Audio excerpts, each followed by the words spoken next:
Q*bert. Yeah, and Sentinels has had past success with their Q*bert Academy players kind of leveling up and going to Tier 1. We have Scuba, who is now a world champion. True. Yeah, very true. It's a great point you brought up there, right? If that is, you know, the quality of player that we're getting outputted from that Q*bert Academy team, it can only mean that Redux and Caillou are coming into this one not just with a lot of hype, but also with a lot of pressure because, you know, Sentinels, you join the Sentinels, they expect greatness. Yeah, for sure. I mean, you have a crazy big fan base, you have a lot of eyes looking at you, and you have super high expectations, as you said. But what better than to have these two players that have consistently performed within that Tier 2 scene, and now coming up into this Redux with that 220 ACS, constantly being really solid for his team as that Neon, as that kind of duelist player as well. And we're looking to see them slot into the double duelist meta as well with this Sentinels roster. Yeah, and Caillou specifically stood out to me because of his util usage. He is such a team player. When I was watching him play in Tier 2, he was so good, specifically on the Sova, at getting that info and setting up the rest of the round for them. Yeah, and what's nice is that they happen to have the 2025 most improved player on their squad as well, Cortesia, which I will be completely honest. When I saw this, I don't know where I was. I was having a sip of coffee. I read the news and I was like, what? That's confusing. I would not have picked What's up, Cortesia everybody? to be on this Back with lineup, another but day. Seems like he fits the culture of the team quite well. No, it does, and it really made sense to me, especially looking What do at I his got? history. I'll show you my Stage pick'ems. 1 of last year, he struggled show to you find my his footing pick'ems. coming from a Tier 2 controller role, swapping on that Sentinel. And it's not like a big swap up, but it is when you're trying to fit a whole new play style. And then obviously in Stage 2 and Champs, he kind of came alive. He didn't So far, just we are fulfill 6 for the role of 6 being the Sentinel, but he with our really pick'ems. found his play style and how Trying to he go wants 8 to for play 8 Sentinel. today. He doesn't always play passive. You see him taking fights. You see him doing things This one, that are just natural to him and not specifically the after role. seeing Yeah, I 100 mean, we Thieves saw play, earlier he got this that one one. I'm He's like, I not don't think I quite as deserve sure this. about. Yes, Yes, you you do. do. You Yeah. did a great I job. decided not to You switch improved a lot. You even because, saw him in that off season as well, playing Yeah. really well. you know, a lot of that Viper role, a lot I of think the it's gonna Killjoy, be all right. the Cypher that we've seen. But You're right. They looked pretty good. What's up, I mean, they won a bunch Octo of how are their, you? granted their own Yeah. tournaments. It was like Sun City, kind of thing. Yeah, But it's we still got like this, they Hey, looked it's really something. good. this, Yeah. this, Something, this, right? and You know, this correct so a dub far. is a dub. Even in the offseason, it helps build confidence for Yeah. the squad moving into got the Sentinels officials, and which is G2 where we are today. right now. There's a lot of history, by the way, Sup, for Park? these How are you? players, right, Thank you. across the board. But what's Thank even more you. Hope you're doing well fascinating as well. is that there's a little history between John QT and Qualanoo. Because fun fact, they used to be a part of Ghost Gaming together. And once again, they're going to be meeting up with one another. We got Elizabeth standing by. Now, Qualanoo and John Cutie, you have a pretty strong history together. Played on Ghost Yeah, Gaming, and then I mean, had I think NA I would until say- you left for Sentinels in 2023. What do you guys expect? I think I would say that from today, playing each other for the first time on stage. whoever wins between 100 excited for Thieves it, and definitely G2 him will and, go to EU. Santiago. Well, I don't know from Koala. He has really high energy. He's very passionate, and I know he's gonna be very aggressive. So I'm looking forward to it, and I'm just happy to have him compete here with us. What about you, Gianni? I mean, I love John. Like, he elevates every team he's on, I swear. It's going to be so fun finally getting to face I'm him also on excited to see North the American soil, Sentinels and I think with it'll be a great the match. new Very roster, excited. see what they've been cooking. Fist bump, best of luck.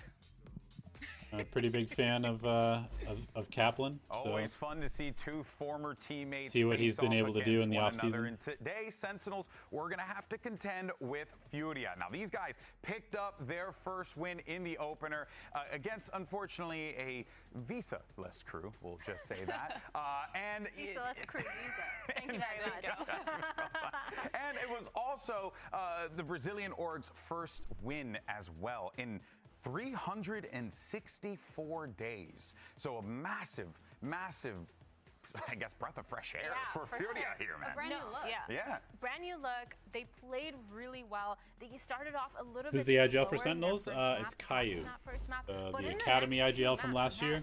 This team was kind of on fire. It felt like we understood the game plan. It felt like they kind of got everything under control. Their play style was good. They were peaking together. A lot of their macro plays was really insane. And not to forget, of course, this team has so much firepower, Emily. No, I completely agree. And I honestly thought it could have been a 2-0. I think it could have easily been a 2-0 if they were a little more warmed up going into that. I think they had nerves because we did see a lot of whiffs, especially quality on that up, which I think is a big part of their game plan. I think Yeah, and, I mean, 6 out of 6 pistols, guys. crazy. That's 100% of your Who pistols. can do that? I think there is a world They where were- MIBR they can were beat kind of Energy. getting those I have rounds. They just Energy needed to going warm through up in the into that. top. And I feel like a lot of that Pearl issue And then that I have they MIBR did going through in was the the middle. fact that crew was just kind of getting up there, denying their retakes, Yeah. I think both will make it to Santiago. Well, and also we have to keep in mind as well, even when you look at the track and how it went, right? Like what this tells me is we were seeing a team that in real time were just needing to kind of get their bearings together versus a squad that knows that they're going to be in a bit of a bind when it comes to their roster given the situation that they have. So I think if anything, it shows that there was just more of a internal like, hey, we got to get this done. We got to get moving right now. And they did it. They did it in the series. And I think that is a massive thing you got to come in. You even saw a lot of the confidence be built up within the players themselves too. Like Koalanub on that Chamberlain first snap, it felt like he needed a lot of help within those trap plays with Artson. But then you see him on the Jet and he's just living. Oh yeah, he can be on an island and he's still doing good. Like every single one of those players stepped up in their own way. And speaking of players, though, you know, Artson as well, the IGL for the squad, right? He is a guy that we've been following, Emily, for years here in VCT Americas. He's been a part of the league since damn near the beginning, I believe so. And, you know, it's just always incredible to see this guy keep on outputting, keep on providing for his team the way that he has. Yeah, because he's doing more than just IGLing. Like, the stuff that he was getting away with in-game, setting up his teammates, using excellent utility to do so, on top of just fragging out. Like, that is so hard to do on the IGO, and he has bailed out his teammates so many times out of sticky situations. Yeah, we saw that a lot on the Pearl with the KO. Even though they did lose that match, he's been really good since like Stage 2 last year. I feel like he had a rough start to his career, coming in playing the duelist, the main duelist for them. But ever since he's gone over to being like the flex player, I think he's kind of found himself, which is cool to see. I think he learned a lot playing with Osboss last year. They fixed a lot of their post-plant issues that they were having on Pearl, as well as a lot of their retakes. So overall, Artson, just a phenomenal player, really good clutches, and really good overall. Yeah, look, I think that there's a lot of positivity for FURIA coming into this game. I think that's going to end, though. Let's take a look at the predictions, because I have a feeling. Wow. Wow. Right. Dude, you want to know what's even crazier? I just totally guessed that.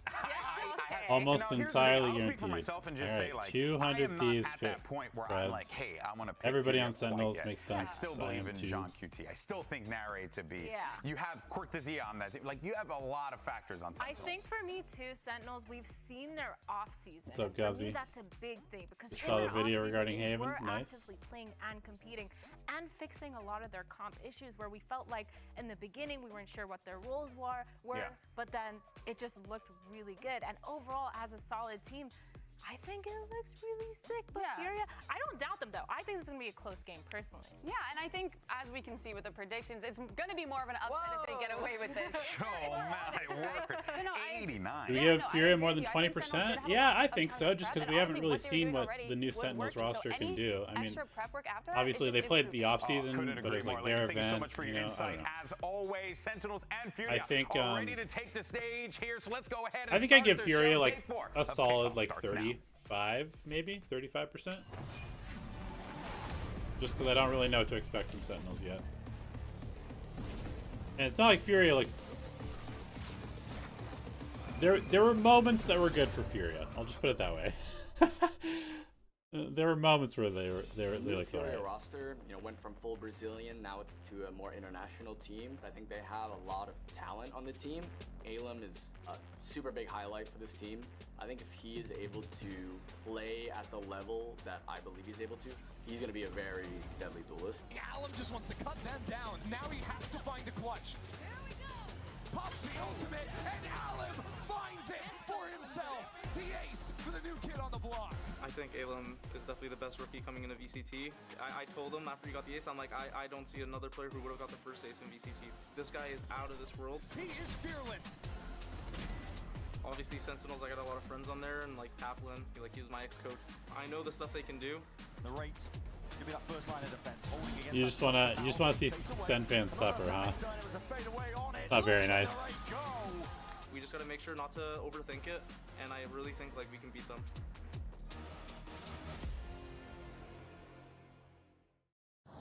$7 to 10% for FURIA. That's tough, bro. I think you know what time it is. Make some noise for your Sentinels!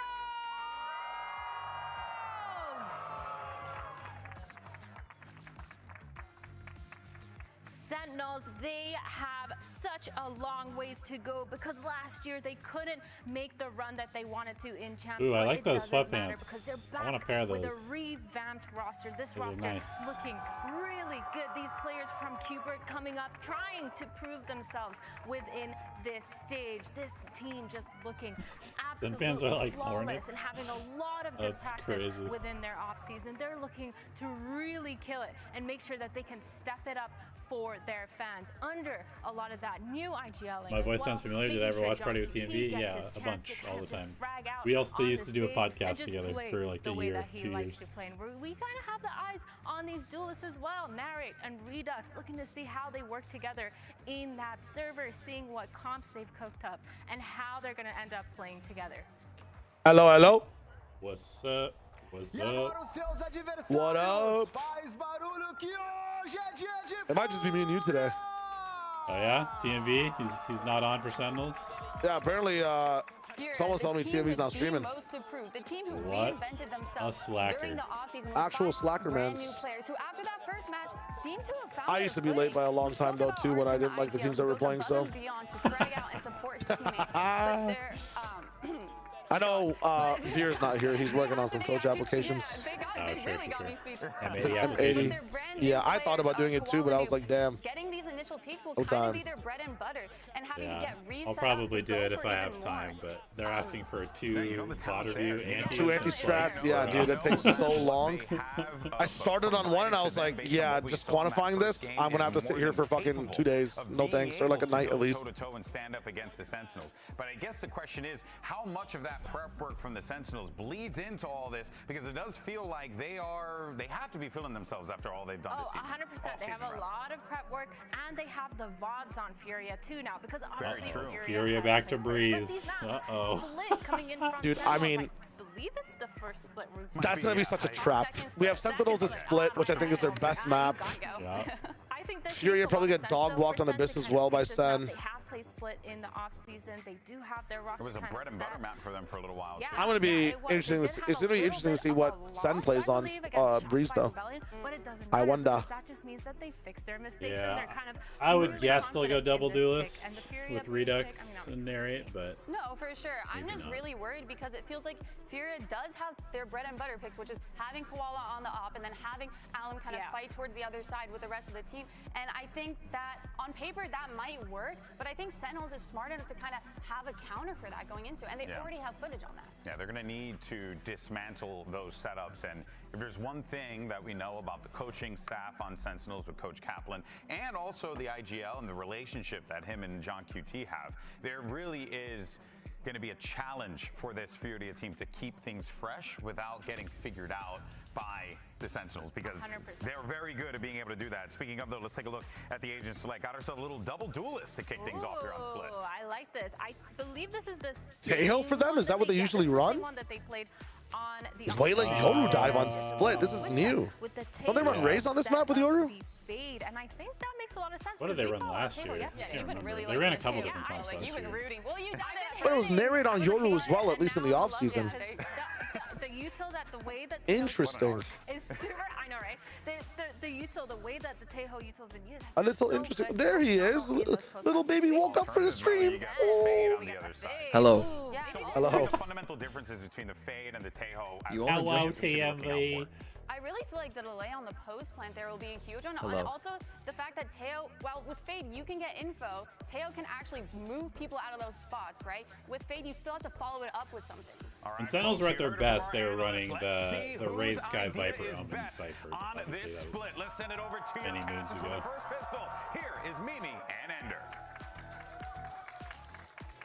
Well, we're going to have plenty of pistols to come after this. Sentinels and Furia take to the stage for Sentinels opening game. They played a ton of matches in the offseason, but now get to test their mettle up against this Furia squad. And it Oh, is they a don't very play Pearl? different Yeah, team sure. than the fan favorites that have really defined the partnership era. All the players that you would see as being synonymous with Sentinels, I think Tens, Zek in the forefront, both of them are gone now, and this is really the next step for this Sen team. Only keeping a coach and one player alongside Narrate kind of from that original core that won a trophy in Madrid. Yeah, it's a little bit shocking to see, but Sentinels are one of the organizations that heavily invests in that academy scene. Double Putting duty. 2 players now, and Caillou to lead this squad into the opener on Split, of all things, which was the Sentinels back when you cast back 2 years when they were Madrid champions. They were the ones that mastered this map, now with new brains behind the operation and a new comp to boot. And against a team that has also had to massively change who they are. An Solo international roster Tejo's for a the choice first time. for sure. Got to win over a sub roster. Yeah, I mean, if you're just going to default a lot and then hit something hard, I guess it's not the worst, but you can just run into ops and run into some problems with this shit, man. Yeah, if I'm FURIA, I want to take space like they're doing in B main like every round because they don't have very much reclear. Yeah. Already one salvo for this shit? A bit of an ace split up, already, so Andre? in a bit of a hot seat here, tucked into the corner, but with tools to get out. Sen still taking their time, and with a spike in mid, they could go back into B, but really just trying to make some noise now, put the pressure onto Nerve over in heaven, while the A lurk activates, as does Allen. Still John in the corner. Another opportunity for Sentinels. And still a great crossfire. Artson has a paranoia to pop off of a limb's contact. This map state is weird. Now the spike is heading A, truly, but both duelists on Sentinels have crept all the way Yeah, through I mean, B I think heaven. There is a the gap, and Sentinels have found it. They want to go all the way Teo back Sova, to respawn. Teo, It's a game of KO, timings and against Teo Nerve. Sky It's are a all very different comps that I would be split now. interested in. Headshot into John QT. Ooh. Lines him up. Beautiful. Out of Furia. The frenzy is based. Oh my lord. How on earth? This makes them 7 Okay, is it time to overreact? Absolutely. Yep, it's over. Furia 2-0, 13-0. It's over. It's over, guys. If those two players get by It's him, not the over. round is We're getting a fast absolutely ace. Then they're cooked. gonna win. But he turns, lines him up with the frenzy. Some great utility. Nah, let's just. You guys want to count? I think I might be ahead of you guys a little bit. Yeah, it's 2-0 now. Even crazier for you. Furia Okay. have played 4 round ones on their maps. 6. Every Oh, what's your single round count? except for one I'm has with been you. 0. I'm with you, lost. Sean. And the only round that Oh, you wasn't gotta. Yeah, okay, 0 now for me. 39, 38, 37. flawless, they lost Okay, we're good. one member. Yeah. Crazy start. to this Surely game. we back up Yeah, off the that's due from smoke. Furia. With no spike plant, Sen won't buy anything into this Inshallah, we round. will play Just take with their time. range. I think a lot of this first match. Okay, is gonna never be mind. finding out Base koala two noob. things Furia at the wins tier 1 easy, level huh? for Sentinels. Okay. How does Caillou as a caller differ from what John QT was bringing last year? And how well can Redux step up into Zekin's shoes? They really sold him as the next step for the franchise, building an academy team practically just to give him a chance. Now he's finally here. A lot of pressure when you put on Okay, that where do you go Sentinels from jersey. here? They don't main make team the as drop well. noise, so Round now like they're this, just going to little go bit tougher. directly into a Caillou calls judge. all these players up today, Heaven again. Nerve Tons of will damage. collect on a couple kills. This time abusing the judge a bit as Sentinels Bruh. continue forcing it in. Full sprays. Not ideal. Really trying to prod up into Mail a couple rounds in a row. You are insane that's for a walking judge. this. It might be a little over eager from EU. 30 seconds left. It's If I'm now a Sentinels, 2-on-2. I'm grabbing the Look at Phantom weaponry and throwing it for off the Furia. map It's right now. awkward. An outlaw for Koala, a ghost for Alum. This is a power position for Koala, tucked into main. Eventually, there's no choice but to finish back into B, and that outlaw tucked in main can do damage. 15 seconds remain for Sentinels. Time their Wait, was biggest Furia? concern Oh now. wait, Koala Furia was really the team needs that it. lost every Kill the single planter. after. Seizes that opportunity. Holy shit. Choosing to take things slowly I mean, for the time being. Koala can just win this. Furia can't let This one is of these so egos losable though. slip They have a away. ghost. Clem has Yeah, a no, flash or a it's frag, facts. can get information for his teammate. Prime's I mean, he's got to fucking make the first move, though. Cortez is on Oh, 7 the HP. awkward. Player above him. Alum will shut him out. And now John. No pressure in the IGL role anymore for him. And a 1-on-2, but as that hindrance allows for the half stick, he needs to rush. He needs to get in here. It's going to be a little bit too slow. Oh, He'll get 3 on the round. Has a chance to make it 4. Won't happen. I was Regardless, really Furia close to take being the another second. loss. The eco rounds were I one was of the big pieces really in their close game to against being Crew another that made it loss. so close. They lost a lot of those, including a few round 2s in very similar scenes to this one. Sen, I think, make great decisions in that freeze in the mid-round, pushing towards spawn and picking off Furia as they looked for information. Still, despite not being able to close out that round, it's a bit of a Pyrrhic victory for Furia. Yikes. Only one rifle going into their Yeah, bonus. only one So rifle. Koala will be the hero, and I think this gives us a chance to keep checking out how Caillou calls these rounds. A lot of mid-round freezes, a lot of work into mid, but now with the rifle advantage, grouping all 5 players on this A site. Triple walk down middle. Okay, they've got a big flank already. Goes in already. towards site, clears that space out. Sen will look to If Sentinels freezes in heaven, they might be in trouble. If they just go straight site, they could be okay. Two-stage approaches. Art is caught by John, not leaving any gaps on the Sentinels back. Cortesia is already on the flank. Cortesia only has 5 HP. Crux of this round falls to the flank. Cortesia on 5 health, holding it. This is potentially dangerous. Back-to-back rounds left on an island. This time, though, waiting for it. Yeah. That is a second gun to be picked up. FURIA were going to have a chance, although John's position in this corner is exposed. Maybe problem. And now John can't be missing shots like that, man. That's crazy. Teammates into elbow. FURIA don't have an infinite time. Hello. It's time to make something happen, but time to defuse. They could just kill them all. I mean, it wouldn't be a bad bonus, yeah. Wait. Oh, wow. They got it. Oh. Guys, we're going to fucking abyss. Horrible from Sen. I mean, there's no way. Having your 5 HP the warden's here. Yeah. Gotta hear what he had to say. And he was lively back in FURIA's opener too. Yeah, brought so much energy to this team. Finally getting to play on the America stage. Yeah, I mean, I'm not totally sure what it is, Gosby, but it is like pretty unforgivably bad from a lot of these teams how they play anti-ecos. And wins it out in the end. Wait, what if FURIA are like the FURIA from 2020? Is gonna be a brutal one to remember for Sentinels. Koala dies there is 0 Remember when they chance started off win as the round. 4-0 or something like that, and they were like the best team in the league, and then they were trash afterwards. Was able to take advantage of. Takes away any opportunity for Sentinels to build momentum, and this is not the start. What if it's Sen just fans so were over for Sen? I expecting, mean, not the one they were hoping for either. What would a Now team like fully Sen reset do? onto a light buy. Wasn't necessarily If they a were problem bad for this them team on just- round 2. They yeah, made if this it team real just close. sucked. Came down to a 1-on-1 at the end. And I think it was hard to gauge this team coming out the offseason. They played in 2 of their own Honestly, I'm not tournaments, sure. won them both. Pretty good. Yeah, 100% win rate in Sentinels run by Go themselves. get Demon 1 just for the clout, maybe. Showed some good things, at least in their own tourneys. It is interesting seeing this version of Sentinels. I don't remember John calling quite so Import many Con. attacks into the enemy spawn. No. See what else happens on this site. Sentinels confirm a couple of kills, but now as FURIA close in, only losing 2 members on this round. Much cleaner than that second anti-eco. Oh yeah. Okay. So now it's gonna be rifle round. Holy, I mean, if FURIA win this, G2 will get, well, maybe even 100 Thieves. What if 100 Thieves beat G2? 100 Thieves. Intrigue They could. surrounding him. Hadn't seen him Could step be onto the primary duel playing as well. 3 best of Since 5s you for were a chat. That would be looking so back 100 Thieves to make the upper He final and was then on lose KC, 3 best of playing in 5s. Europe. Was an initiator for Sentinels. Crazy. Put a lot of time into switching to that role. Now again, switching back. Not gonna lie, the solution to for every this roster new is get edition. Demon 1. I totally Step disagree. up, do more for his new edition. And you remember how much he ramped up over the course of 2025. I don't think it's the solution to very An many. absolute force to be reckoned with towards the close of that year. Koala doesn't need a ramp though. He's already feeling it. 4-0, walks into mid with the operator. That's where Sentinels are heading. The that teleport time. away. It's running out of that one, so Sentinels fill into that space pretty quickly. I mean, realistically, Still have if, yet if to Sentinels is bad at either kickoff, of they their probably put John smoke back players in A or B main. It's going to Fury be pick a a good little bit timing weird. to re-clear A main. They'll hold on to that space. But it does mean their A heaven is a little Yeah, bit light. honestly, You're they the only one probably controlling it for the time would put being. John Now back on it's IGL, drop Caillou, and pick up Jonah P. They Fury saw back 2 away. there. But the split is coming in, and now they realize we're Fury will only 5 rounds reposition in, to ready so the defense towards Let's vents. chill. Good little cross setup here. Hindrance to put EU on his own, but as the utility is traded back, Furia just bide their time, knowing exactly What is where their a few game players plan? are. This, Now I aiming feel like control this the solo operator Tejo shuts is like down John. extremely A quick problematic escape for them. from Koala as he falls back into sight. Furia hold on to heaven for the time being.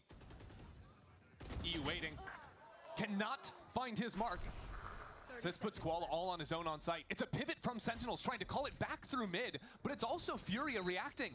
Artson cancels the teleport. I don't think on his that ult. their setup 2 makes players any here from sense Furia. how they're playing attack. What can you do, Nerve? Pulling some attention with so little time. Now Art looking to strike. Back in, main takes him straight out from the sky. And now with so little time left, Sentinels are sent hacking 5. I think this comp is actually terrible. Or the way that they're playing it is like Artson really so bad. stalwarts as an anchor there. Because like if you're only going to run a solo Teo, you have to treat the Yoru as your second initiator. So you can't have Yoru and Waylay together. I think you have to have like Omen and Waylay, and then Yoru has to support the rest of the team. It's the better of them a little bit. After finding success in taking mid control, they didn't have either of their extremity players in a position where they actually had information. So by the time they realized that FURIA was going for that forward push on A, they were basically already committed to that split in, and having called away their B lurker, never had a cancel option, bar just praying that they could sprint back into B with 10 seconds. And to be fair, Caillou hears the Omen ult, right? So he's expecting, oh, that Omen's reinforcing the op on site. We don't want to run into that op. On a surface level, it makes sense, but that cancel decision out of Art is exactly what breaks Sentinels back. Yeah, it was really good from him. Looking at Sen, I think the players that you look to then, if they're going to be playing this 1-3-1 style, is John and Cortesia. Cortesia had such a great year with MIBR in his debut 2025. TMV. I think really got known for his mechanics in these lurk positions. How aggressive. Are you sad about Bo Nix breaking his ankle? I want to see Sen stopping the Broncos from winning the Super Bowl this year. Give him those chances. And no, I fucking hate Sean Payton with a passion, so I'm quite glad. Yeah, because when I remember Sentinels, when I have nothing against Bo Nix, so often it was about how they I hate Sean Payton. So I hope they lose, and now they almost certainly will. And whoever goes to the Super Bowl from the AFC will probably get absolutely fucking rinsed. Good setup for this. It's going to be a hard hit from Sen. And look where Alum is. Counter ultimate ready from the Waylay. That will tear up A main and ramp. If FURIA call for it. Contact in, ready to light it up. They're going in. Nice Time trap. now for FURIA to activate, but a Ooh, really good para. Was that their own Waylay ult?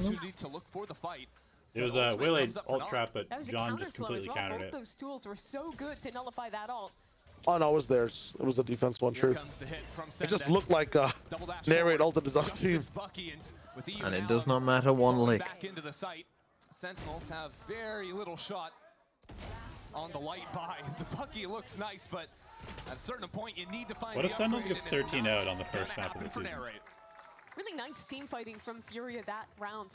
They had a lot asked of them. Had to cancel that initial play fighting into ramp and then deal with this hard double dive from Sen on site. And I think the reaction was very good here. Getting out of elbow, swinging together into main, and choosing to ignore the players who had dove back site. It's those kind of micro decisions that are really make or break on split when you are playing that style of flood retaking a lot. Interesting to see Sentinels heading back for this one more time. 4 ults though this time. Could be the key to make this actually happen on A. Question is how many come in the initial hit, how many on the second layer. That's one already fully clearing out backside. A couple of teleports, dashes into the site as well. FURIA have chosen to play full retake and for a refight over ramp. But it's very quick, and Cortesia, here's his chance to show what he's got. He has been spotted. And slowed down as well, Alum. Perfect, right there. And now as another ult does not connect out of Sentinels. This operator's waiting for it, and Koala's too quick. Trades over the gun. Dude, why are things so individualistic, disconnected? Oh, the dimensional drift to spot out. You know they have Waylay. You just have, you can't have someone solo A main. I mean, Redux is whiffing too. The Savior? Okay. The Savior. The Savior. The Savior. Imagine how different this game would be. Your IGL needs to win a 1v3 to win your first round of the year against a team who's probably shit. In a region that is probably still shit. It's rough. Wasn't really talked about. Redux was the prospect who was supposed to bring Sentinels through. Yeah. Tired wishing he was watching football TMV is crazy. Truly a talented individual. I remember when the first game Sen played this offseason. No, I'm ready for it. Well, this game we're getting fed literal feces. Next game will be nice.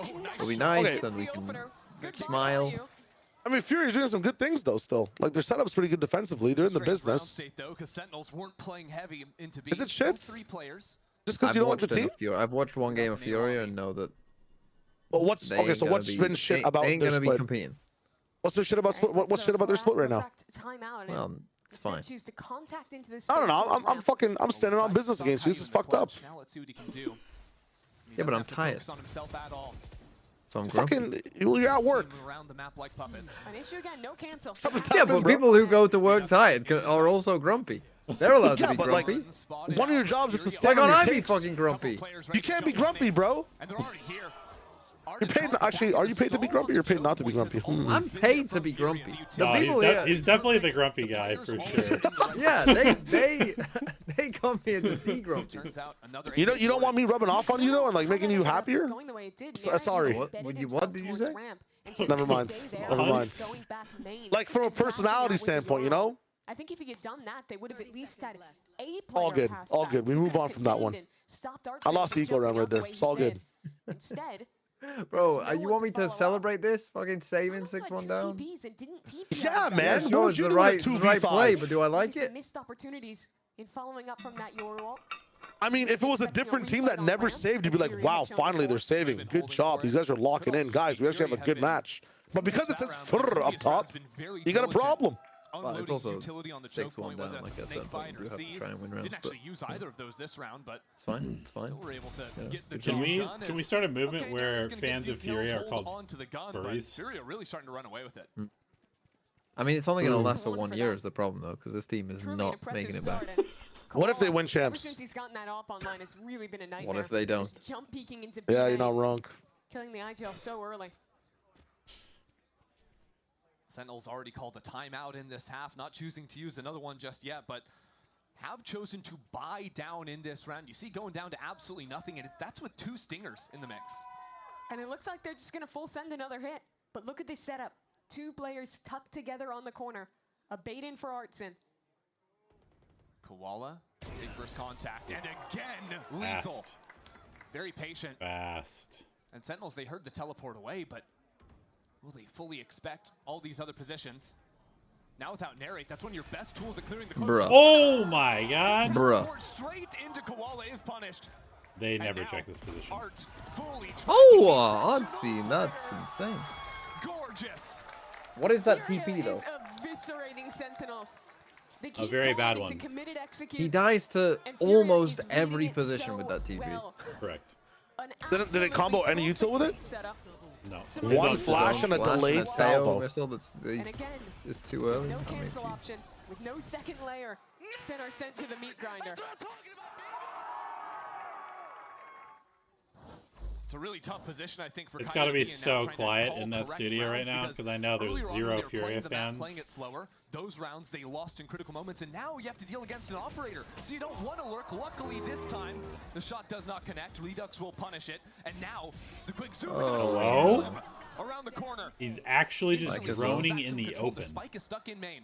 That's Jung QT with a stinger as well. So narrates running forward. He loses the Oh my shotgun god. duel. What are we And doing? now Alum, never one to slow down, has given an opportunity back Now this into is a FURIA Sentinels. round.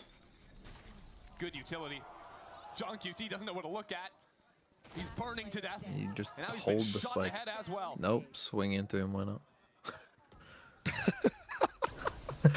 They're giving it to him.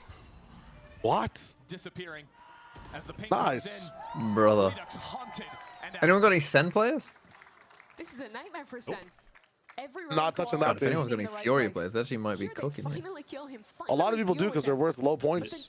Yeah, I Next think layer again is it is missing. Vansili? I think No one Vansili is has 2 watching FURIA well. players. Fury's Fuck. shown wave fights That's why he's before. Look at leading. this. Yeah. No one in I need him to position not cover. lead Forte anymore. Stuck in a drone. Alan Feast and I want to be that first place spot the whole week.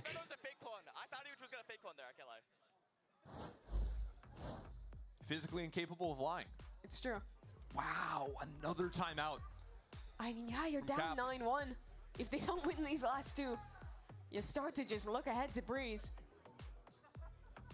Because now Sentinels, they're looking at 4 ults on the other side, and still the operator is something they have to solve. They want to play slow rounds, you'd have to imagine. I wonder if mid is maybe something they can return their focus to. I think they would want to do that, but I think what they have to do different if they're playing for mid control You got is Caillou in actually VFL, getting a unlucky, lurker onto bro. one of these extremities. And if that means they have to invest Not say, my a perfect coin missile flip pickup or a ruined by drone to FURIA of do all it, teams. I I mean, it honestly was think already it's ruined. You know worth this, the right, cost, Pyro? because they just need Ain't to no activate way. Cortesia, get him in a position where he can Some of actually the have some of the things impact. you were saying I that the don't coin think they chose. necessarily have to go immediately. Right? And No if you wait, chance. if you wait a 30 seconds at the start of the round, you're just going to have to use that first teleport. They can let the bulk of the team try and scout him out, figure that out through mid if they wanted to. Although that's not going to be the case, at least at the start of this round. Playing for B main early, possibly to set up an embed if they wanted to. But Mimi, Koala is going to be on the correct side of the map if they do continue forward. He's always here somehow. How Another does he problem is Fury have pretty much every single ult this round. Well, if you wanted to go mid, there's a Viper's Pit there. Don't love that. So they put some presence B main, but don't embed. What are we clapping for? Viper's Pit?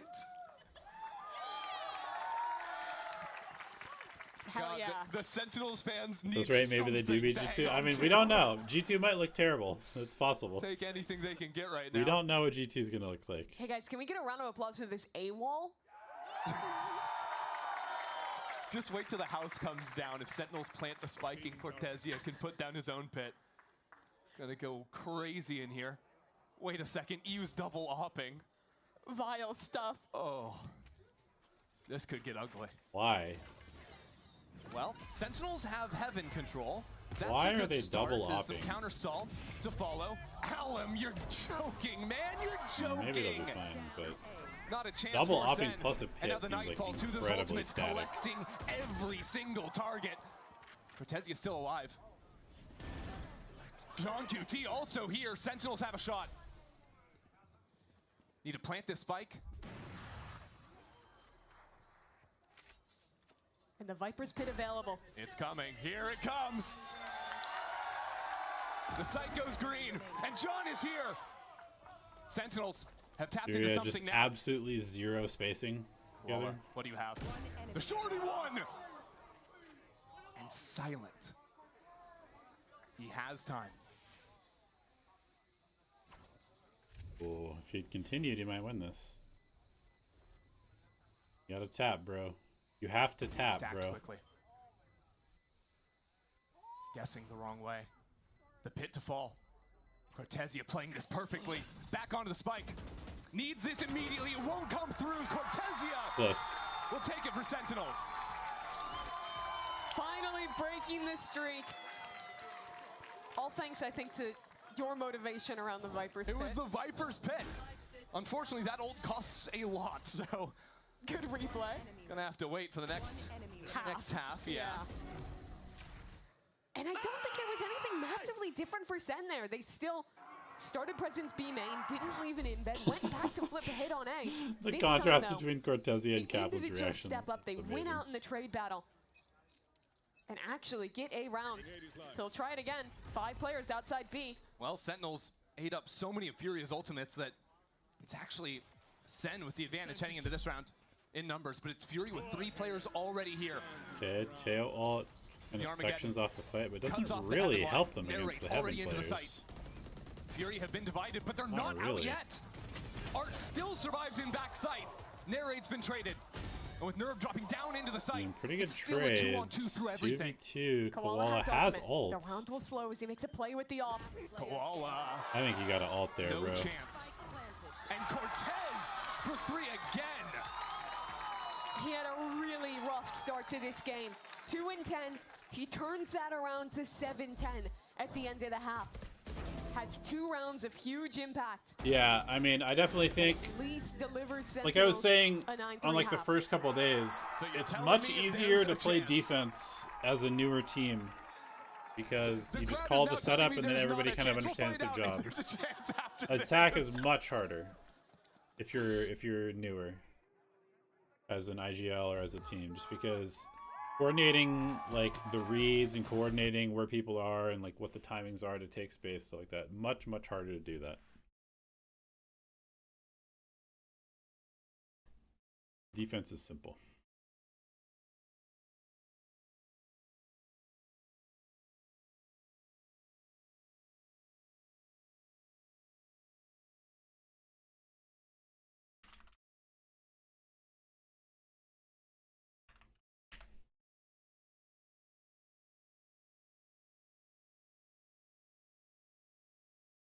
All right, Sentinels come back here. Yes or no?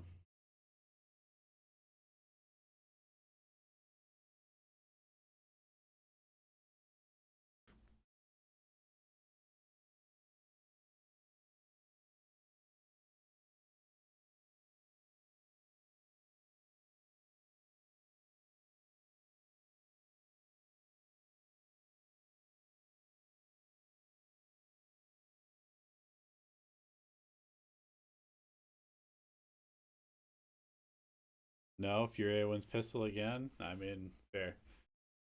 The only rounds they won were 5-0 with 0 chance to redo the round. Yeah, true.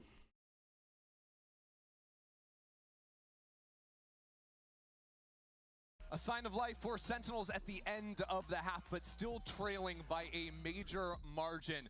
Mimi, we're about to head into a Furia G2's social media intern is frothing at the mouth right now. Can they lose is my question for you. A low sample size, but they have won every pistol thus far. I think they've only lost one person in a pistol round across this tournament thus far. In a round one pistol. In Correct. second half pistols, they've been a little bit less perfect. It's true. They've still won them all. It's still looking very, very nice for them. And Is if they solo win this Sentinel pistol, still that's gonna viable? catapult them straight ahead in this opener. If you're looking at Zen, though, not only do they have to flip that narrative and win a pistol, but I also think it's not a good meta for Sentinels right now. Coming online. I don't mean the team, I mean like the class of agent. Because there's so much stuff just diving you. They'll have opportunities here. Like duelists are kind of built to bypass Sentinel utility, a lot of the ones that are played anyway. And so if you can constantly just have people teleporting past your setups, then it's very, very hard to get any value. So I think there's like some instances where you can play solo Sentinel, but a lot of times you're just better off playing Viper as a Sentinel. Maybe like a Sage is okay, some maps as well. And then the other Sentinels that most people are playing are just like the Chamber and the Veto, who are, you know, kind of like escape Sentinels that can just fight with their gun or an operator and then escape without getting dove. What utility do Sentinels have? Specifically on Split, Saturate, a paranoia, yeah, I mean the meta is like very heavily double duelist right now in this map. I think probably there is a place to play like the Breach Cypher type of stuff, because I think it can be pretty good against double duelists actually. But basically everybody is just playing this map as like just dive and retake map. On the Bandit gets a few. Still not clear. For better or for worse. Remaining. Sentinels doing numbers on Furia. Quala needs 2 more. This is super losable for Sentinels. The pistols from Furia will finally be shut down. Any believers? The finishing blow. Yeah, I believe. What I think about the double sheriff meta on PR Do you believe? on pistol right now? I mean, I think the sheriff is very good on pistol. You want to know a very hot take? We had a few. I think this might be a 13-9. No, that would be quite crazy. We had a few different iterations of how we ran pistols. Internal feeling this might be 13-9. I think like triple sheriff is pretty good sometimes. I don't mind like the solo sheriff or the double sheriff as well. That's a good way to kick it off. Instant kill dominating A lobby. Make it a second. Let's see what kind of player Redux is. He got the jiggle, he saw there's another player, but instead retreats one more angle back, sets up this high-low with his leader. Now the other duelist gets a chance in mid. Holding down with the Bucky. It's little things like that that'll tell you a lot. Even though it's his first time on the America stage, not choosing to overheat for another, keeping it very steady. A lot of time in this Sentinel system. Absolutely. Playing with Qbert Academy, the team that was kind of formed around him to make the next generation of Sen. Well, there's a Bucky here to shut down double kill. Future generations. 3 kills with 2 shots. So, solutions that I was looking at. Win a pistol. Check. Get some eco frags for your 2 duelists. Check. Things are flowing nicely for Sen. Now, after getting a super clean anti-eco, can they cook something up on the bonus? Deliver on what Furia did in the first half. I'll take those ecos too. Yay. Man is thrilled out there. Yay. Love to see some fire and some passion in those Sen players. But A lobby is where there's Redux getting the 2 kills last round. Once again posted, but this time just about full heavy armor for Furia. Furia's different though. Dashing in with the Buccaneer, it's crazy. Don't love that. Sentinels hoping for a little bit extra there, but ultimately taken out with the teleport away. That leaves Caillou alone. Don't love that, and also this is sort of inherently the problem with the Tejo is when you're playing double duelist, you kind of have to take a main, but it's very hard to actually take the main. Another one bites the dust. Furia still though have plenty of time. A minute on the like, clock. There's still 2 players if you're that haven't gone playing anywhere Fade on the B side. You can eye this, and then you can Prowler this. But if you're Tejo, you're kind of just like dumping utility and hoping that you hit everything. You have to have like extremely good utility placement if you're gonna play it. But with that TP off, that's left this A side open. So far, I have not seen it from Sentinels. Furia will figure that out. Oh, no one's watching it now. A little bit of a blunder, ultimately. Let's stop the support on the back of Narrate. I mean, unfazed by it, though. All they had was like a missile behind them and a Yoru flash as they went for the fight. It was pretty dry, honestly. It was like Yoru flash over the top, missile, This position now for or something. I don't know exactly where the missiles were. On 3 angles, Missile. all putting pressure on them. Wow. It was like. Ultimately for 4. I lied completely. Well, your hot take was fucking tragic. Yeah. Throw enough shit at the wall. This fight, it doesn't have enough utility. Yeah, it's not only that. Furia have shown nothing for like.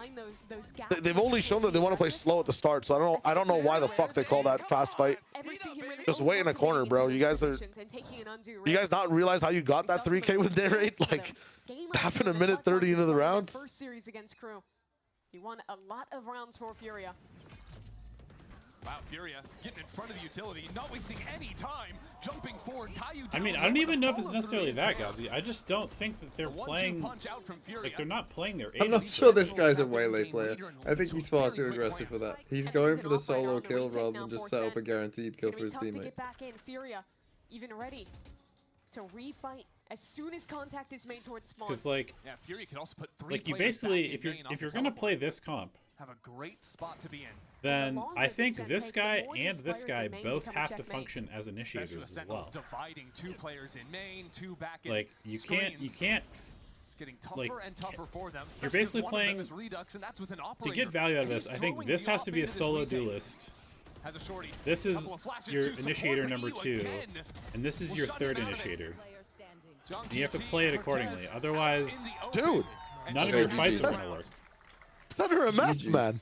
I want to contrast the approach to those A retakes in rounds that looked very similar on the A site. The vibes also looking bad. Where's Zelsis when we need him? Do you remember that that one Sentinels law where like every time they were up in like in seeding, they would always lose? And then they would complain about how like, oh, first seed is a curse. They were just walking into like it's a problem. I wish we had like more practice type thing. Like, do you think that's because Furia got to play a game and these guys didn't get to play their original game against a bad team? That is going bad against same curse different team. You know what I would say to that? Well, yeah. NRG fucking came out on their first map and looked like the best team in the world by a mile, and fucking destroyed their mid opponent. Yeah. Here we go. Their opponent, who was probably better than Furia, all things considered. Sentinels scamper away. I mean, maybe. Players here, but no chance to go for a quick retake yet. I'm just saying, this team starting slower than like an FNS roster is fucking insane. Smoke goes down. But they have a history, man. They have a history of it. With control on Raptor. It's so hard to cut through. I mean, Sentinels, how do they actually come back with a Nightfall too? Hitting half the players. The first one is good from Sentinels, but still. Dude, their utility is just really bad. Without the trade, they're not covering all of the gaps with their util. John down. There's no way. 1-on-2.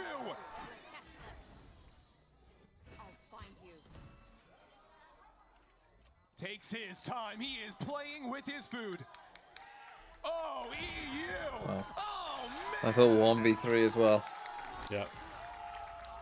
It's just gross. A Red Bull clutch from Yikes. EU.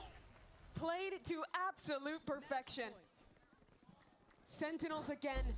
One thing that is for sure, the Sentinels vlogs of the post-match speeches are going to be crazy. The slight jiggle into a crouch peek before tucking away. The movement is If they release them. Let's go! And there might be no better hype man behind you after winning a round like that. Just a deflating way to do it as well. And Sentinels, they want to run an aggro play. Narrate, lights up B main.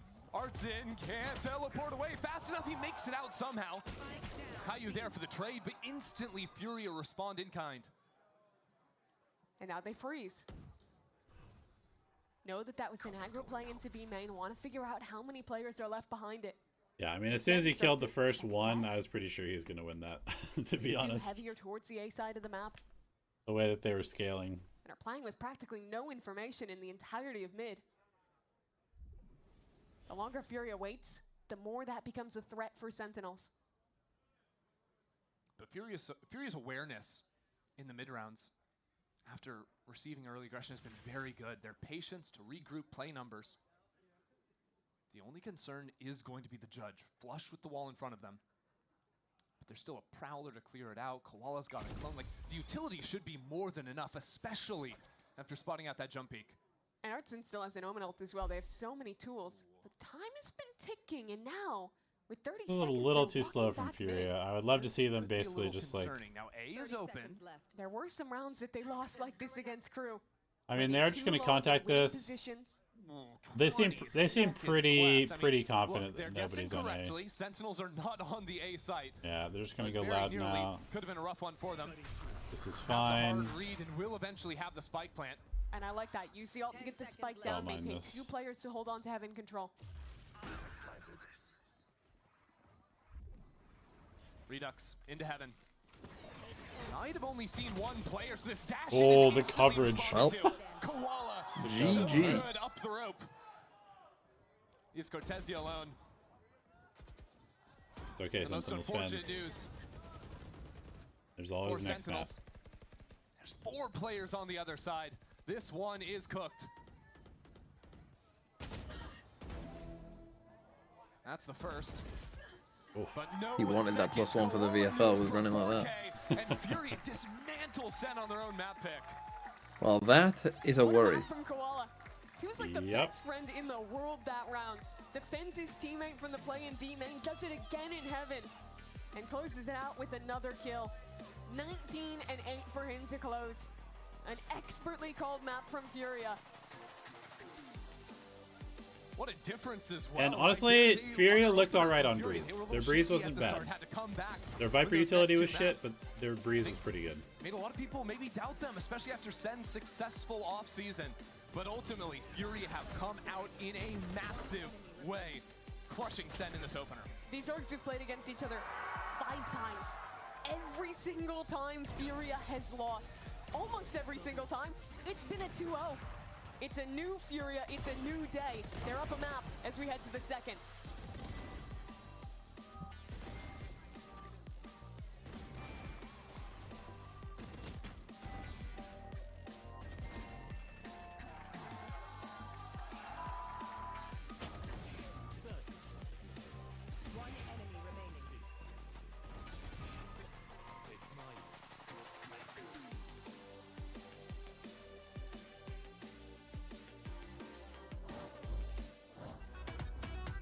Well,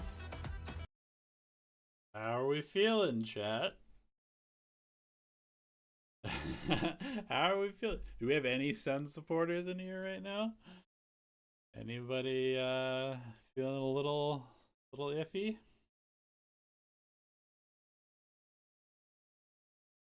You guys guaranteed this game, right? Oh wait, no, you probably didn't pred it because you didn't. No, we didn't pred it. Well, let's see it. We did. And I would have picked FURIA, surely.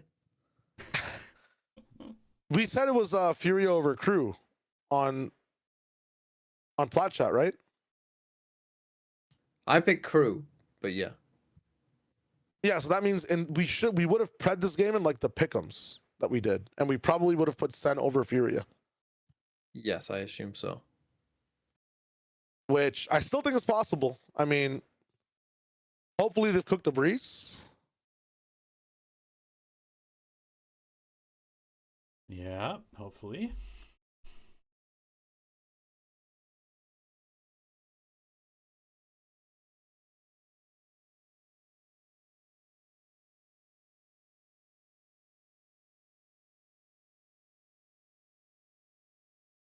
And they know what Fury is gonna do on Breeze at least. Have double duelist, just pop a lot, run it down.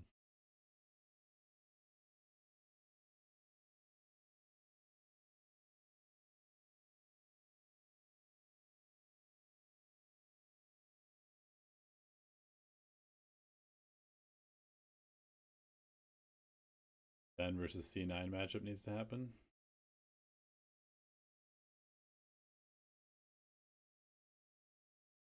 They look so bad that you want them to do now. You want them to do well now.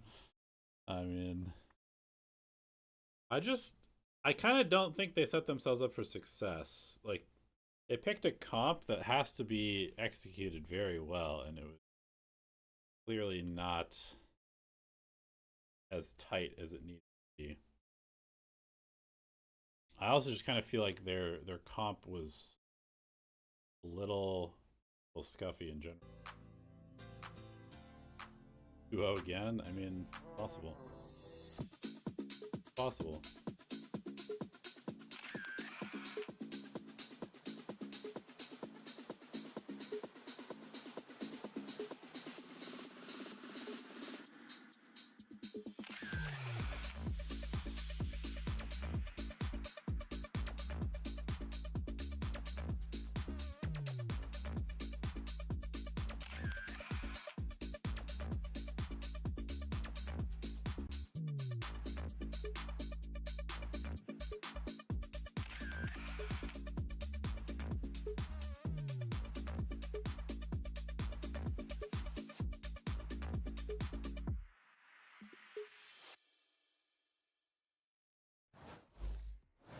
Here, the coach of FURIA, Shaw. I don't even know what to say. Sentinel split as iconic, and you decimate them 13-5. What was your read on them? How are you able to do that? I think we have a good read about this preference on the map, and this make our game more easy. And it's it. Just a simple game with good reads. You made it look very simple. Best of luck on map 2. Thank you. A simple game with good reads. That's how you get a 13-5 scoreline at the end of what was considered to be a Sentinels home ground of Split. Now, FURIA certainly making the case that they have the reads on Split for sure. Dude, reads they did, because the way that they played that map was kind of insane. But we have to give a big shout to Artson, the IGL. A lot of those calls were amazing. Artson's not the IGL. Nerve is the IGL. He was phenomenal, constantly getting those multi-frags and always being in that perfect position. Artson always in the right place at the right time. Yeah, he was in the middle of like every single team fight we saw, getting him those multi-kills. And on top of that, we had Koala with the op still finding that success. They had with Yoru. 5 first kills the entire map. Too, when it came to pushing and being aggressive, whether they're playing passive, whether they're slowing down. And Artson, he was just constantly within that threshold, always making sure that he was calling the right things, but then also fragging out, obviously, as you can see. Why are you bonking? And, oh my goodness, Koala I'm trying to find a way to do it so it doesn't go through Discord when my mic is muted. Because for some reason, even if I mute my mic, it bongs you guys. Did not have an answer for it. Yeah, I feel like him and Lim were really pushing. Sentinels had 5 first bloods. Controlled the tone and pace of the game wholeheartedly from beginning to end, even when there were moments that we were seeing Sentinels try and wrestle their way back to the game, like the beginning when we swapped sides and we're 9-3 down, and you start to see Sentinels get 2 rounds of their own, try and get back into this one. But really, the fact that this was Sentinels map pick, the fact that this is Split, which was like a Sentinels home ground. We know that Kaplan and Jocuti love conjuring up strats on this map. And it was a complete dismantling. Very impressed by FURIA. It was like, when the coach says good reads, it literally applied to almost every single round of defense and attack. On that defensive side, they were constantly pushing up, getting that B main aggression, getting that A main aggression, being able to fall back and rotate accordingly, always playing numbers in such a smart way. Yeah, Sen just didn't have a chance to breathe. They couldn't get anything going, whether they tried poking at the B, getting put down by the op, whether they tried going A and having a limb just dashing on him, and even mid having the Viper shut that down. Yeah, it just felt like they had so much more confidence. This is yeah, honestly, Ghost Gaming. I'm gonna say it, this is a different Furia than we saw yesterday. This felt like a beast. Like they came in running. I don't know if they were studying the VODs. I don't know if they just fixed a lot of what they saw, but it was quite insane. And a lot of their issues that they had before was when they would win the pistol and lose the second round, and they completely fixed that. I just feel like the thing that sticks out to me with this Furia team is that, you know, I like to use this term, play with house money, right? It's a term that's used often in gambling and poker and whatever, right? And, you know, you do quite well for yourself. You're like, great, hey, I'm going to take what I got, put it in my pocket, and then play with the rest of it. I kind of feel like that's what Furia is doing right now. Yeah. They realize, like, all these guys are on this team that are really scrambling to make this thing work on an organization that's scrambling to make it work, and it's working. It is working, and they're looking really freaking good in the process. Yeah. And now as we get ready for Breeze, I can't help but feel, Emily, a little worried about Sentinels here, given the confidence we're seeing from Furia. Yeah, and we saw their Breeze already for Furia. We saw that Qualinu plays that Jet, and it's really just a Jet playground. Like, he doesn't need any support from his team because he has that dash. He's able to go for those first picks and able to dash back and even go for more. And we saw especially Artson on that Asher roll too, doing the exact same things we saw on the split defense half. Yeah, he was not only setting up the rest of his team for success, but he was constantly there, clutching, holding down the sights, being really annoying and kind of just solidifying himself as that Astra. We saw him frag out, and I think going into this Breeze game, we're going to see kind of the same thing. A lot of that A main aggression, a lot of that B main aggression from Furia on that defensive side. Yeah, I mean, you're right.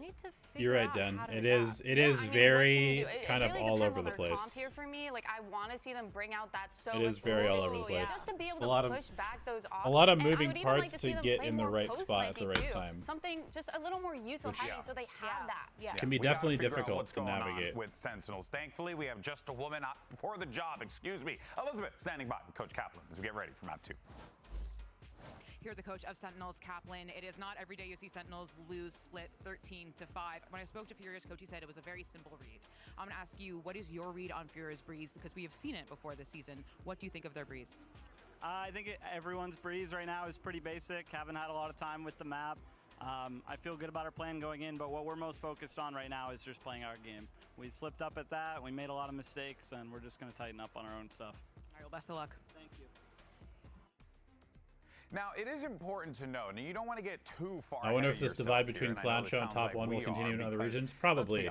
Furia played Crew. Probably. Crew got their first but win, and everyone I don't know. was like, I do think that Pacific is going to be very right. And now here we are. Furia going to be pretty close up until maybe like the bottom 3 teams. Like it's the same thing. The sky in is EMEA. falling, but EMEA is a little bit harder to tell. I feel like there will probably be a pretty significant gap between the top teams in EMEA right. They do just gotta focus and play their own game. They gotta get in there, just keep things as buttoned up as possible. Like Giants, Heretics, Fnatic should all be pretty high up. See from Sentinels was things like their spacing, their trading. When they and were then there will be like maybe 1 or 2 other up teams the that are util, quite good, and then there will be a couple middle teams, and there will be some pretty bad teams. I think timings were off. Yeah, everything felt a little bit off. Whereas on the other side, we saw Furia. Their timings were really good. Their trades were there. They didn't have. Furia was very aggressive too. Exactly, but you know, even on their attack, when they would go in, they were trading. So for Sentinels, I think that small thing of just fixing those little issues, I think that should be enough to kind of put them on the edge here for Breeze. But again, it's Furious. Yeah,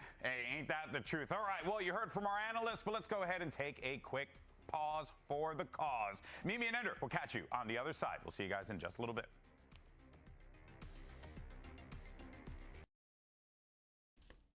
All right, what do we think Sentinel's going to run on Breeze? Are they going to overcook? Are they going to play some weird shit? Or are they going to play basic? I think basic. Yeah, I think Kaplan kind of self-reported with that interview. Yeah, is it going to be basic? Do you think it's like Neon level basic, or is it Jet level basic? It's probably Eurojet, to be honest. Really? Yeah, they'll probably put Narrate on Jet and Redux on Crew again, I guess, maybe. And then what, you have Astra Viper and like Chamber, so yeah, because you need a Scanny. Lascan James. 5 victory for FURIA after map number I'm seeing 1. Astra Euro. I'm seeing Sky. To Breeze now after I don't mind the Sky, but again, split now getting to play the Jet heading on to Breeze. It's his time to shine. Okay. Yeah, bad news for Sen fans. He was an absolute monster. The last do time not we got like to see this, FURIA on actually. Breeze, they got a pretty dominant Dude, win who against is Fruit Sky? Day. Our first showing like, of the map here in VCT initiating for? Americas. On the other side, Yeah, taking a look at I Sentinels. feel like They are Sky going the does not direction that combo a lot of teams would in Neon very terms of well. four No, not on this variations map with at least. You have like, cool, Sky has a dog, but this dog is like 20 years old and has one leg missing. Like Neon is so much faster than Sky, bro. Yeah, Neon is running, the dog is running. Okay. And the dog is faster than... Oh, sorry, Neon is faster. They definitely have a meta read that scan is not as strong anymore because they played no scan on 2 maps now, which seems kind of insane to me. Yes, the map that got the sites like basically split into 2 halves has bad scan value now. Opposite sense is being made here. Hello? That's crazy talk. I'm pissed. I'd rather run Teo on this map, I'm not going to lie. Again, I think if you're not going to run scan, I think you need to run double initiator and run Teo plus Sky or Teo plus KO. I wouldn't mind that, because then Neon, like, solo Neon on that as well is totally fine. I do think the Sova is the best choice as we see FURIA. I think FURIA's biggest... Oh, sorry, go ahead. Solo initiator no scan seems fucking nuts to me. Already have the experience on the stage Yeah. on this map. Also, I still don't like FURIA's comp as much. I think Neon is just so good on this map, and Neon Yoru is a very good combo. The Sky. Still one that I'm trying to wrap my head around a little bit, but we're not going to have too much time as we load up this pistol round. I really hope we get to see Abyss to see whether they are just playing no scan like Perma. Because if it's 3 maps with no scan, 2 of which are huge, then that's clearly their meta read. It is happy with mediocrity. What are you playing on Abyss, though? Well, already I mean, I don't know. At the Sky util, Teo Breach or something. Down into elbow, got a ping, so Sentinel's aware that there's at least 1 player in this area of the map. And already a nice position You would think that you'd have to play scan on this as a map. crossfire with Caillou. Genuinely Still jiggling for elbow, but a little too far. Down to Alum. Caillou just caught out in the open there. Taken out, although with Koala dropping in bottom mid as well. FURIA are going to take their time. Still have yet to commit with a teleport over to A, though. They've got 3 players and the spike, ready to move forward. And with double smokes, you can always condition this Viper wall towards A. Threaten that you can be walking up at any time, and now they make that threat a reality. But as it's happening, Sentinels has walked deeper back into mid, and will have very fast rotations with their double duelist. Cortezio was one of the bright spots for Sentinels at the end of the first half. Now the sole anchor on this A side. Tucks away into orange for the time being, calling his teammates over. Not getting in front of things yet. Sentinels very reserved. Critically, Artson lives. They'll be a flank, but already FURIA losing players on site. That's bad news. Alum retreats 1 step back. Choosing to call Art back over to the rest of the team. Alum needs to come up with a couple here, but is already taken out. The plant is good for offsite, but there's no mollies from Nerf. No more stars left either. So when this wall goes down, it's separate from FURIA. They're back. They're back. They're going to win this 13-1. And then win the next map 13-1. And they're gonna play no initiator on Abyss. Not only do you make it so difficult for FURIA to mid-round, but you're gonna have such quick reactions as soon as any presence is shown in main. Here, not only do they have that rotation, but also are thorough enough to wait, catch that lurker before he can become a problem. And those mid-fights sort of previewed us for what Breeze feels like a lot, which is a lot of solo plays happening or just one-on-one aim duels. And that really puts a highlight on your duelist players, and especially for Sentinels. You know, Redux stepping up to the roster for the first time. Narrate as well, switching over into the duelist slot. Need to be firing on all cylinders for Sentinels. FURIA on this eco, just gonna rip a hit towards the B site. And again, Sana fast rotates players in position. Just on the other side of this smoke. Already Sentinels closing the gap. FURIA went for a lot of these very shallow walls, which Sentinels are going to be aware of. And not stall things out too much. Knowing these swings are eventually coming in, Caillou's going to line up a couple. And support from John as well. Should make quick work for Sentinels. And they deliver. I wonder if part of the decision to play this guy for Sen isn't just that they want those flashes for extra aggression, but because of the big nerfs to the rest of initiators. When you're playing no Sentinel, wanting to have a higher information comp that instead of one tool on refresh, essentially has 3 tools with 2 flashes and the dog that they can use at their leisure to re-clear space and get information without needing to invest bodies. I wanted to hear the second one. We got a glimpse right at the very end. It could also just not be that deep. Maybe there's hype, you know? Maybe Sky's just cool. Maybe Sky is just cool, yeah. Well, this round, Sentinel's a little bit strapped for cash. FURIA, just 4 players towards B, did put their wall down over towards A. This is something they can do with the double smoke comp. Don't necessarily have to have that for the B execs, but a quick jump up, and Sentinels somehow up with 2 players already. A good snake bite has kept the rest of FURIA Maybe Sentinels won't even have to play. And already says taking this map. What if this map is just uber defense sided? What if we got a problem? Dude, it's just a Sentinels warm-up thing, man. Deadass. Barely taken any damage. Redux the only player to be hit. What, you think they 13-1, 13-1 one tap headshots regardless. Is Guardian I'm done with these super preds for 13-1, 13-0s. They're never right.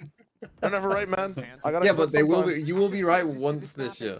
No, but I don't want to do that. I don't want to just 13-1. say it every time. I'm on a cooldown. I can't pred it for 2 weeks. I can't say that shit for 2 weeks. And you see that making full effect there. But on that week 3, bro? Yeah, 2 weeks, man. I'm egregious. I've called a 13-0 like fucking 3 days in a row now. It hasn't happened. But no one remembers. No one cares. It's funny though, because I remember. My mom talked to me about it too. She remembers. It's also a lot easier with the new pocket.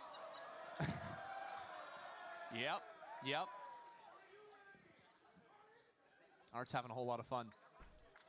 I was gonna say it's a lot easier for attacks to just stay on site. So a lot of times you'll see the situation where there's like both teams have 3-4 players right on opposite sides of a fight wall. FURIA? It takes a while before pandemonium breaks out. And there goes How'd the FURIA Abyss work before? Yeah, no, points out the watch. Just wasting everybody's time out here.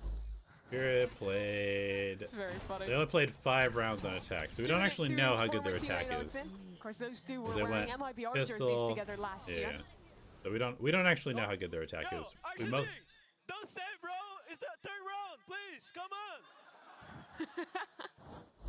on. We mostly just saw their. I expected him to just like pull out the Portuguese trash talk just for that one-on-one. Yeah, not to be this time around, and well, Artsin forced to save in this next round, just a bandit for him. Again, these forward flashes into elbow. Getting some amount of info, but not perfect for Sen. As the wall comes down, the dashes are here. FURIA into sight with a little more ease this time around. Eyes on Koala. Thinking of taking a timing through a wall as he will get a kill on the other side. Koala gets 2 quads behind enemy lines right now, for the record. Still alive and still good for 3. That's what the ghost of all things retrieves the gun, but it's a little bit too late. Narrate already into the site, runs out of bullets. Not another EU clutch. It's one-on-one. Do the attack Viper Smoke on left side of B. A lot of support for EU in the crowd. Are you talking about like orbing here? Plenty of time. Sees John QT on the other Or are side. you talking about just this wall? His former teammate with M80. Needs to take him out this time, not to be. The Guardian strikes again. That was so close though. And I just have to see what the hell was happening with Koala and that ghost. How did he get 3 kills? Catches a great timing on 2 flash players. And then that one is just aim diffing Cortesia, not something you can say happens too often. Fortunately, not enough for FURIA. Sen making a repeat of map 1, just the other way this time. And interestingly, FURIA will buy an attack-sided op for Koala. They put a priority in getting him the scope, but that will force him to slow down the game plan a little bit. One of the benefits that you have with the double duelist is it doesn't slow you down entirely. You still have the Yoru. This wall is kind of weird to me. Like, why does it stick out slightly on B?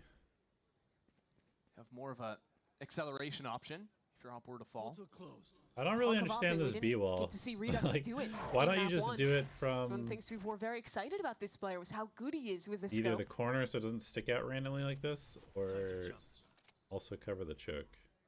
I think the stick out random is just to give you a bit of shit, like a bit of cover if people come in, or a way to understand there is money for the dodge darts. Yes. Art. Your corner. Don't let your OCD stop you from having a good wall. You think there's a good wall?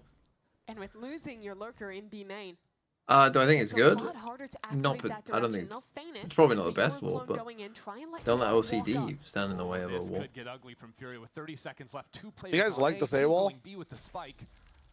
30 seconds. Still the op. I mean, what other wall would you do? To play around on this B side right now. Yeah. Redux will hide away, set up a clone. He's got a good position. Redux. Timed on the flash, and that's tough. Now he's been revealed. Vulnerable as well, as the spike is planted. Spike planted. Alum's got a great position. Okay, they're flooding. Waiting for it. Sees the ping. Tries to escape and succeeds. Alum carving his way out to a tough position against the wall and has the support of Nerve. This round, from 0 to 100 for FURIA. Gambling everything at the last moment to finish on to B. Unless Cortesia has something to say about it. Checks his corner. John has his back. And Nerve is so low. This is super losable. Not a ton of time. John needs half. John gets it! Doesn't have it. Unlucky. But he doesn't have the time. 3 kills comes in a little bit too late. And FURIA are on the board. And that round comes completely off the back. A Furious new duo from Tier 2. Those guys who were repping QOR last year really rise to the occasion. The mech from Alum on display there. Taking down 2 players. And the Nerve doing well to play this time perfectly. I don't understand the smoke. And get a much-needed round on the board. You just trying to block off ladder and like the corner? Broke. Yeah, and at the same time, John QT, deathless through 5 rounds, was able to retrieve the operator, give that back to Redux. The Sentinels aren't going to miss a beat here. Still, FURIA have the ults, and are already into the B site. Cortez hanging out back here. Somebody a line now on you? revealed up as a Hunter's Fury sends him scattering. Redux, shoulder to shoulder, and up from above, an execution. Gorgeous from Koala, just barely surviving. A difficult retake now for Sentinels. They need a pick, need some way back in, but with Koala now posted on the operator. Exactly who you want to have it. Go, go, go. Narrate now vulnerable. Spam just high.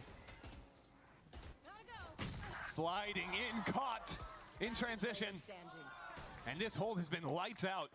John QT again running away. Don't die. Got to keep that KDA perfect. He's going to be all right. Scurrying away. 7-0. Means a bit less when you start to lose rounds. But I do like I'm pretty sure you can make the wall work like this. Approach to taking this B site. I think it extends a little bit. In their initial game on Breeze, Koala would pretty much always do that pathing, updraft dashing on top of that close pillar. Or you can maybe even step in. Sen was immediately ready for that. They were shutting down these players in those expected positions. Now, varying up the pathing a bit on the dive. Oh, that util combo too with the flash and the Hunter's Fury really to support beautiful. That's something I was really impressed with in their first game as well. How good map has been very defensive sided. It has been very defensive for these double duelists has been. Because credit to EU I think people have kind of forgotten how to play Breeze a little bit. Well, FURIA. I have not seen anybody There's an attack use elbow very much. For Koala. People are still throwing this smoke for some reason constantly, which is like completely useless unless you're trying to split B. They've shown these walkdowns before. This smoke is better. FURIA should be wary. One of the best positions a Yoru can play on this map with the teleport escape tool. So FURIA wait out the first timing, force Redux to set up another. I feel like if you're going to do a mid default, you need to have somebody doing elbow Viper's stuff. Pit is annoying in A main as well, so FURIA realized this is the timing they need to take. The gas covering their path. Narrate. Steps back into the line of fire. This is one of the reasons Neon is good here. As the wall comes down. The stun is crazy strong in layers of this salt. position. So frustrating. And a kill on top of it all. Narrate on the reposition. But Koala's already into the site. How is he getting away with that? Caillou can't do anything from the back. Big momentum Koala shift. just All of a ripped up sudden, in the Furia. site. So now a test for the man who's yet to die. Yeah, Sentinels look like they should have had this one in the a bag. 1-on-3. They got to start challenging these guys before they make it to these sites, man. Like, But with this position revealed, they're actually really good at trading and executing. Still hasn't died. We've lost 3 rounds. Saver. He's smiling. His teammates just, he might hear the crowd too. but I think looking at the money, it's the The responsible idea one. of that smoke is to deny both the close and long angle. Force them to play close to force it to Can take they it out. get the hunt? They're working on it, but he's pretty damn far away. I was going to say, after Cortezia talked a big game about saving a few rounds ago, Furia might be a little bit more inclined to hunt down that But can't operator. they just hold you from China, Gobsy? Surprising, though, that it hasn't really found that major difference for Sentinels that we were expecting it to. Yeah. It's been a lot of these kind of just like late hits from Furia where they've been very well grouped. Yeah, and biding their time as well, timing out the I guess it does block a lot And I of want them to holding angles. be clear, the So I only can see reason it being Furia won solid. this round, they were in a really bad position. Not my favorite orb, 2 players but I on can the understand site, the a theory behind pinch it, I ready guess. in mid. But Koala alone rushes out, gets those 2 kills, which he could barely believe. And Furia win the round. Wow, that is like the most polarized reactions you could possibly see. Kaplan calling a timeout, maybe by accident when he smashed his keyboard, I don't know.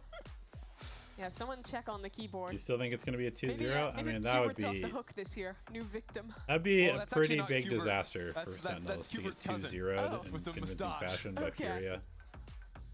I didn't And know I don't that. know what his name is, but Okay. I thought there might have been like a little, like a next layer to that. I Guess don't know. not. We can ask Rob. I'm not in charge of Kubert activities. You love talking to Rob. You're his bestie. Well, yeah, that's the reason I have to predict Sentinels every time, It's so true. otherwise he's gonna hunt me down.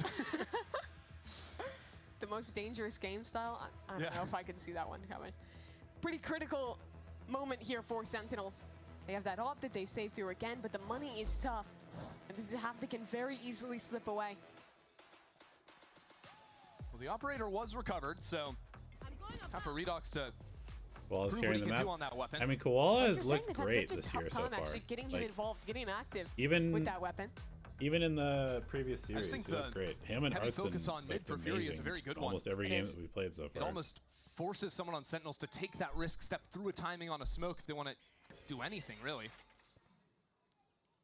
Redux posts up an elbow, but again, look how patient Furia is. Wallenham They might be wanna the see best this fight VFL happen. player They want to see where of the that year. op is walking. A difference. There's always this time one. for There's Sentinels. always going to be Narrates someone Bucky who's in mega A main. underpriced. On the close corner. But with the drop still up DOS9, for you, rest you in think peace. surely this one gets I'm cleared. just hoping it's DOS9 That's again. how loud Furia want to be. They want to use the drone immediately. A pullback on the star, and that's the problem. They wanted to go a little bit slower, and that's where Bucky is going to ruin you. Narrate still looking for an opportunity. Not pinged. Oh, there's a feeling another shot right into Well, this Eve's round did face. not go well for Furia. And so an I orb will be mean, Sen picked should up, win this now, even with and the bad Sentinels weapon. have 4 players stacked on the right Yeah, side of the map. 4 people here. Don't have any other A little information, worried and by they're them just forced to having commit into pistols and a this. Bucky here, but This is ugly. Oh, they convinced them. This is real ugly. Yeah, they've got to leave. Are they going to try it? 40 seconds, but there could be players anyway. Thankfully for them, no one's they walked really up. should just freeze here Importantly, though, and the go back in. operator is walking up as we speak. A very forward line, something they haven't seen so far this game. But they don't have the util to clear it. Here's the op, and it delivers. That looked really funny, even though he was this clearing was- the With an corner. impact, and the rest of Sentinels already being called into that B Just site. a straight backward swing. A full-on eco for Sen.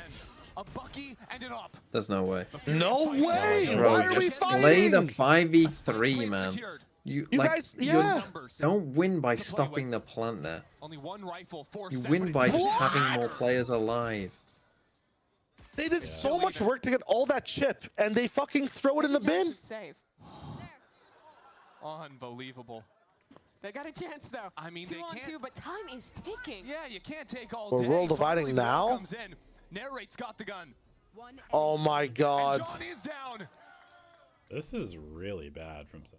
Guys, for the first time this game, leaves Narrate Do alone. you call a timeout here? That wall almost causing some problems for him. Nice shot. What? Damn. He can't. He can't defuse. They just called one, no? Yeah, they called one this last round. Yeah. An eco with an operator going into that round and a hair away from winning it. Only one man saved FURIA there. This is like... They did not have a cancel option. They didn't have This is like the shit that Fnatic does to people. When they're like, oh, the time's low, so let's just all fucking in one by one in. And lose a 3v5. Yeah. As Sentinels flooded Yeah, in. just like trying to stop it with the spike. Yeah, kill I'll team win the like round, that. guys. Don't worry. I'll run in on my own. But ultimately, the way this started, the snowball And hope was that Sentinels for whatever losing reason that they're one not clutch holding it. on time, not being able to defuse. Happens again. Exactly what continues it. So, Sentinels finally with guns back, with ults revving up. But with FURIA still playing slow, holding this operator, waiting for any aggression. Ooh, leg shot. Takes Art down to 32. Oh, but Koala was waiting for it. And it's that kind of patience, right? Koala was not taking an active angle. Was waiting. I think Sentinels is gonna lose. For someone to show themselves. But they know that Redux felt like he needed to make the play. I think whoever wins the next game is gonna have They punish that. a good path to play Yeah, the 3 best of dimensional drift, 5s. too. That could have been big mid-round information. So now, Narrate again in the hot seat. No matter who wins this game, they're gonna have a good path to play 3 best of 5. He's taking. What is he doing? Why? What is he doing? Did he see the bat signal? What the fuck? We don't need a hero, man. We need some consistent team play. John QT holds his own, but as a flash follows down, Caillou is If out. FURIA win this, they will have won more games in 2026 than they did in 2025. Yep. FURIA have such a strong position here. I mean, you saw the stat after And it might just have to be another save. You were the last critiquing game. them for Boo! Times change, Boo! Mimi. People can update their opinions. Last game was their first win in We need to support 364 that. days. He's trying to be fiscally responsible by one less latte. And get the operator. Great. They had this off. Next round, it's going to make a difference, guys. I promise, I promise. Just one more shot. Give me one more shot. Oh, I don't think they get to keep it. Oh, I dear. think No, this is you're not it. supposed to make a noise when you're saving. Fucking cheering against the team they're rooting for because they're saving every round. That's really funny. No, FURIA are staying classy up there, you know? How do you play against Op with Sentinels comp on attack? You have to just like insta-hit the sites, I think. Quick on that I don't shot. think you can bother defaulting with their Talk about comp. that play for Narrate. I think that on his jump You're peek, he saw probably the just Viper, doing a lot of so he like thought that fast was A just an extremity splits player and then walking B in, slams. and that he could get a timing. That's your options. It's the whole site hit there. And then you mix up a few like And as fakes. Sentinels, after starting this game 4-0, have let slip 5 rounds in a row. And punched in their second time out of the half. Their last one was 2 rounds ago, Mimi. Yeah. Cap is not happy with what he's seeing. I think where a lot of the problem is coming in is really just in these site executes for FURIA. The double dive from Alaman. I also Koala don't has see a been doing single so person on much stage work who's on the enjoying entry. the game, which is Part a of it is huge just problem. how long FURIA is waiting. Sentinels keeps, trying to do something in the mid round, get players embedded in mid, get an op walked up. Cap is fighting for his life while Fury is just laughing. Oh. Keep talking to me. What's Cap saying to the boys? What's he saying? I'm stressed, guys. Please win a round. Can we not save next round? Yeah, they don't have guns. Would they bought an op, though? That's minus 5,300 on narrate. They're still giving Redux an opportunity, even when no one else has a buy. That's not a save from the last round. They died with that op. This is crazy work. What have they cooked up around this operator? I mean, narrate's still going to have money to buy in the next round.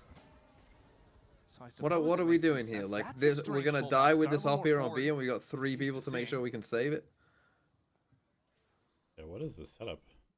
They're just full gambling FURIA B with already the with op, 2 players worked up and into the elbow. guy who has ult has the Always op. been so deliberate in how they step into mid. Haven't gone heavy through elbow just yet, but in a good position if a fight were to be there. But they are playing low info on the A side of the map. Don't have an embed A main. And with this drone going through mid, they don't have a tool to realize there's 4 players on B from Sentinels. And FURIA have done a lot of these mid-round gambles into a site where a lot of time today, they've guessed right. This time, they're guessing wrong. Can they figure it out in time? That's one player spotted. Here comes the off. Redux is down. That was the buy. That was everything Sentinel sent into this round, and now the entry in is perfection.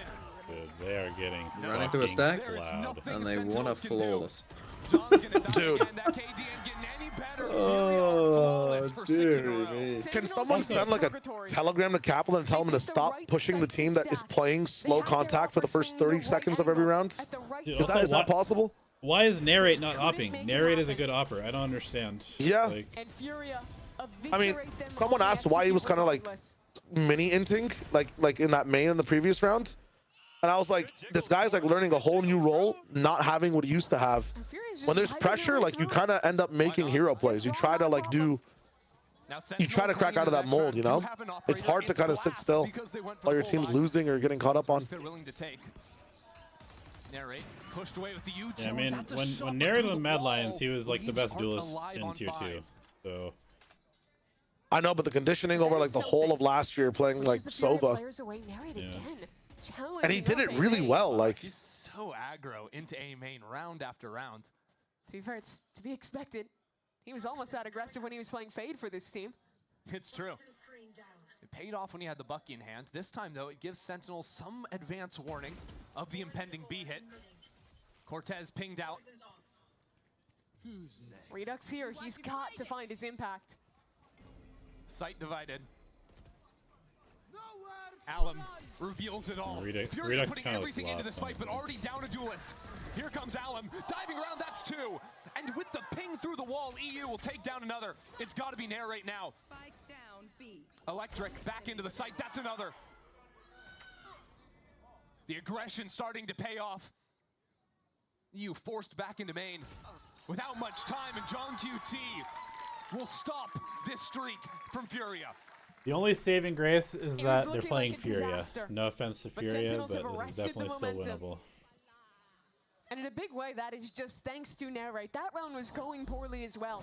A great Sova ult from EU, followed up by 2 beautiful kills out of a limb.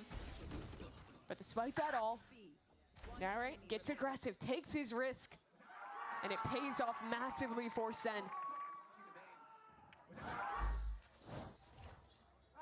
You're in elevated. One more. Well, thanks. For Sentinels to keep things tied.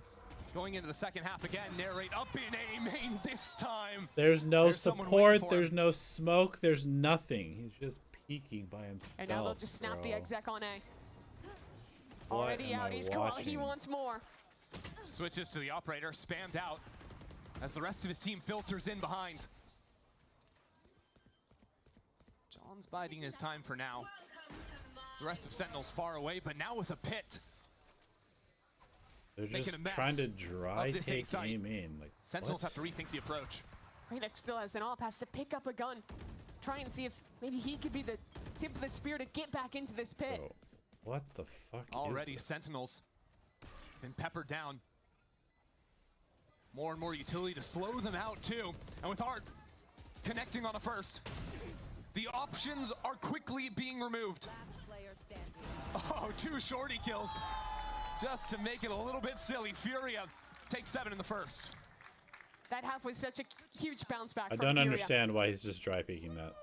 Sen was well prepared. We're shutting down FURIA on the execs early in this half, but they slowed things down.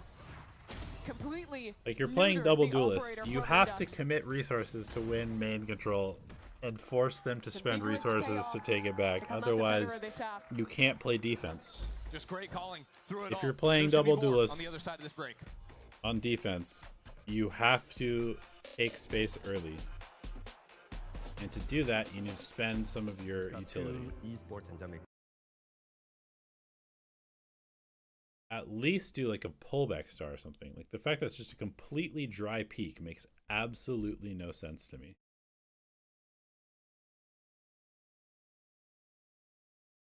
I think it's even rage. It's just like there's just no plan. There's just no plan.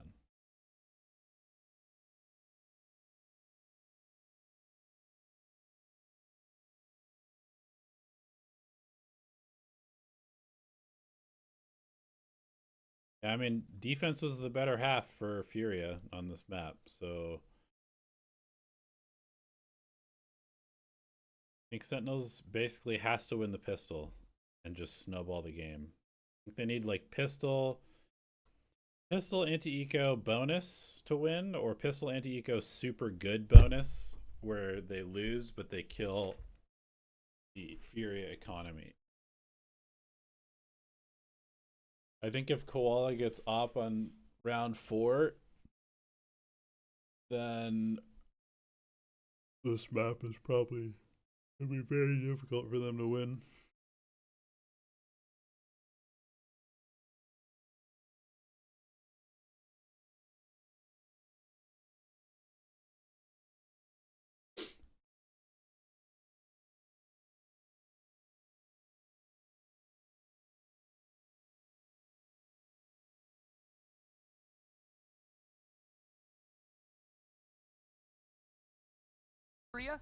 With a small margin here to play on, already took back on split, so leading in this series, and with a phenomenal second quarter in the first. And this is where FURIA eviscerated in their game against Crew. They went 8-1 on their attack side against that squad to close that map out dominantly.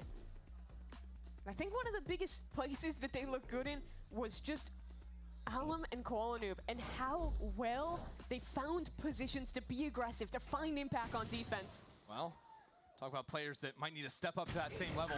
Redux needs to show up here. Couldn't get it done on the operator, but already first blood. Regroup A and go hit A.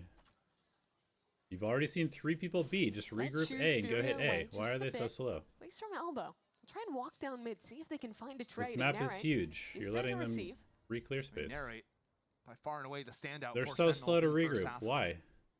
You can have him. Why are they letting them rotate? Redux step up to the challenge. You saw 3 people in elbow. He's making the right gamble though. Stacking 3 players. Why are they so slow? In mid. Funky wall for FURIA on A2. Cuts that side in half. And Narrate is trying to retreat and create some noise for the lurk to activate in mid at the same time. Sentinels take another down in mid on A. It's looking great, apart from Alum, who's still a problem, although Sentinels realize late Viper wall on pistol? Oh yeah, what the hell? Knows exactly where those 2 players are going to be and puts down a very deep Viper wall on top. Cortez opened the door. Whoop. And Alum, well, it's been closed in his face. Loses the chance on John. That was a very weird round from Sentinels. Spike planted. Redux saw 3 people elbow, and it took them like 25 seconds to regroup John's A. getting help. Holding this line. Ooh, catches him on the reload, and now the swings come in. It's a bit labored. Ultimately, though, John finds success. And you remember the first half, it started with a Sentinels pistol round win. That turned into a bonus win for them as well. They got very streaky at the start. Need to replicate here now in the second.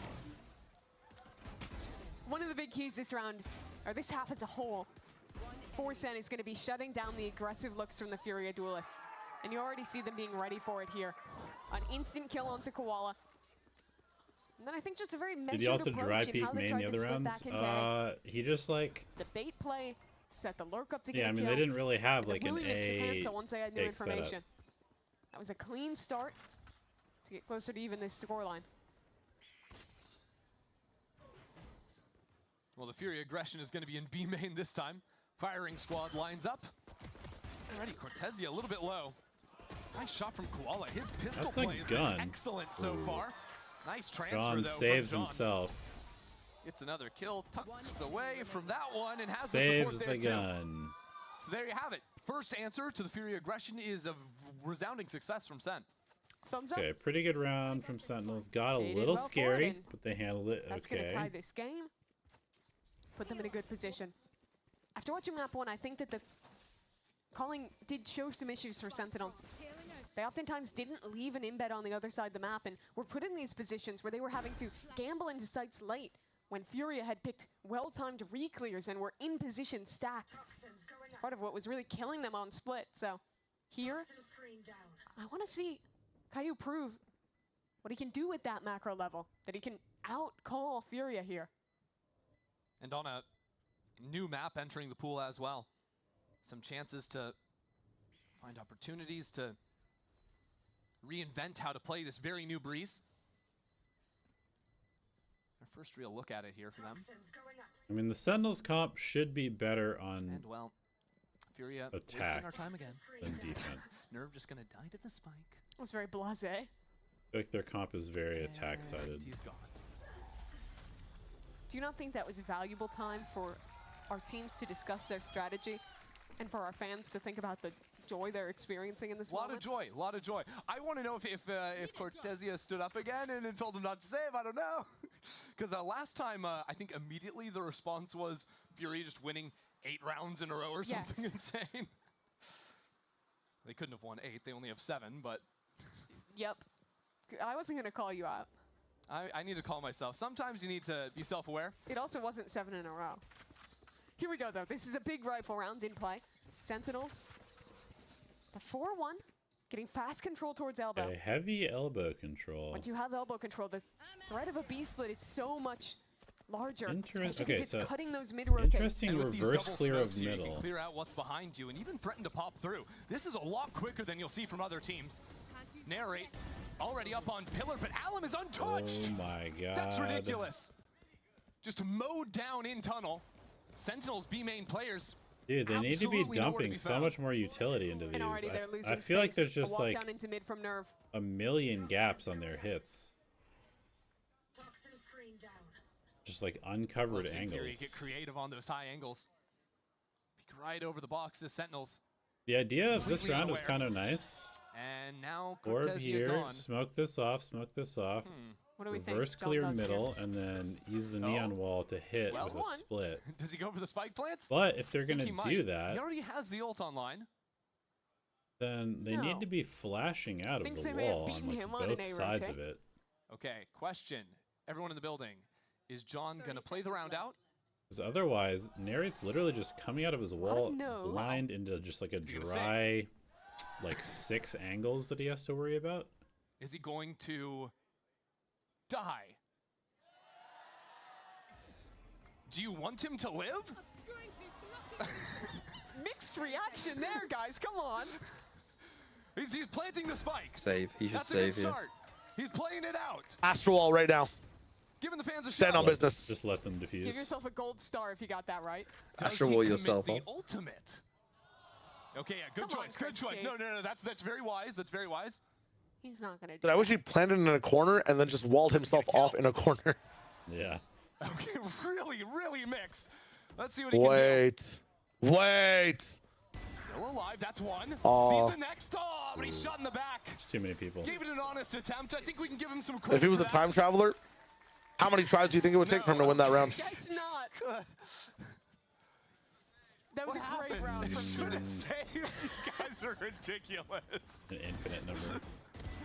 This is how it's Really? started off. Wait, did they just flash themselves? Is that why they lost that hit? Yep. Not just in the aggressive positions, but in locking it down. Oh His my movement. god. You see the set shot? Oh my god. I did like this the set strat on the split. To be fair, They but fully just flashed themselves. Lime just shut them down completely. Unfortunately, the fast lane just gave an exact crosshair for Alum to aim down. Get a couple of kills. This time, FURIA slipped down into mid. Yeah, they showed these looks in their last game. They love this double aggression. They should bypass the dog. Okay, yeah, so- At least with one. I don't think Jet was spotted. She was not. And now Alum is. Holy It doesn't even fuck. matter if Jet was spotted. Holy He was popping out destruction. of the smoke. Instantly shutting Okay, it down. so FURIA. this is obviously an Expect a similar round anti-approach to be called and have the that they immediate have, response. having I watched thought the FURIA calling play. from FURIA all day long has been So they know that FURIA likes to It's double been on walk down point. here, I think especially and so their on these response to that is defensive that they're sides. going to Their try and rotations reverse have been clear on this a point. bunch. When they're choosing to go aggressive has been great. However, if they're going to reverse clear this, and the players following it again, up has been even better. you have to use utility. So here we are again, They're guys. just trying to single flash out and then Oh, dry just flank. go and save. Playing Go and smoking, they're fucking not save. even in Keep the your game for the KD first 20 intact. seconds. Your teammates This are game has always actually given me a VFL idea, by the way. I will not reveal what it is just yet. No, but reveal it, reveal it. I also feel like Please. I'll- it needs I'll to reveal it be to you. Surely they can go for something two, from okay? So here. I'm thinking of making. standards So a you know little how you have your higher, IGL and they Like get a- double Yeah. points. I feel like thinking you of need making to a do- second player that you choose. One person comes here as a player that gets extra points or negative points Three here, based on their smoke, overall smoke. positive or negative KD at the end of the game. and then you collapse on this. Like So you need to have to pick a collapse on player this who together. will go positive. Oh no. Interesting. So selfish players that save are better to choose, even in losing matches. About to be asking the Yeah. very same question. So everybody's picking up boss Into the spots. save before it even happens. How does he expect it? Wow. Well, they got their one. Yeah, the way that they're doing. But this if you doesn't pick it make on any Aspas, sense to me. Aspas can't be your player who gets double points. Sometimes. Like the overall Yeah, idea true, of true, reverse true. clearing this makes a lot of sense, but the way that they're doing this makes no We have sense. so much time to watch these saves, but I do want to remember the 5 seconds of gameplay this round. I mean, we could call it the Aspas roll if you want. Call the Aspas roll, yeah. Flag. It's just silly. But I love the variance on these mid-aggression looks that we've seen from Yeah, Furia. I just- There with the double walk down. Now this I don't round, understand Vola just out of double doors some of the alongside designs of Artsin. these actually. Caillou is on a journey trying to make it look like that same previous round with the dog up into elbow. But this time there's a dart. There's a that very comes out obvious from you that anti-approach from spawns Sentinels. No one. So Like, Sentinels should trying have to an exact reverse idea. clear That's middle why because they know that Furia already likes to you walk have the down middle, rotation. but they're Two doing players it snap onto kind of A. weird. Make Doesn't that make that much forward to sense. hold down this site. I know the issue when they do it too is they use a lot of their sky util, and then they have nothing for sight, and they already have no info early. So they keep running into like either Alam's op or some shit off angle, and they also learn nothing. Like they have learned nothing about this map, and they have to slow contact everything right now, even on the eco. Like Spike is actually going back into A. They're trying to do a double fake, but Yeah, I I think think Sentinels they might need to be like pinching middle overthinking it a if bit. they're gonna They're reverse gonna go play for like this that. delayed Otherwise, look, I I think they're assume, just into kind of tunnel. wasting time. yeah, Go up 42 seconds, man. I mean, they're still possibly like go you can into two. see they're They really literally wanna trying to make it follow look the like game the plan B right hit now and then and like come back reverse into clear an A again. split. So yeah, you have narrate right now sending it into B, but there's still a double hold here. Indoors, Oh my and god, but the dude, down. dog, drone, something. There's no initiator on this Caillou team. overthinking things, and Furia do not rotate. Should have heard This it. game plan If you can't be watched done with a Koala's fucking last game, Furia don't go anywhere. double duelist system, man. Save, save, save, save, save. Oh save, my save, God. Save, save. I love how we've come full circle on it. We went from booing John for saving to now cheering him on. That's another. He's 17 and 5. That's I might call it the insane. John QT roll after this. I mean, he'd be farming points. Yeah. Now on double digits to deliver. Sen really overplayed that round. I think it was a nice idea to try and fake there, but that one piece of utility from EU, the early dart into mid, meant they never believed it. And I mean, even they're on their once own right now. Sen They have no sent timeouts, forces so back that they have to direction. figure this out. They were happy to keep those My players guess is in that they mid, just knowing continue there to try and do was the always a game risk of plan a that they double back prepped into for A. Furia, which is going to be a And lot of Artsin. reverse clears in middle, and it's probably going to go really His poorly. team's good positioning. It's rewarded. Sentinels buying up here. So whatever they can. Just a B hit. Hope for the best. Maybe just looking to rip a B hit, but already Koala and the operator. The classic. Trolling elbow. That means Okay, but it's Nerv is a all good on his snake lonesome. bite. Stuck inside the fast lane again. also Nerf stayed inside the wall? Opportunity to play Oh, sick. oh, you gotta get that Oh. kill. Okay, at least you tried. Redux doesn't Wait, care, Nerf's doesn't popping. see. They don't hear the reload either? That's sick. Nerv waiting right on the other side of the divide. And you've still got It's gonna come Koala down. on the right side of the wall. Cycled with that Viper wall.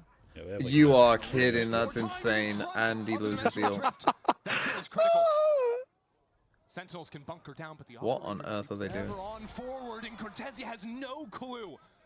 No. Had no idea. Oh. Pops up, missed shot, and the punish is there. Winnable, winnable. Caillou on for 3. I do.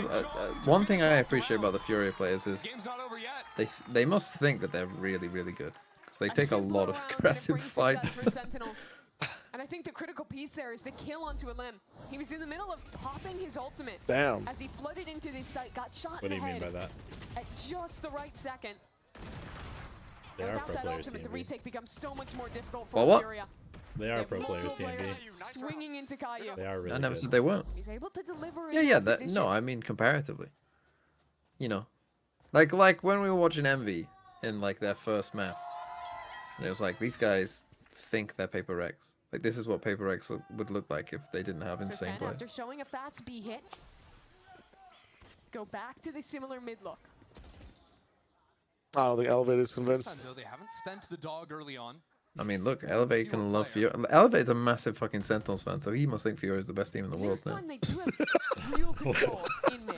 Don't fucking slander me like that, dude. Not a factor this time. Why is that hear that, everyone? He called that slander. He thinks being a Sen fan is slanderous. Caillou realizes there's a player here that Good smoke on left. Jump in. Oh, the dog.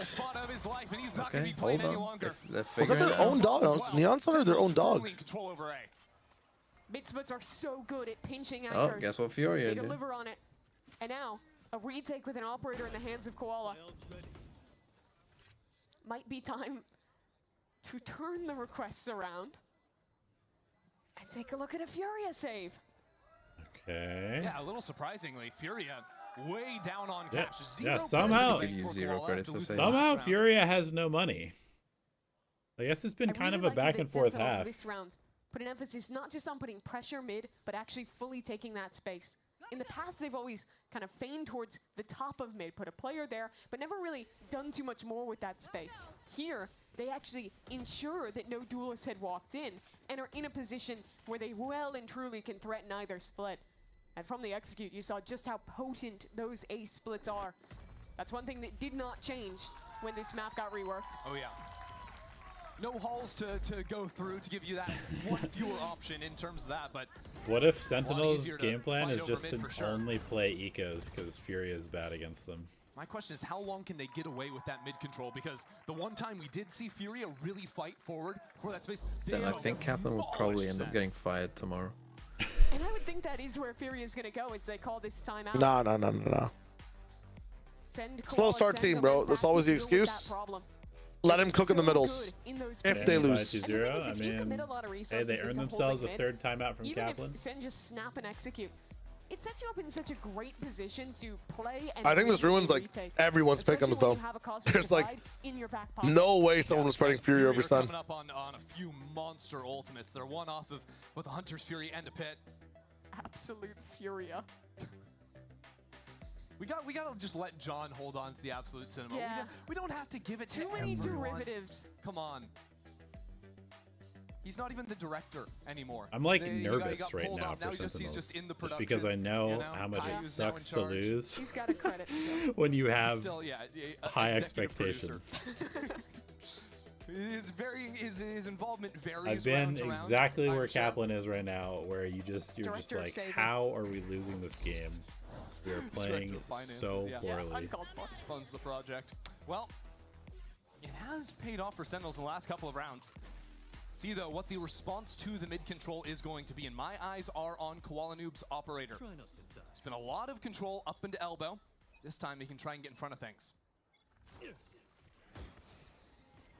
Sen, out of the Do timeout, they try just to send a brute force flash mid, this? but don't send any forces. I mean, their As if they groups are is just 5. They're committing just this gonna A. okay. Keeping it simple. Check Got all the your ultimate to angles. scout things out. Furia are quick on the draw, though, and Nerve again is in front of the fight. Narrate has been taken down first. Almost every single time. Okay, now just play 5v3 smart. It's Go a ahead, disaster. stupid Furia. Carved away at as Caillou works into the site. Sentinels separating for a moment. See if there's any They hope have, left here. again, they just have 0 space, and they have no smoke cancel plan clears. either. Yeah, this round is super Koala quick. takes another life. Man, this is out of the Just timeout John also. and Caillou. That's a sick recall. Spot that spike still left in the open.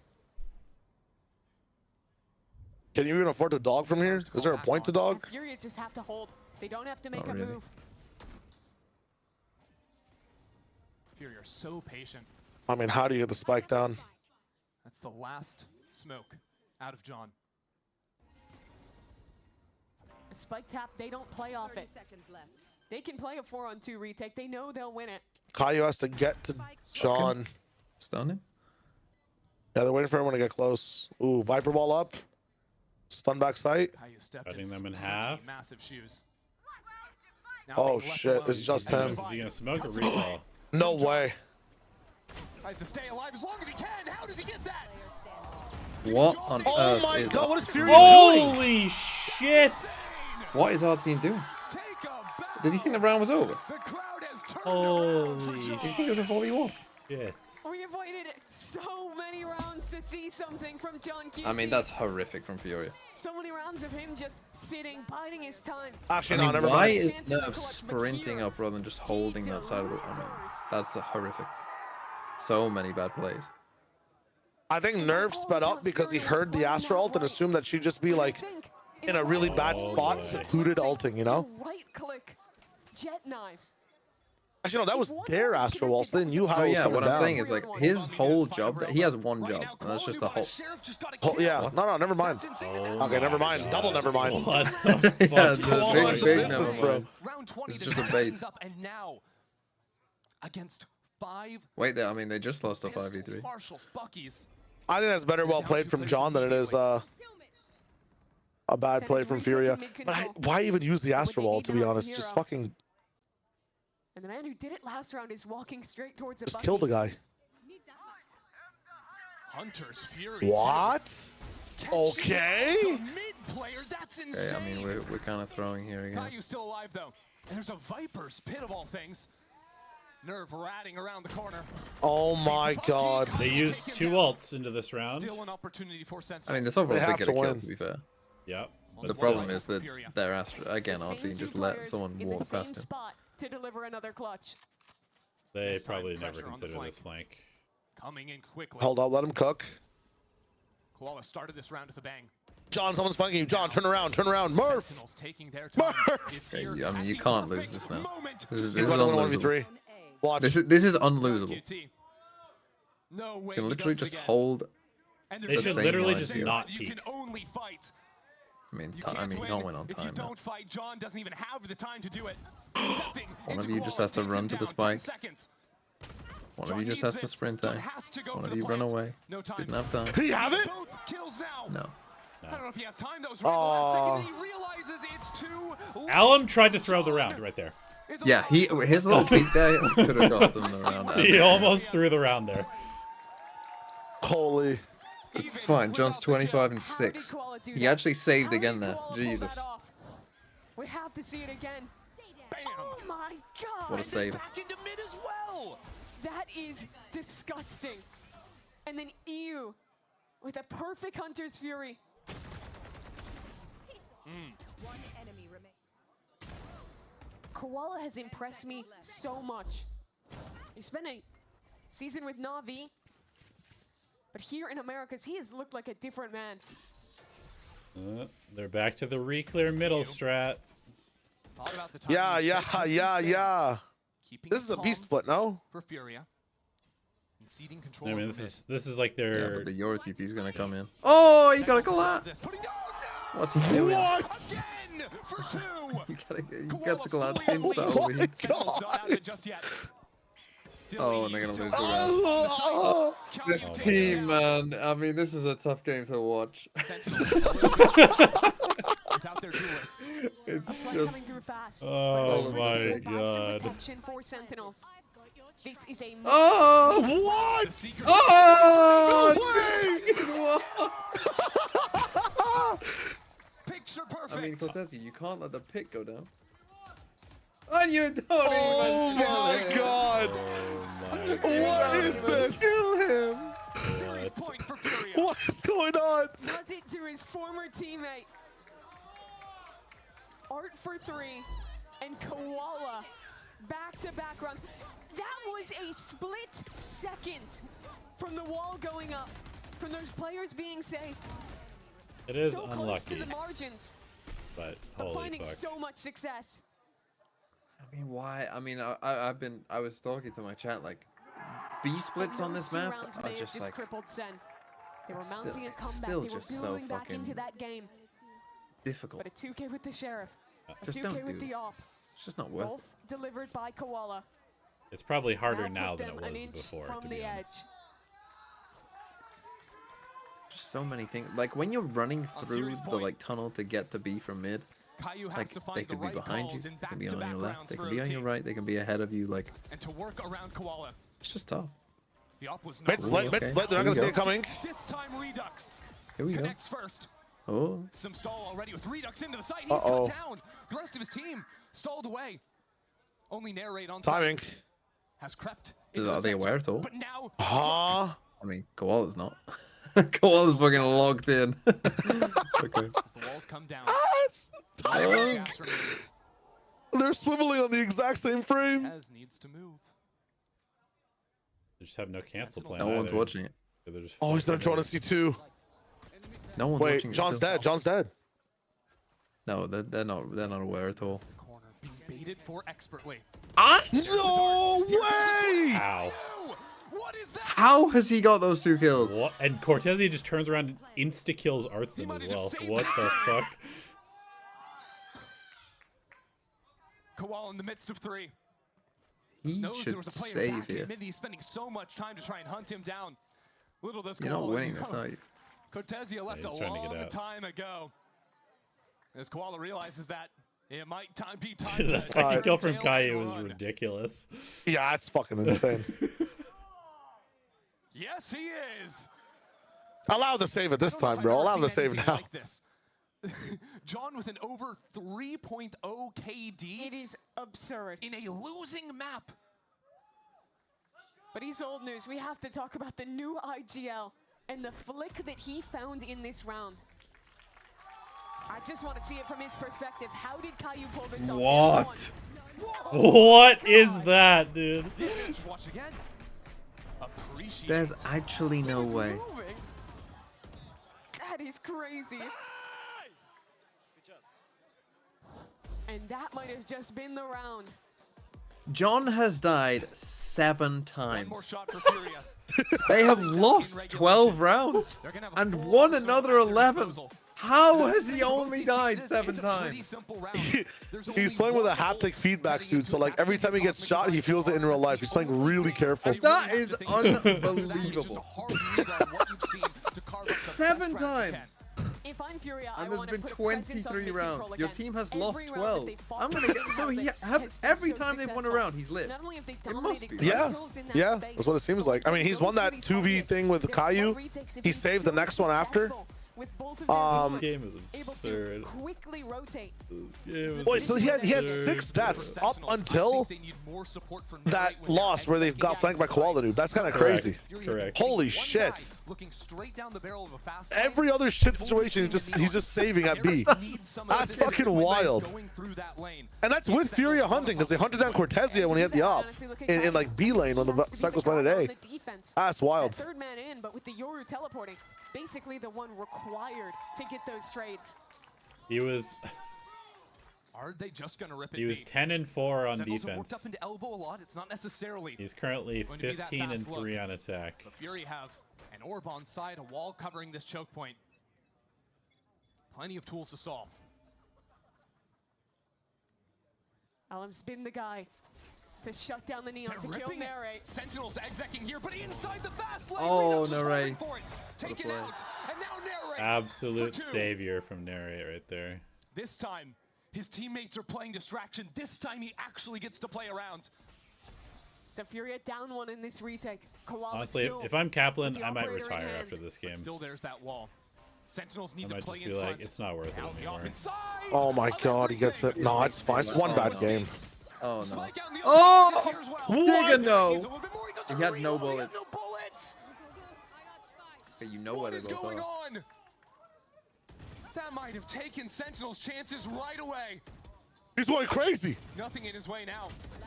Oh, he's got an ace. Oh, GG. No! What the fuck is that game? What the actual fuck have I just watched? That was. That's too old. What is that game?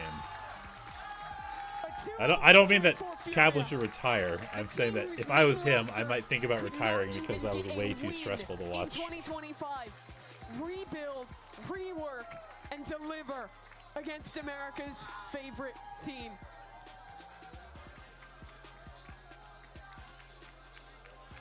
John is fucking mad. You can see it, dude. Sentinels still look a little bit shell-shocked after that. I did say, you know, if we get through these games and NRG MIBR, G2, and of course the fucking FURIA as well. Like, it's just gonna be those four. We all knew it. And just the calling across this game was so on point from FURIA. I think their decisions on the defense side in particular were so good. Always on the right side on split. Always dominating the space they needed on Breeze. Arcton is quickly becoming one of my favorite players to watch, from the calling in these rounds to And just there goes your delivering pick'ems. in clutch moments. In both of the series he's played. Yeah, I don't have a perfect pick'ems so anymore. fun to watch him deliver time after time. And the rest of the team as well stepping up when needed. For these rookie players as well, stepping into the team. What a performance from them. Mimi, in 2 matches, FURIA have already doubled their wins from Look 2025. at the combined scoreboard for Sentinels. Ridiculous. Absolutely insane. And we're going to be sending it down to Elizabeth on the stage for the Ryzen post-match interview. She's got EU standing by. Plus 14. You laugh, you go to Sen rebuild. One more time for FURIA, everyone. I'm here with Yikes. you. You see the chills in my arm? Do you see the chills in my arm? We saw you walking out. You were almost just like, wow, I can't believe we just did that. That was so close. But let's be very, very clear. You just took down Sentinels. Is it weird to feel good to know you ain't in that situation, but at the same time you miss it? Yeah, 100%. Let's talk about the first map. Right after 100%. the first map, what was like the conversation with the team? I mean, honestly, after the first map, it was like 13-5. the feeling so of we sort of had like a little the bit of time to situation just chill, and has we to were just sort of be a already chill total anyway. It wasn't too close disaster to the right game, now. So Like, I think going into the second map, I know was for a sort of fact echoing that the boys need the to chill, you know, room, relax, play our game, we're gonna win. like the Split player was, room that they just went back definitely not to, the map we is expected, so and so going into quiet. Breeze, we had more confidence, even though it was a closer game. So It's probably yeah, confidence so going into quiet that in too. the room. I mean, talk about the confidence. I think FURIA shocked everyone with their first match. You know, it was the first win for FURIA as an org in 364 days with your first match. Now you are here taking down one of the most iconic organizations in the North American and just America scene in general. After your first win, was there just kind of like, oh, we got to calm down, we still have a game to play? Or was like, oh my God, we're so back, I can't believe, remember who we are? Honestly, like, I don't remember like, what Okeana said about FURIA. Going into the second game, like against Sentinels, just looking to have more fun, really. Like, Koala Noob had a lot of fun in the first series against Crew. I had some like messages privately as well, like looking to have more fun and everything like that. So, you know, we got the first win in like 364 days or something like that against Crew. So all the pressure's off, you know. We got the one win that we needed, so we're chilling now. I mean, you were inching closer and closer to Master Santiago as well, and I think I don't even feel comfortable calling you a dark horse. I think you are the team to watch, full stop, going into Master Santiago. You guys are scary good. Where do you see yourself kind of in the zeitgeist of this all? I don't know, honestly. I don't have like crazy expectations for where we're at as a team, so I'm not like let down, like win or lose. I just really want everybody on our team to try their best every single game, you know, play the best that we can, and we'll continue to improve. This win against Sentinels, the win against Crew is good for us, but we're still gonna improve after this game. Hopefully. What's my take on the Sen performance? Give it up for you, everyone. Give it up for FURIA. I We're mean, gonna take a break their and team this play D2 looked versus pretty Hungry Thieves bad. next. I feel like they played comps that required a very, very high degree of execution to be good because of like the agents and the way that they had set things up, and their execution was just not good enough to actually like pull it off. Like the solo Tejo on Split really forces the Omen and the Yoru to play like pseudo initiators as well, but they were playing it just like it was a regular double duelist comp, and so they had like no ability to re-clear space. They had no ability to like take normal fights.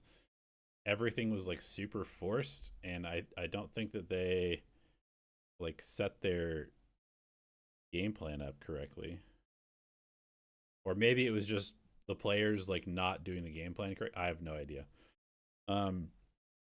On Breeze, I think again it was kind of a similar situation. They had a very clear plan of how they wanted to play attack, and they looked like they were kind of just following a script on attack, and there was not a ton of like room for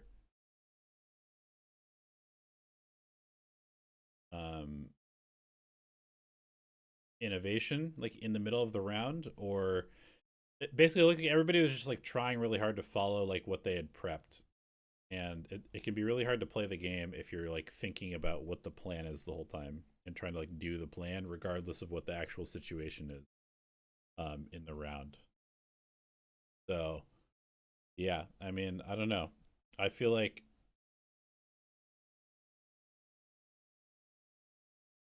it's tough. They've got a lot of stuff to fix. They have a lot of stuff to fix. They've got a lot of roles where people are swapping around. It was it could be a very rough kickoff for Sentinels.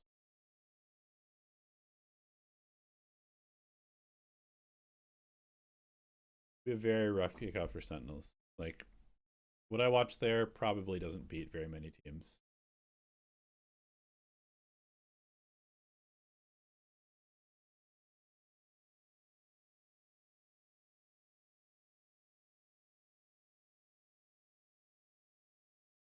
Because like you could just see that they had this their whole attack side was just like, it was, you know, they had the wall here, whatever, and then their whole plan was just to get double duelists up like this. But they were bringing all three of these characters, which to me doesn't make any sense. And then they had like Astra Lurk, and then they had the Viper solo trying to come out of B main, and it was like a B hit with no pressure from B main. So, because like the Viper can't just run through this choke, and he has no support because like the three aggressive characters are all going tunnel. So like, what is this guy supposed to do? So, FURIA was just hard focusing on tunnel.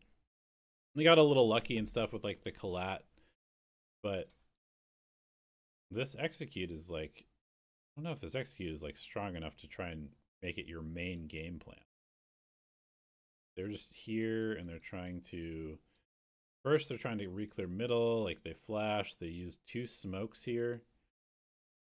And they're trying to like flash out. Narrate's supposed to like slide and get a kill, but Redux like flashed the whole team one time. The other time there was a gap in the wall and they got collatted. I don't know. This whole execute it seems a little bit hard. Seems like the difficulty of the execution of this plan is like a little too difficult, which I'm kind of familiar with. Like sometimes you can have good theory, but then if you try to do stuff that's like too overly complicated or like takes too many steps or is too different than how your players normally play, then a lot of times it ends up just looking really, really scuffed. So yeah, I don't know. I think I probably would have much rather seen just a bunch of like fast A splits with like the neon wall. Just take this super fast. Just like insta dog this. Flash, take this, come in here and neon wall out. Like back sight. Something like this. Like collapse this way. But no. It was weird. It was a weird game. Split was like an actual disaster. This was okay, but it definitely looked like they were thinking way too much about how they were supposed to play the game instead of just playing the game.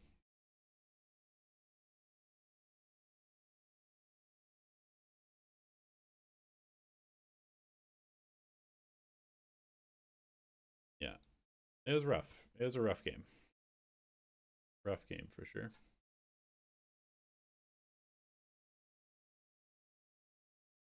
international stage. Yeah, it feels like when they really need to step up and be there, something just happens. I mean, even in the offseason, they beat NRG 3-0 in Red Bull home ground. So they are there. They know how to play against these teams. But again, that's in America's teams. They then moved on to play into the Radiant Invitational. next. And they lost in quarters to Paper Rex. So again, another international But they also lost to loss. Paper Rex. So Yeah, It is Paper Rex, but I feel like what they were saying is that they have this new flair with this swap, but I'm curious what as that much is. as yeah, exactly. Because as much as I love Baby Bay, I still feel like they're in kind of the same position that they were in last year. I don't know if this change was big enough to kind of bring them to where they want to be, but we also don't know what's going on. But if you're G2, you don't want to change too much because they are finding that early success. It's just it feels like a lot of the changes are more. Yeah.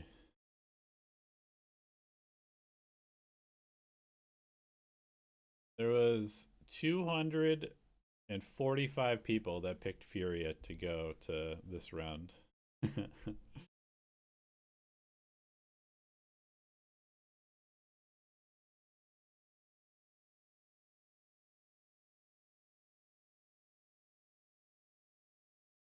dish that could win them a world championship. Of course, so let's see what's going on with the coaching side of G2 Esports. We've got Josh RT standing by with Liz.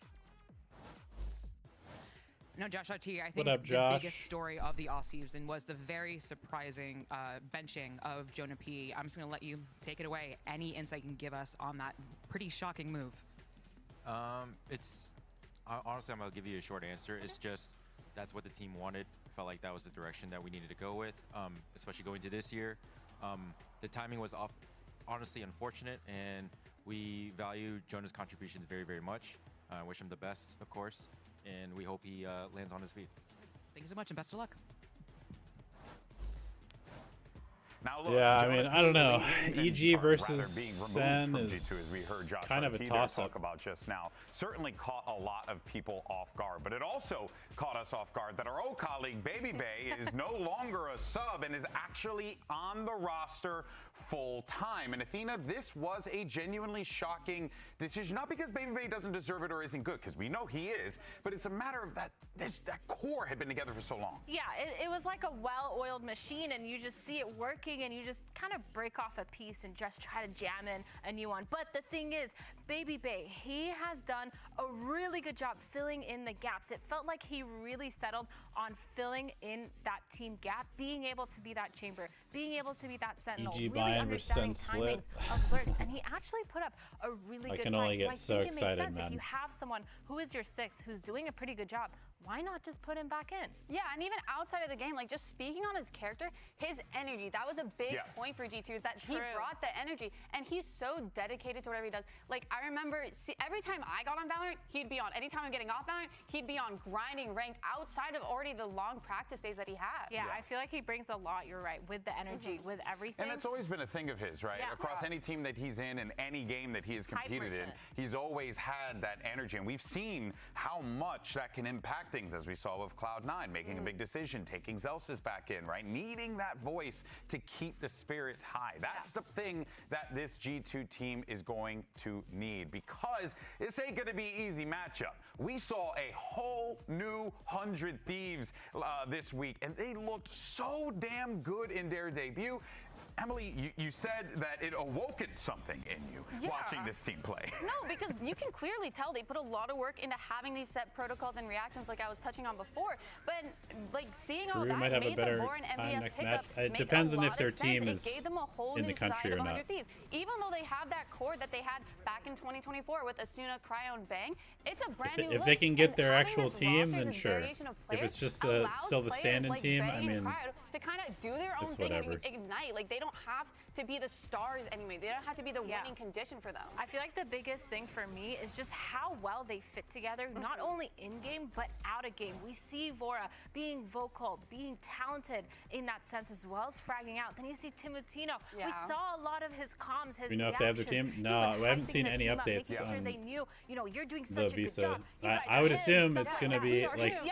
they're kind of lucky that you guys are the event takes He was it's like a doing week crazy break work, between and each he was time. also fragging out in the game. So I think just overall, they did a really good job with their playbook. I already argued So that they their have attack like side is maybe 2 extra weeks one of potentially. the best that we've seen so far in kickoff. It's But my opinion, for yeah, sure. Visa stuff can take a while. Their ults to make sure their executes were insane. They were clearing every inch of sight. It just felt like they knew exactly what to do. Yeah, it was a team that was drilled. Yeah, pathing-wise, execute-wise, trading-wise, every single thing. But now, you know, you're going to have Vora and the company going up against Valen, who's also quite good at that stuff. You know, won a couple of wars. People kind of respect him for it, things like that. That's a tall task to ask for here, but do you think Vora is up for the challenge? I think he is. The thing is, when they played against Lev, they struggled when Lev slowed down, and I feel like they're expecting G2 to do the same. But I think Vora is the type of player to see past that and adapt and have a game plan kind of ready. And so he's ready to kind of take that challenge. But we do have to give props to 100 Thieves because going into that match and going into their defense half, they had a It game is plan true that the crew sub roster did better than Sentinels. They didn't expect Lev to play as slow as they did. And even though it took them quite a few rounds, I must say, they did adapt and overall overcome that and get the win. Yeah, I think the question is, of course, whether or not Valen Crew's sub roster had more map wins than Sentinels did for the young against IGL. FURIA. Thankfully, we got an opportunity. That is crazy. Man himself. Senna's fallen far, man. Now, Vora, you made such an incredible splash with your game against Leviathan. That clutch at the end was incredible. But now you're going up against 3-time America's champions, G2. What is your read on G2 going into the game as the IGL? My read into G2 into this game is to send him with a bucket on top don't, of Baby don't hate on probably, players and like that. to remember to play our game, stay composed. I mean, Governor is not a bad player, man. No expectations. We're gonna have a good game. We're gonna have some fun. So yeah. Here's to having fun. They're looking to feel comfortable. It's just and the funny good to news for meme them on is him they because have he's been in so 100 many Thieves teams. veterans on their so many squad to regions. help them do just that. One of those individuals is Cryo on the chamber. I We don't- I got to don't see hate on him the do guy, his actually. work again. But the He thing beat me is last about this year, guy, so. about Cryo, is once he gets activated, who the hell can stop this guy? Actually, no one. Like, genuinely no one. No, on Bind, he was insane. His attack operator, his attack... I was watching Exit Cryo. He was, whoa, throwback. Yeah. He was doing work. He was constantly being aggressive, getting a lot of those first picks. He wasn't scared on defense to stay on site and hold it down. Even if he gets pushed off an angle, he kind of just stayed and knew that he had that firepower to win it. He was constantly being set up for success, and he really ran away with being able to get those first picks and get out if he needed to. Yeah, and I think that comes with how well he performed. I think that's tied to how free he is now on this roster. Like, he can do really whatever he wants. He can take things at his own pace. All right, I will be back in like 2 finding minutes. I those just need to get a little I mean, food. on Bind, he had like a crazy ACS of like 300, which I think, I don't know if that's the highest we've seen, but definitely in kickoff is probably Super high. the highest. It was crazy. Yeah, he just was unstoppable. the start that he needed. Cryo's always been the guy that when he's good to go, when he's hitting those shots, it's the scariest guy out there. Yeah. And if 100 Thieves have found a way to keep this guy just as consistent as possible to get those, to click on those heads, it could be problematic for everyone else here. But on the other side, we talk about the veterans of 100 Thieves. Who better than the veteran of 100 Thieves? Asuna, who has been part of this team since the beginning.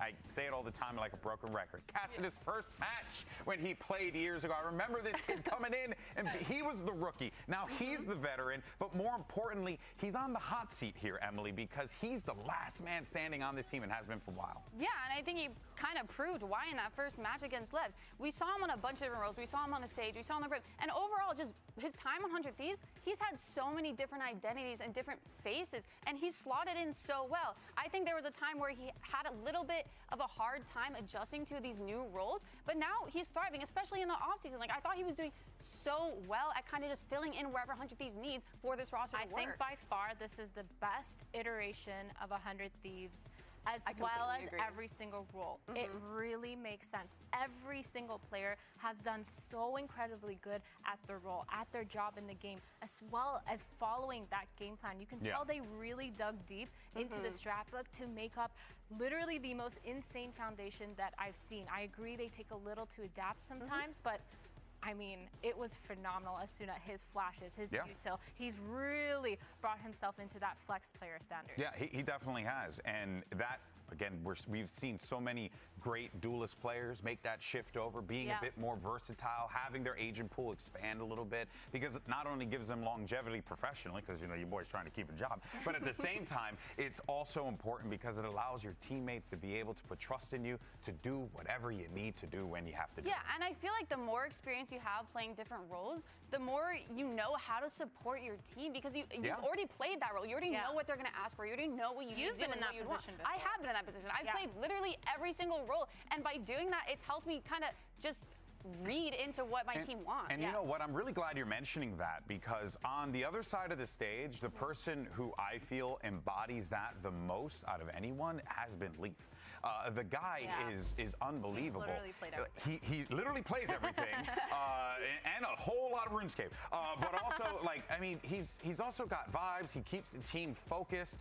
But more importantly, the man is a filthy aimer and can constantly hit those shots. I think when you have a Sentinel that is just a beast, like we're talking about Cryo, we're now talking about Leaf, it is so satisfying because majority of the time it's either the controller or the Sentinel that is left in those 1vx That's positions. right. Usually and the he LMS. constantly clutches it out.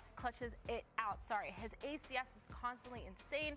231 ACS over all of VCT 2025. That is an insane stance just to show how consistent he is and how consistently he puts up those numbers. Yeah, and he really thrives when he is on an island alone, and that's what you want out of a Sentinel player. Like, no wonder why he won that award. Because anytime he's alone, you see him getting those multi-kills. Every single time. He's really self-reliant, and not only that though, but you could see it in the map, just the amount of info that he is gathering for his team, because he's clearing so much on the map. He clears so much on attack. He's not scared to take sites or mains alone. He's not scared to set up those lurk timings for his team. A lot of that information that Valen kind of gets from the rest of his team is gathered by Leaf, because he's able to take so much space so many times by himself. He sets himself up for success. He allows the mid-rounding to kind of go really well. And we all know G2. They like to play slow sometimes. They've started speeding it up recently. But when they are playing slow, a lot of that ping-ponging on either side of the map, and that really is because of Leaf. Yeah, it's going to be so interesting to see these two teams clash. So much so our community not sure who to go for here. It is G2.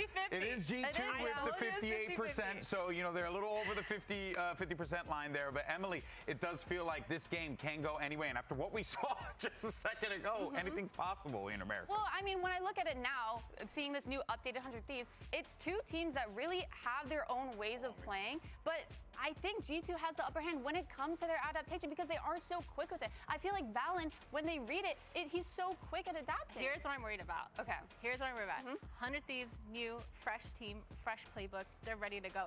G2, kind of on the same playbook. They don't want to change too much because they've had so much success. It's just a matter of finding that push. And we talked about Baby Bay maybe being that push, and I don't think that's just enough to kind of beat 100 Thieves. I think 100 Thieves, they're coming in strong. They've seen G2 play. Everyone knows how G2 plays. We have so many VODs on G2. The thing is, though, you can see how G2 plays, but it's a matter of whether or not turkey, you're mushroom, ready and cabbage soup. you can stop it. That's true. But if there's one thing I think for anyone to take away from this segment, it's that what we're getting ready for could potentially be a phenomenal clash between two game and ready teams. If anything, this goes to show the depth of talent that exists here in VCT Americas, and is a good primer for what is to come. All right, folks, let's go ahead and get this match underway and bring out chances that John P remains teamless by halfway point of the season. I think probably under 50%. I think there's a pretty good chance that he's on a team by the end of the year.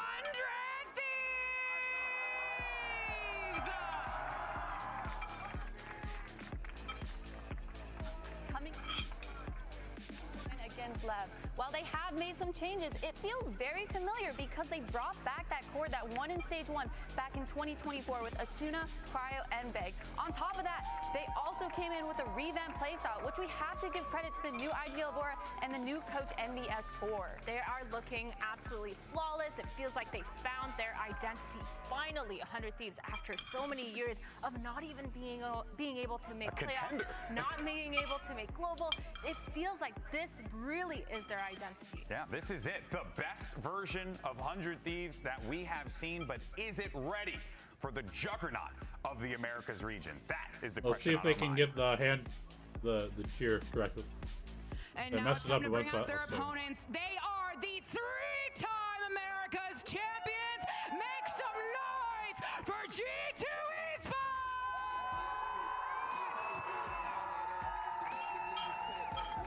And G2 Esports have one hell of a resume. 3 trophies to their name. They have experience out the wazoo. They got the talent like nobody's business. They have so much going for them. And Athena, this, if anything, this is G2's year. It has to be with the way that this team has been built. I mean, last year was G2's year too. It's true. It's true. I feel like I'm repeating myself here. I feel like we've seen so much success. They have these really high expectations from everyone because they're so phenomenal in Americas. They know how to play. They just have it down to a T, how it is to win in Americas, and I'm just looking to find that they have that same confidence and that same consistency to kind of push them over the edge. And here's layout. All right, you got bind, corrode, and split if necessary. All right, I mean G2's bind has looked pretty bad in the past. They already have footage on that now. G2 will kind of know the little little tricks and little things that they have up their sleeve. But the thing is, 100 Thieves, they're G2 starting on defense. was. We talked about their defense being a little bit slow. So I thought their corrode was okay. It wasn't my favorite. They're letting bind through. That is some big dick energy, no? Yeah, potentially. Against really quick-paced teams, they've had the time to talk about it. I know we have the VODs, but when's the last time they played bind G2? A little bit of confidence that they're proving to us right now. Yeah, and also there's no really limit on what you can do with the waylay stun. You can make those What'd plays kind of anywhere on the map in any When's kind the last of time they lane, played too. bind? So as much as G2, I don't know. They were doing some Tejo stuff on bind though, right? I don't think they know everything. They were. They were playing Teo Deadlock at Champions, and they played it once at the Radiant event where they played Waylay Chamber. I hope they lock in with Tejo now, though, after all the buffs. I know that drone is nerfed, but on bind, it genuinely feels like that drone is like just mega buffed. Every, what's it called, distance is 16 meters anyways for the scan. In that chess battle, if you will, because it's going to be a game of the minds at a certain point in the server where someone's going to need to outsmart someone. I mean, the second you have Valen and Vora in a server, you're going to know that there's going to be a lot of mid-rounding, especially on a map like Bind with lots of TPs, lots of stuff where you have to take control, and if you don't, you're TPing into the unknown. And we haven't even talked about, in my opinion, one of the biggest X factors of all of G2, and that's Jogamo. I mean, the dog is, he hasn't had a chance They did lose to DRX and Bind, yeah. He wants to get a little loud out there, Emily. How are you feeling about Jogamo this season? No, I feel great. I've never doubted Jogamo. Like, I think he's a phenomenal duelist. He's so good at taking those fights and taking space literally wherever he wants. I've never seen it where he's tried to take something and not found some sort of success, whether it's a multi-kill, whether it's just the space or whatnot. And I am worried that because Jogamo is starting on that attack and G2 is starting on that attack, that with how 100 Thieves was kind of playing before, that they might kind of get steamrolled in this early half. Ooh, okay. Well, here comes your agent select here.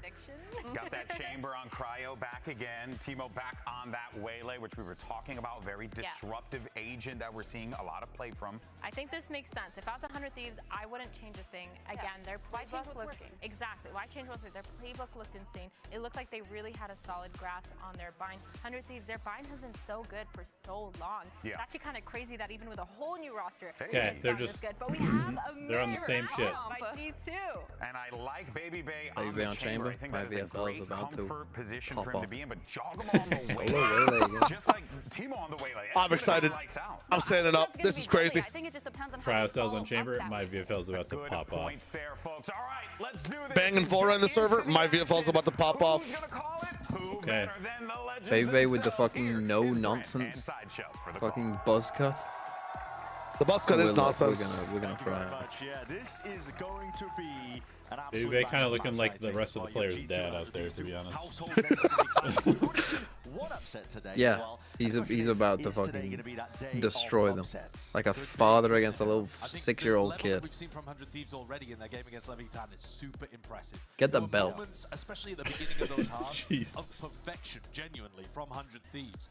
But this is a different challenge.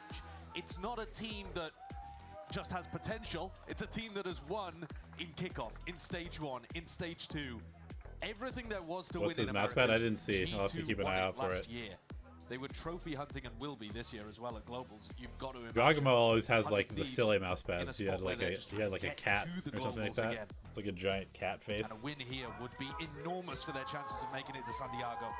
This game, more than any in this early bracket, makes a massive difference. See how this one goes off the rim to Matino. He's a fucking maniac. I love it. And you come back to a sky heel. That was sick, actually. He's been buying shorty in so many of these pistol rounds. That's insane. Has he got a classic to go back to? Possibly dropped onto the ground, but a bit of a jump scare for G2. He's actually just been buying shorty on every single pistol. Make sure that they can get a bit of clearance into showers. Insert Baby Bay now posted. Oh, he's got an anime girl on his You can look to explore towards B now, potentially take B long, and you have that TP pivot available. These defenders are having to come in and help Timatino because he's hiding in lamps and doesn't know if people could just be walking down short currently. Now, we can tell that G2 have not been so bold. But Timatino gets healed. And still sticking with the shorty. Yeah, maybe not having a classic on the ground, but if you're G2, it means you're a bit scared to go into lamps or hookah, these kind of spots. Here in the rumble though, the footsteps now. Sky flash in your face and a shorty of his own. First blood. Looking to get involved in the fight, but a refract back. He was blinded up Great there. counter flash. Still going to be unless that was his own flash. The fight taken, a TP her, Baby. Going to contest and see if he can square up to this one. But oh, Beth's chamber. Making sure to just run over that lamp's position, and Baby even winning out a fight of his own. Asuna inside the smoke, sees a second shot, a bit of spam to see if he can even it out. And he has successfully brought it to that 2v2. Trent should be able to get a plant off here. Baby heads. Oh, doubt my king again. And listen, Dre is more than capable. Looking for the call. Trent here, just a bit of a jiggle, but takes a shot through the box. Asuna weak himself. I don't think he spotted Baby Bay making the reposition on the right side of this doorway. Might think about it. Very weak. Yeah, it's got to go through lamps here. Passive position from Trent as well. Try and clear Trent first. This is impossible. Asuna is going to be left guessing in a spot like this. Doesn't exactly know where the opposition are, and look at it, repositions on repositions. Baby already asserting himself. Nice timing from Baby. Didn't find it. Baby might have. Good recovery by G2. The crowd versus Baby duel is the entire round, basically. Controversial changes. A lot of these teams in Americas were reinventing themselves, but with Baby coming in, they're looking for that intangible quality that can help them lift trophies. Yeah, they definitely realized after last year that that outlaw final, contact into shower in the trophy can sometimes be the most difficult. And they didn't rebuild. They didn't double stinger, Spectre, Bulldog, everybody on full armor except for one. Not on this map, good. But on most of the one is going to be the guys the first in the back probably. But Baby Bay has got a lot of pressure on his shoulders, and I think on this map too. The fact that he's playing that chamber head-to-head against Cryo is already so interesting, but he got the better end of him in round one. The numbers that Cryo was putting up. Headhunter. Back pockets. Now they know where chamber is. I assume G2 probably just goes away from the chamber because he's the only one that's actually kind of scary. Close corner though. We'll see. Looks like Baby will just be holding onto a bit of this space the call was made to start looking towards B. Does not make sense to go into the chamber when he's the only guy that has a gun that can kill you. Only Bang home does. A few pot shots being placed into the Trailblazer, so Bang is just posturing essentially. Puffing up the feathers to see if they are. Well, his timing is crazy. This one, but a bit of clearance, and there are players in position, but the right click's just not serving him well. G2 can clean up the stragglers. Cryo left remaining. Plant down for them. Good team scaling from G2. Good coverage from each other. Cryo will be hunting for a bit of damage. Trying to go for the micro adjustments, keeping his aim calm in the moment, but not enough to really overcome that.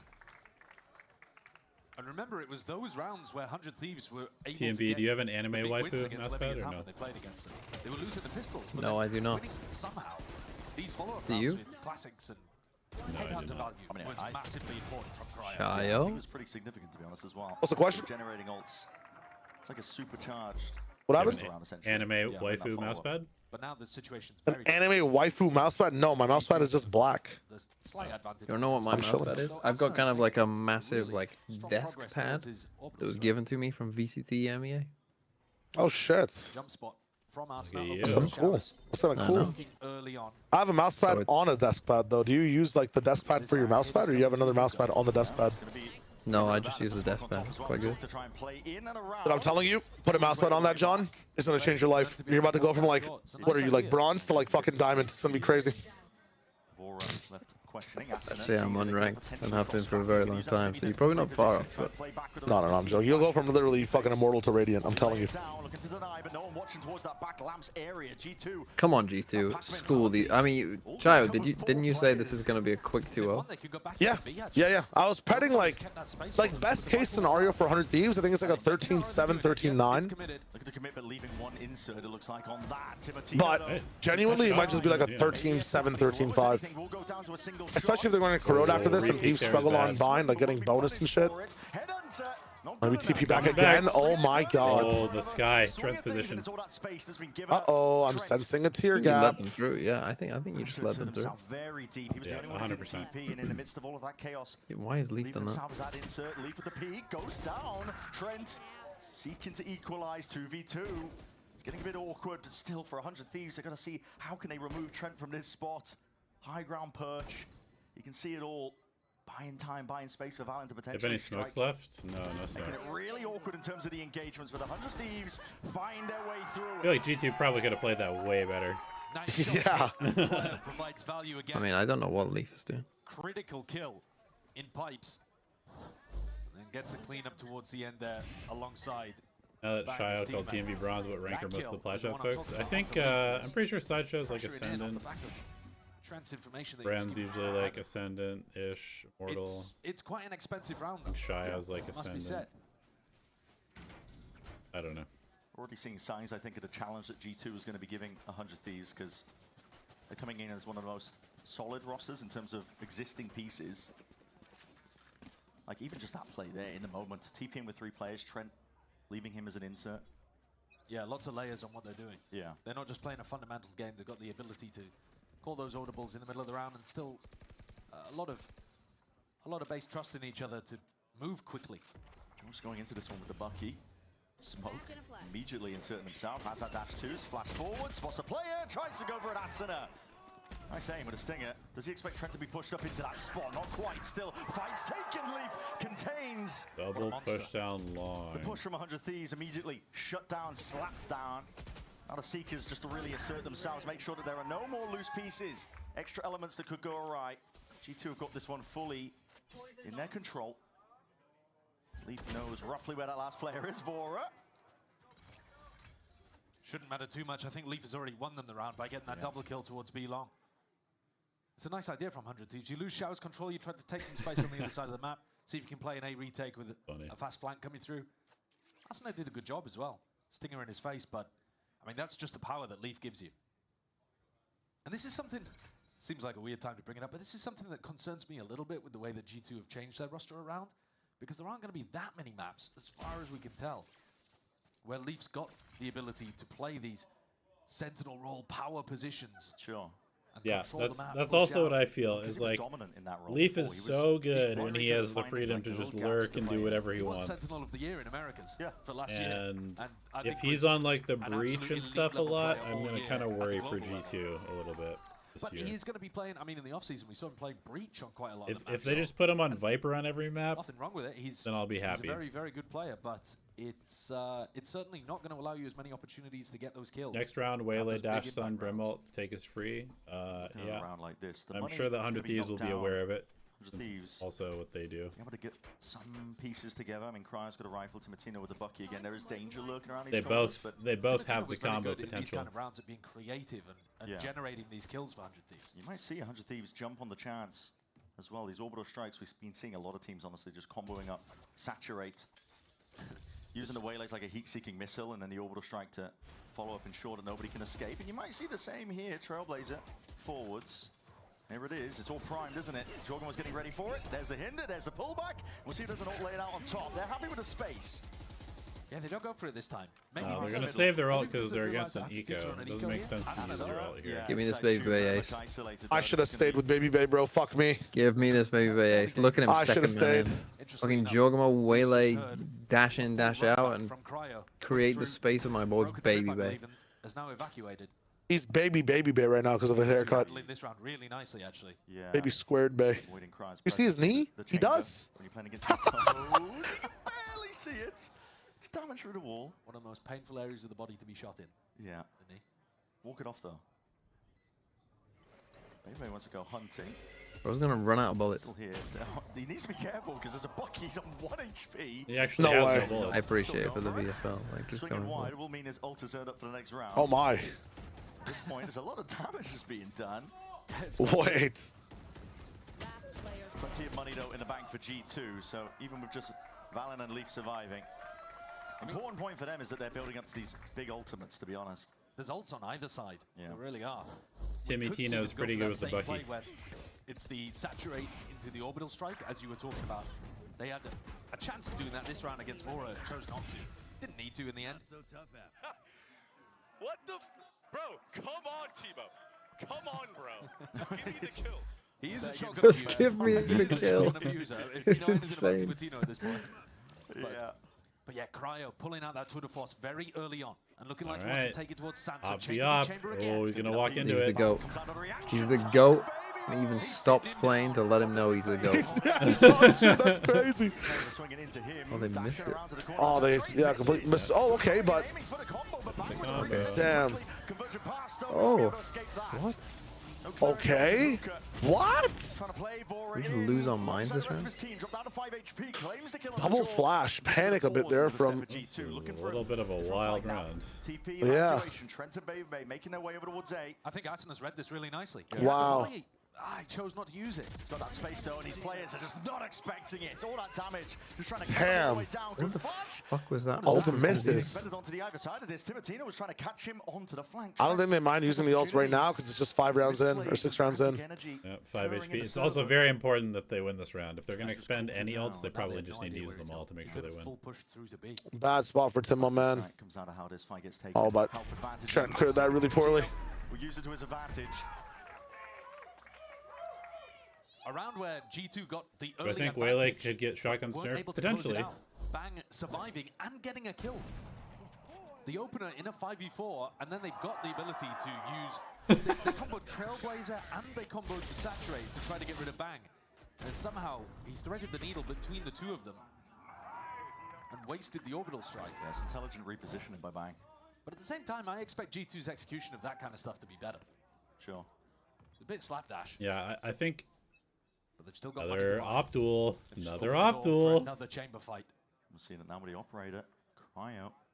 It's an ego duel at this point. You get his chance. The GOAT. Dodging the GOAT. Stepping, the GOAT. Yeah, he's got a better angle from that far Cryo's back. going to be up for adoption at the end of this. Baby Bay is going to... Tear gap. Tear gap. Right. Yeah, apparently. That time as well, just crouching into the angle, but still getting the better. You can see the fucking like 4-headed dragon meme already. It writes itself, doesn't it? NRG, MIBR, G2, and then FURIA, the goofy one. Shut out of this game. Still not doing I'm still on the shit out of that. I don't give a fuck. Here, G2 really paused. And this was the part of the game where, in the previous round, they went forward, tried to pick off Bang, and made that mistake in the execution. Yeah, they didn't see anybody. Bang, but they haven't spotted FURIA. No. They made enough noise to draw the rotate, so now Timo's in a bad spot. Weakened the A site, but Asen is already heading back. Timo with a Saturate can slow all of this down. Yeah, it's all on Timo though. At this point here, Saturate down into the choke point, a bit of spam, but he's going to be slowed down himself. Peak, adjusts the aim. It's good cross-up placement, trying to really insert himself. Leaf was already one step ahead. Inside that smoke towards the back of the side, Leaf again is just jiggling, calling for his team to double peek with him. Nice double peek. Discipline at that. Trailblazer stun connects. Baby Bay, barely alive. The GOAT, 1 HP. The gods are with him. I'm surprised they didn't just spam him through the wall there. Like, oh, he's frying. Unstoppable impact from Baby Bay. What a way to announce yourself back into the season. We were talking about how good he was as a sub last year. I don't think many of us expected him to become a mainstay player. But even then, 10-3 in the opener. That is... Wow. Barely anything at all. There was a little bit more on the screen when he actually took the shot, but even so. mechanically, Baby Bay is very, very good. And I think mean, he's he's always like been this, an incredibly good opper. Around the map and put into good positions. What are we doing? He does deliver. He really does. What you're seeing there is the intangibles, I think. Yeah. Stuff that him as a player can bring with that confidence, the energy. Not just the sharp aim. 100 Thieves are now on the weaker money. Not the strong beginning like they were hoping for. Not like they're playing their previous matchup. And Baby Bay again. He can't miss. Yeah, point and click adventure game, and he's finding it over towards A. And 100 Thieves at this point is going to be carrying in terms of, like, if you want to go for a little info peak like that, you're risking death every time.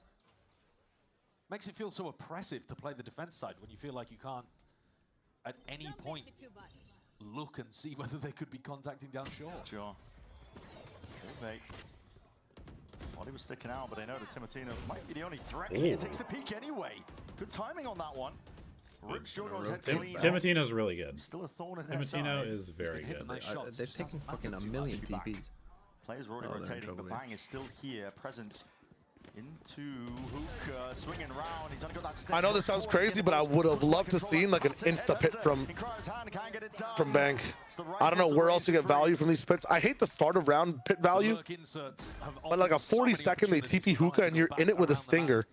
It's been messing with the teleporters. Like, you may as well, right? On this attack half so far. Yeah, is that crazy? Really relying on Leaf and Baby Bay. You're talking about util and alt usage that pro players would never fucking consider to do. It is a winnable 1v3 here. It's nice. But is the reason why just because you want that set strat boosted later? Like, it's because pro players are extremely simple when it comes to utility usage. Well, we'll see. And I mean that in a very derogatory way. Most pro players, yeah. Because is it like, is that a bad thing to do though? Like, that's like one of the best case scenarios to have that ult. Yeah, I mean, in this scenario, it's like you're already behind in the round. If you throw the pit randomly and they just like go back to A, they just waste it. Yeah, but like if they're on a time crunch, it would have taken 20. Like Timo still has control, can go pick up one of the guns he got that was dropped down. Like your Sky can rotate. Struggling with some of the details. Your Sky could chase TP and be showers and be on the same timing as the person who's on site. Like there's options there. It's creative, right? Like it's just you gotta commit. You might see a Nats do that potentially, but not many other people. Discipline, playing together, all of that kind of stuff. It's the kind of stuff though that we know G2 for. And while it's new to 100 Thieves, and they're doing a great job at it in the moments where they can put it together, for G2 it's second nature. It comes to them as easy as breathing at this point. They were born in it. So you do have a really challenging uphill battle in this game because the strengths for 100 Thieves already exist on G2. Even if you're just looking at something as simple as the chamber v chamber, right? I mean, Cryo is fantastic, and we've seen him dominate games. He did last time. But Baby Bay is his match today. And specifically, I need to see some confidence in aura from Cryo, I think. So it's not like the chambers are getting value against. Unfortunate for him that he's against the greatest player in the world. Chamber v chamber battles very often. The ops are invested into. Bang's going to ult here down short. Yeah. That offers Baby Bay much less of an avenue. He's been terrorizing these players on A. A lot of noise made. Similar setup that G2 have ran in the past with that deep smoke. Asuna this time, though, trying to get one step ahead. You can see him. He's playing inside that smoke, hoping that Jogma would double down. Interesting. They're defaulting one smoke on top of B to take hookah. Yeah, that's cool. Something they didn't like the look of. Against the Viper's pit round, yeah. Hitting in the same fashion. Deep flash for info. Cryo might get posted again, but that Trailblazer is up. The orb down, and Cryo adjusts the aim in time. Jorgamo catches Asuna as that smoke fades. 4v4. Flash dodged and avoided. That is quick with the reactions from Vora. Reflash again. I mean, Valen was just holding the angle there. Yeah, both Skies actually deciding to play off their own flashes rather than have a teammate try to swing off it. Individualistic. Smokes not the normal positions for them, but enough for Jorgamo to play in now, and it has attracted the attention. You can see rotations potentially happening again. Valen. In a wrap. Baby Bay's keyboard is disconnected, by the way. He spent the entire round just sat inside the pit. Yes. going wrong? Maybe just watching for the... No, I don't mean it literally. Right. I just mean he's just been sat there waiting for Bang for over a minute. Timotino is already straight onto the side. This is fast here. Bang is going to be a little bit late with the saturator slowed all the way down. Jorgen, trying to take that fight. Cryo, what an adjustment. Quick reactions. Timotino now on the defuse and is being held over the top. Cryo has got this one watched down. Baby 9. Play for this kill now, son. Oh! The wall up in his face. So 100 Thieves. That was a good try, honestly. Take the op out would have been big econ damage. Strange fights happening over towards B long. A 3v3 that they do well to close out their 100 Thieves. Nice, let's go! But yeah, I think G2 also just had the wrong read about what was happening. Like I said, Babybay spent the entire round just waiting for a push from Bang that never happened based off the B pressure. I think the idea from Valen was if we hard pressure B, the Viper will probably push outside of their pit. Insta Sky ult execute on the B side. Similar play again. This time they're just in. Dropped down, trying to insert himself. That saturated does wow, that's so cool. And then you're going, eh? Back to safety. Really nice play. Yeah, this Waylay agent's pretty fucking strong, not gonna lie. Speaker's Waylay was nice as well. He has dominated that Shower's position, but the plan going down. And tonight, honestly, that snakebite was meant to just dissuade him from making that play. Goes 1 for 1. Bang sticking out. He's worried about Babybay's gonna be posted on this now. Position again, turning the flash is called for. Bang is just out in the middle of slowed down by G2. And this halt in the pace is designed to allow Jogamo into Showers. Holy shit, he almost just got destroyed. Alone when he's going for this reclearance, and Trenton on off angle spots him, baits out the shot. I'm so worried about that lurk. That's still going down, slight jump spot. On the complete wrong side of the map, and there's still a trip here for this flank. I can't believe that freeze worked. He's played his life here really nicely, but they're still at a player disadvantage, 100 Thieves, and reinforcements are not here yet. That was nice. And now with the flank as well. Oh, they're in trouble. They might. Oh, Molly Dog Shower guy shot. Yeah, this is tough. Is Timo fast enough? All the way around, and the timing on this is going to be really damn tight. Timotino. Dude, he is so slow, brother. Oh my god. Wow. Yeah. He had to kind of speed up there. But yeah, even if Babybay dies, I still think they win. Timing was just a little bit off. The pressure was on him. But what a snap around by Babybay. Yeah, even in that situation, you're not expecting the 180. Babybay, I'm not sure if he reacted to the noise or he anticipated it, because he seemed to turn around so fast. My boy Nags could never. His reactions are true. That's 2 rounds now, one for either team. One for either team where one of those players has just been too heavily on a flank and not really involved in the fight, and it's cost them. If Timotino had not been on that long flank around, had been a little quicker, maybe 100 Thieves had a chance in that. G2 have chances to keep this one really snowballing. Close to a couple of key ultimates. Looks like that might be part of the game plan. Both Viper Orbs put up over towards B. Bang just cycling it. Yeah, trying to trade out that util. Vulnerable up. Jorgamo, second guessing whether he wants to go in here. Saturate again into the corner. Not sure if that was that connection. Bang. He's been good at sidestepping most of this and going to be retreating. I think people are going to have to start picking KO to counter this Waylay. Because like, you can just play so unbelievably aggressive. I mean, you can just play Vise. What the fuck? How is that? Wow. A little bit better. Yeah. I think Valen got 2 of those while hindered. That's crazy. Insane work from G2 just to weather the storm. Like, if you just let the Waylay dash in and then just use the entire frac timing to just like poke for kills, like it's so hard to deal with. As soon as she sees you and doesn't have an advantage, she just insta-recalls. I've got to see that those Valen kills in the replay. It looks so difficult for Asuna and Cryo to get back in here. But doesn't Vise kind of like Babybay work well against that? Posted on these angles. Yeah, watchful eye onto it. Cryo left wondering how the hell to even play for this one. Trying to skip and hop his way back out and around, go for the repeat. And the whole thing is being able to take the space that Waylay makes and get the advantage with a stun kill, or like at least don't let them reflood back on the site, right? After refract. But Vise buys those 7 seconds and then you're good. There it is. Yeah, it's more that the Waylay lets you take like a completely free entry and then decide whether you actually want to enter or not. And so it's like what Jogamo did there. Like he entered, he saturated, he like poked for a kill for a second, and then he was like, I think I'm good. Doesn't take the refract, everybody's kills up on him. But if he gets in trouble, he can just refract, and then it's just like a completely free space take that you can cancel out of with no risk. But if you have pedals and a wall, like how is Waylay getting any space to poke and prod and fight? Like she has to insta recall off the pedals. Even though he's one away from the yeah, but then you still just get the Vice utility out for free. This is 100 Thieves' last chance of putting together a reasonable half. Yeah, but what I'm saying is that still interrupts the Waylay game plan, no? A bit, I guess. But it's not as interruptive as just a KO throwing a knife. Yeah, because if you can cancel the recall, then all of a sudden Waylay can't play the game that they want to play. Because like teams are designing their attack around this basically. Not huge on that, but yeah. did a good job of turning. I don't think the KO pick would ever cancel recall more so than just delay it. But you're talking about just delaying as a part of that cancel, right? You're not talking about just making her come in and knife at the right time. No, I'm saying like if every.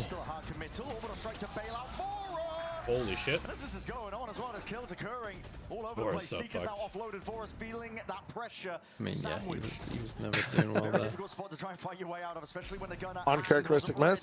Timotino with a jump spot, Babyface there. Tour de force to catch the follow-up angle. Leaf.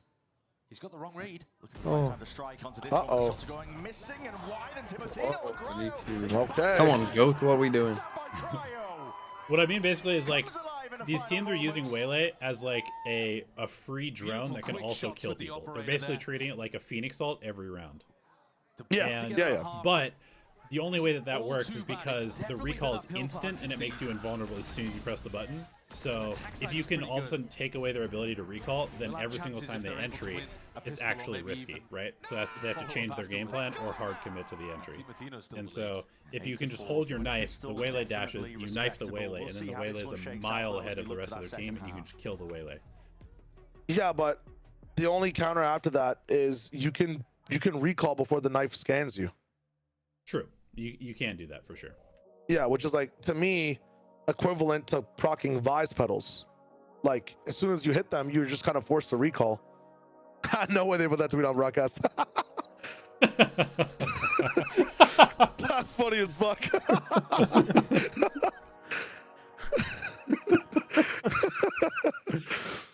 That's so funny. Why are you tweeting out during the game? Dude, why not? It's funny as hell. Some people on Twitter. Not everyone watches on Twitch. You know? I mean, yeah. Maybe better on Twitter, I've heard are a good crowd. I've heard it's a really good crowd out there. Yeah. You know they might ban Twitter in my country? In UK? Yeah. Damn. I think they should just ban it across the whole world. I think we'd be off way better, but I don't think that's gonna happen in the United States somehow. Yeah, it's still a pretty good place for like art. It's fun times. What the fuck? What the fuck is going on? What the hell? What am I watching? The players, Baby just watching it like, what is going on? What is happening?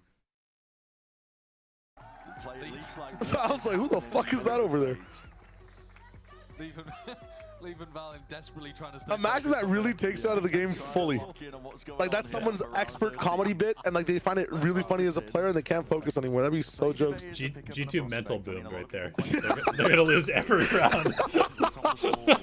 Holy shit! I mean, he's matching Cryo pound for pound. Both of them at the top of their scoreboards, respectively for their teams, but definitely overshadowing him. Yeah. The attack side chamber is a difficult task that he was handed, and now he can let the fights come to him somewhat. Yeah, I think attack side chamber, you're actually expected to do not as much. I mean, G2 are so good at putting Baby Bay in those spots, and Baby Bay's got a great read on it, but it's normally the defense side where you'd expect him to thrive. That's a difficult shot to hit. For the very best of players. Ball up into the angle, flash. Holy. Into the corner, he's got that shorty, but Timotino's right there. Surprise, motherfucker. And picked up another one. Goddamn. I think he just stole the gun in the lap.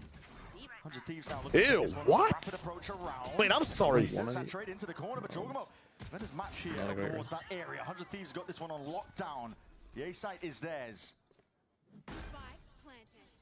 This is going to be really tough for Leaf and Trent to get back in. They're not even in position with each other, so Trent's flashes. No possibility for a teammate to follow up on it. Bandit, though, in hand. Yeah, Leaf looking to take his time. Might get a chance. Shots fired, reveals his position. Possibility to play Trent all the way back in as well, because kills are being claimed with Asuna going down, and this is a bit disjointed. Vora could have gone down there. Wide is the face from Leaf, but Cryo steady enough. It is cool to see how much teams have evolved with Waylay just in the offseason. Like the way that they're using it is very fucking powerful. Suddenly looking like a much closer affair. Dude, he was like high in the sky. Yeah, no, it's really good. They only bought 3 headhunter bullets this round because he invested into a shorty as well to counter Timotino. I mean, from where we are, back in stage 2, some of the Waylay play was diabolical. Exactly. It was truly diabolical. I still think Nats almost had it in champs. Almost. These attacking execs. I think 100 Thieves have got a nice idea of how to play the Waylay. G2 take opportunities like this as well when you're using on Vice Wall, how Chamber, not use Chamber to check angles. That seems insane to me. I don't know about that. These compositions are vitally important to get those ults rolling. I don't think we saw how powerful it was for Thieves. Gonna make a go for things here, Valen. He was cutting it up close, hoping that he could get that right click off. Jorgamo trying to take a timing past that one, but Bang adjusts his aim in time. And this point for G2, they're just a bit late to the party. And they are really heavily trying to prioritize Asuna in terms of getting that ultimate up. Now, to be fair, 100 Thieves' defense... Saturate from the Waylay with that Brim ult. Was their attack the good half or their defense the attack? The good half in the first match they played.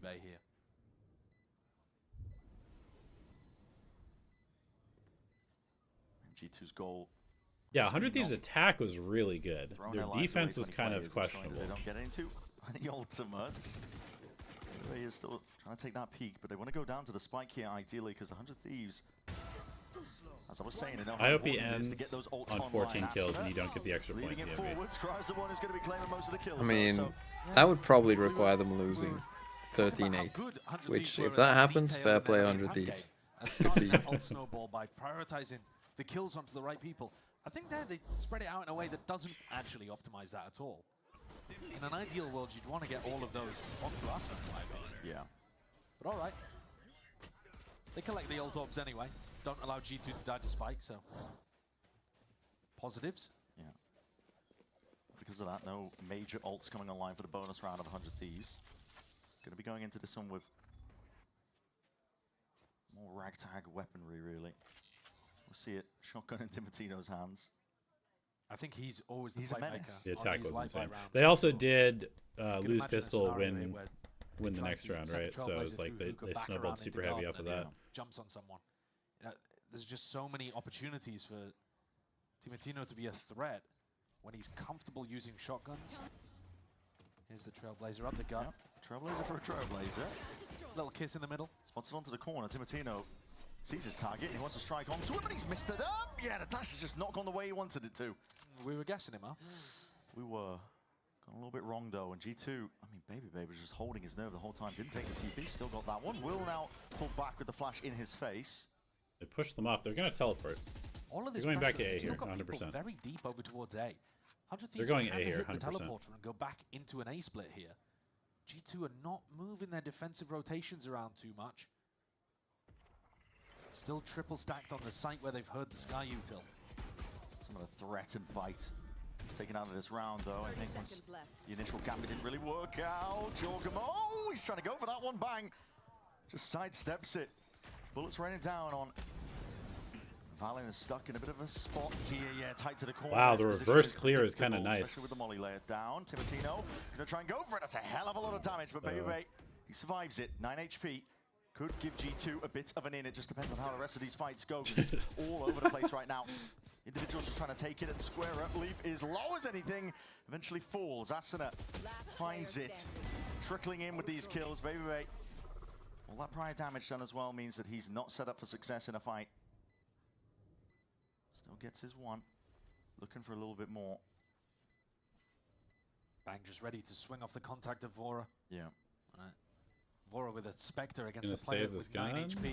I think it would be favored anyway. If he was looking in the right direction, perhaps, Baby Bay may be able to escape with this Vandal, but 100 Thieves have taken a really important bonus round there. Massive, honestly. And I gotta give credit to Vora's calling, because I think that default, where they make tons of space over towards B, and then have Viper lurk down short and Chamber insert into showers, it flummoxed G2.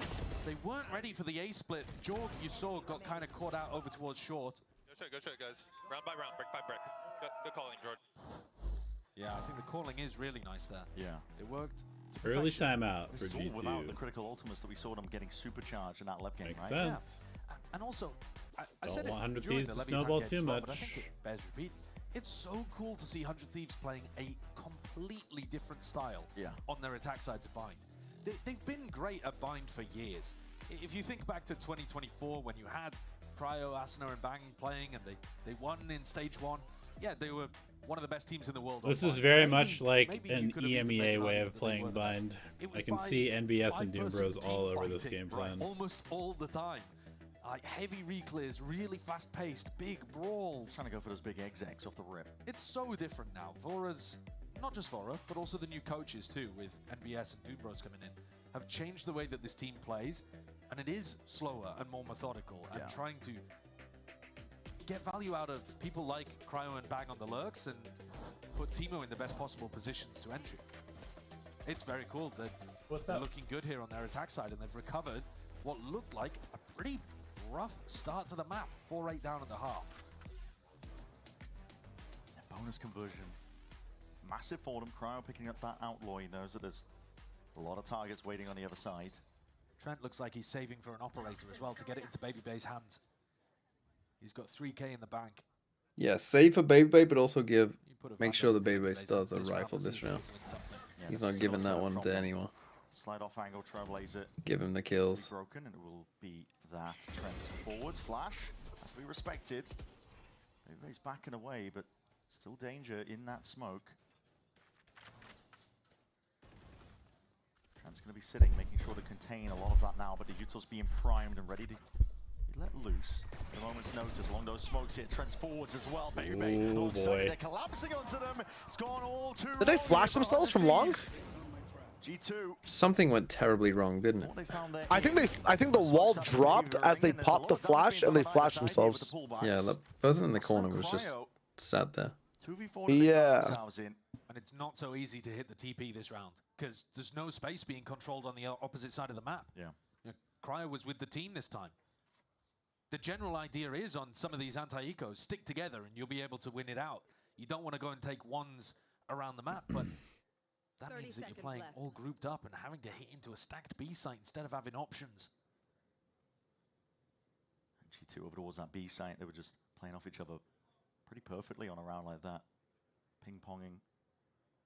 Jorgamo, who's dropped down to 10 health from earlier. This time is running short, and the angle, it's a bit of a half clearance still. Cryo gets his aim on top of it. And towards that shower, that Molly. Wow. Oh, it's so good. Wow. All that damage done, Brian has no chance now. Yeah, that's how they lose the round. What a way to win a round. Valiant takes it away with the posthumous Molly. And we were just singing the praises of 100 Thieves getting back into this game, and now it's going to be a little more difficult. They've still got money to work with. This hasn't destroyed the economy.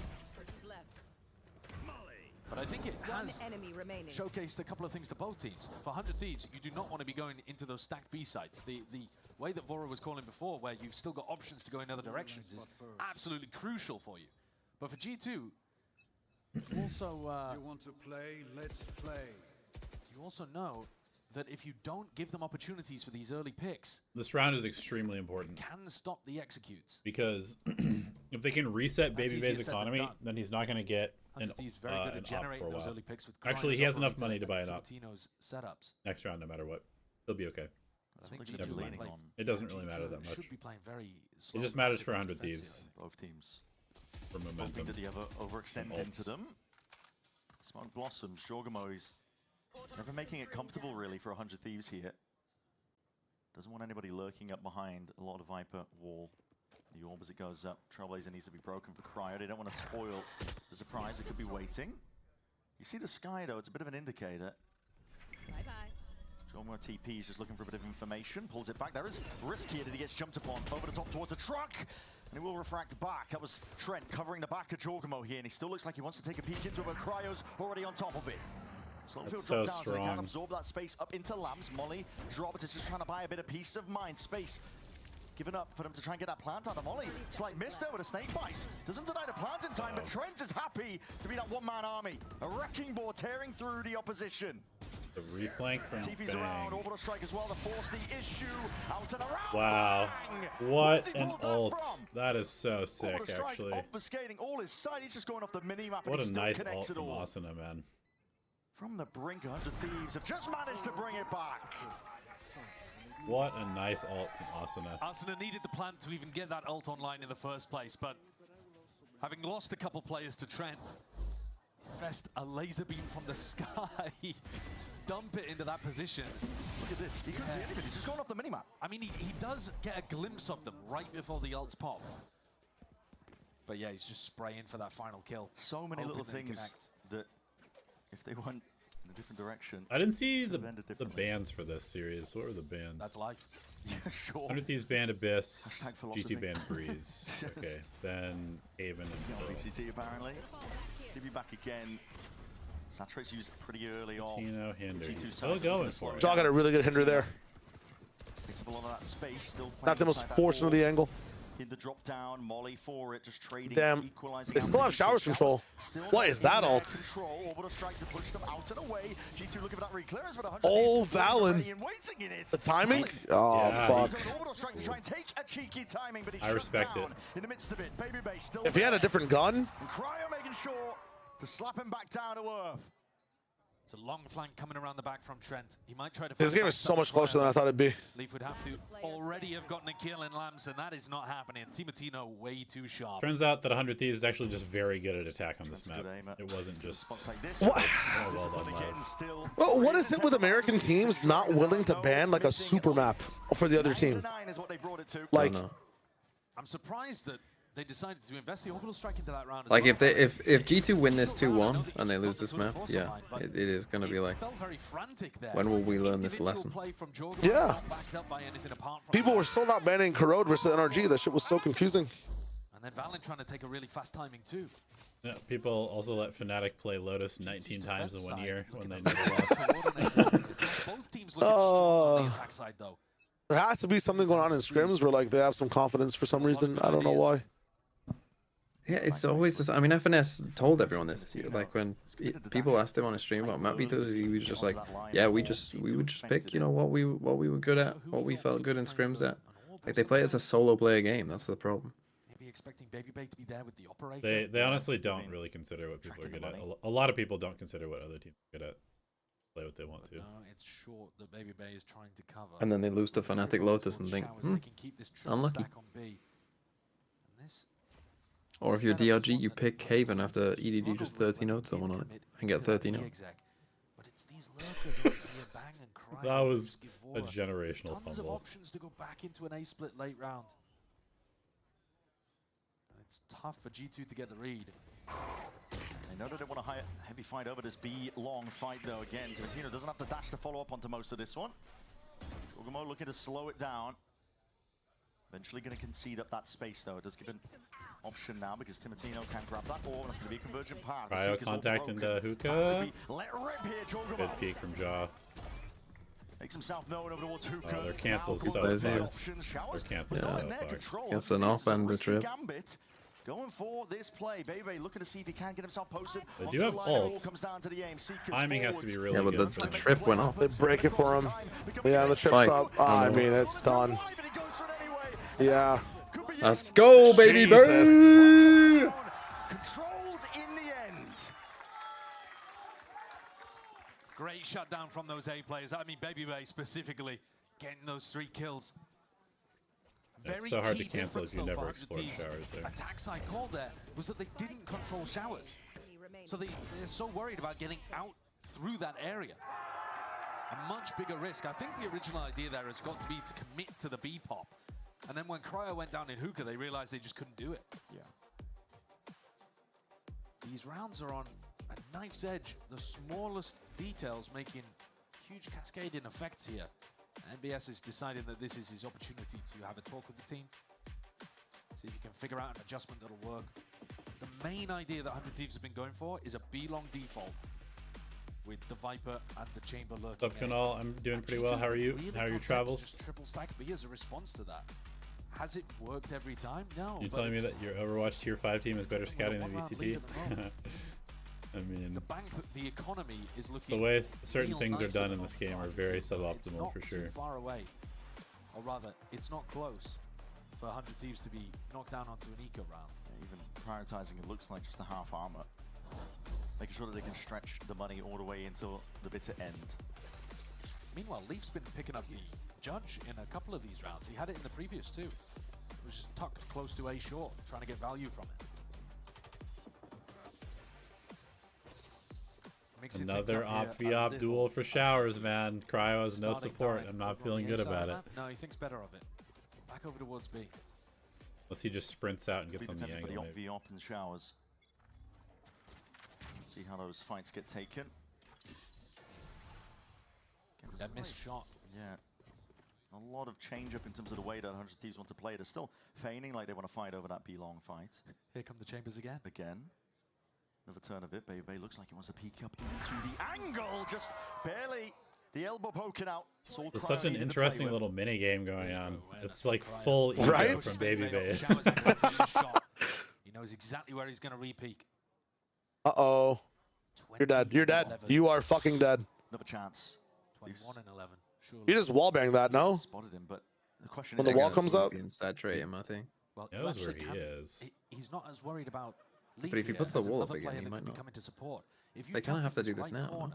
On this kind of angle. Yeah, they have to. No one's here. Yeah, now he's fucked. You'd be able to spot his leg, but he's worried about another player. Uh-oh, no, no, no. Oh my goodness, this is so brave.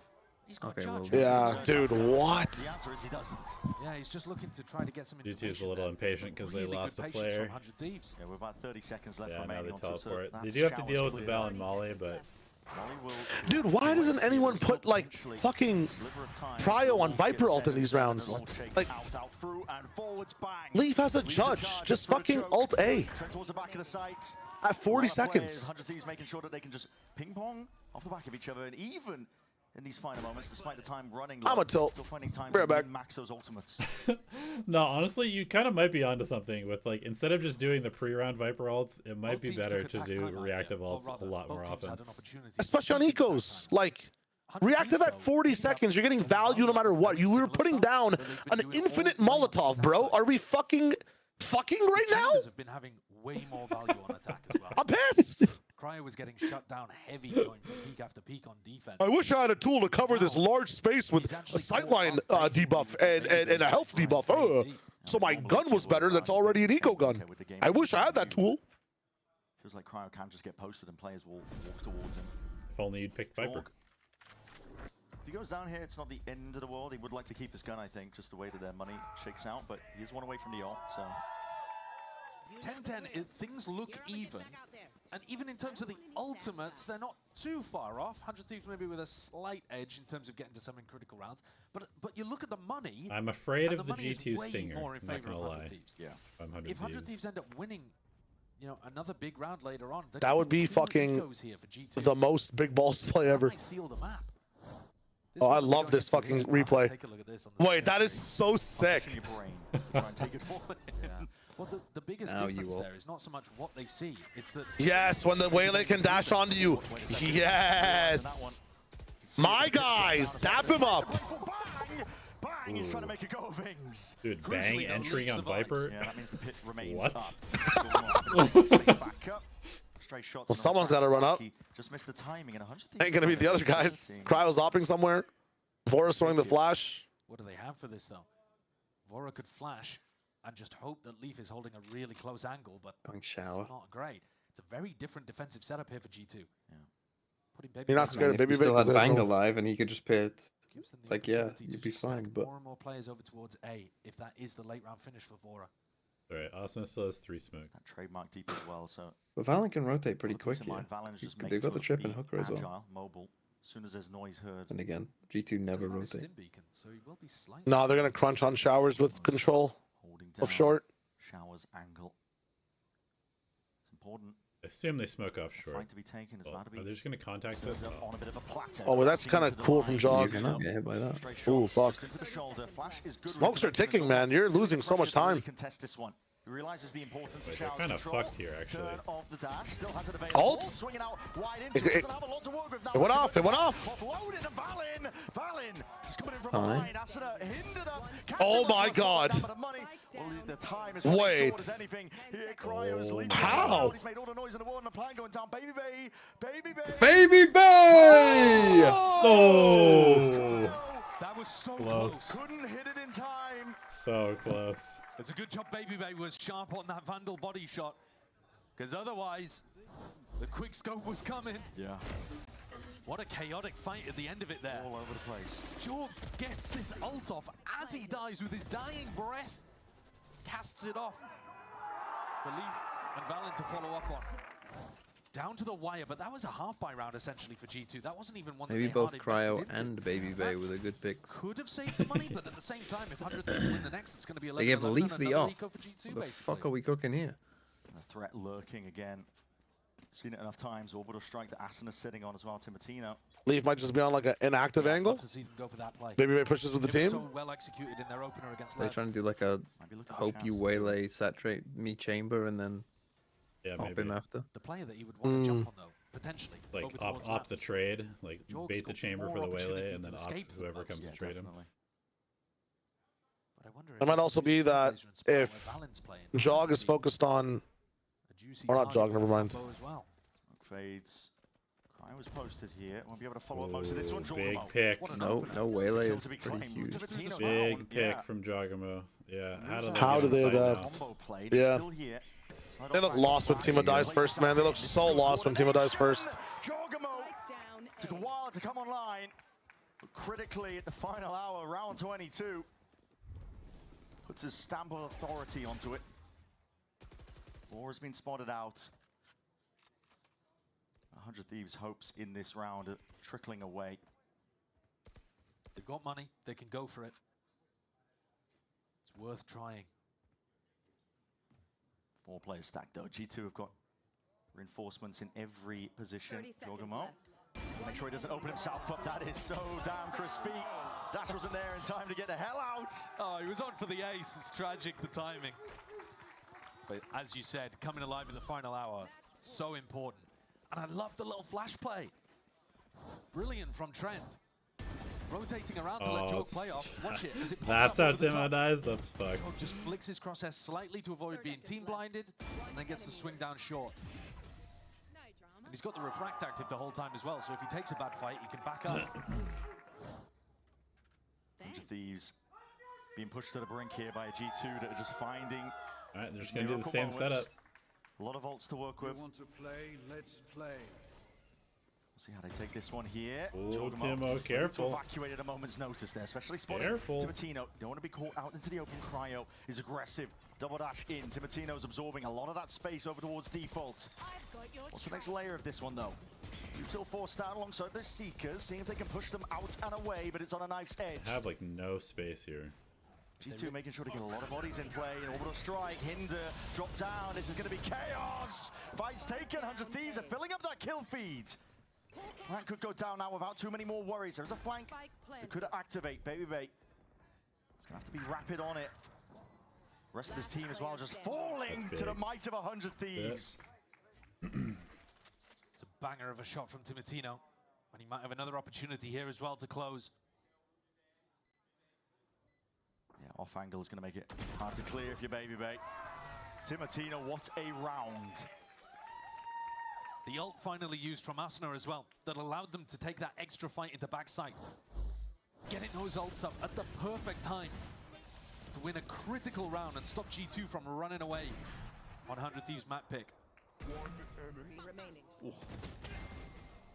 Final tack timeout going to get taken here. both teams really have been pushed, and I think that's more impressive for 100 Thieves personally. Sure. Because again, think about where we're at with these two squads. Is it impressive for 100 Thieves if they can't beat G2 on bind? Can they beat them on any map? They made a roster change in the offseason to try to win their first global trophy after being so close in Bangkok.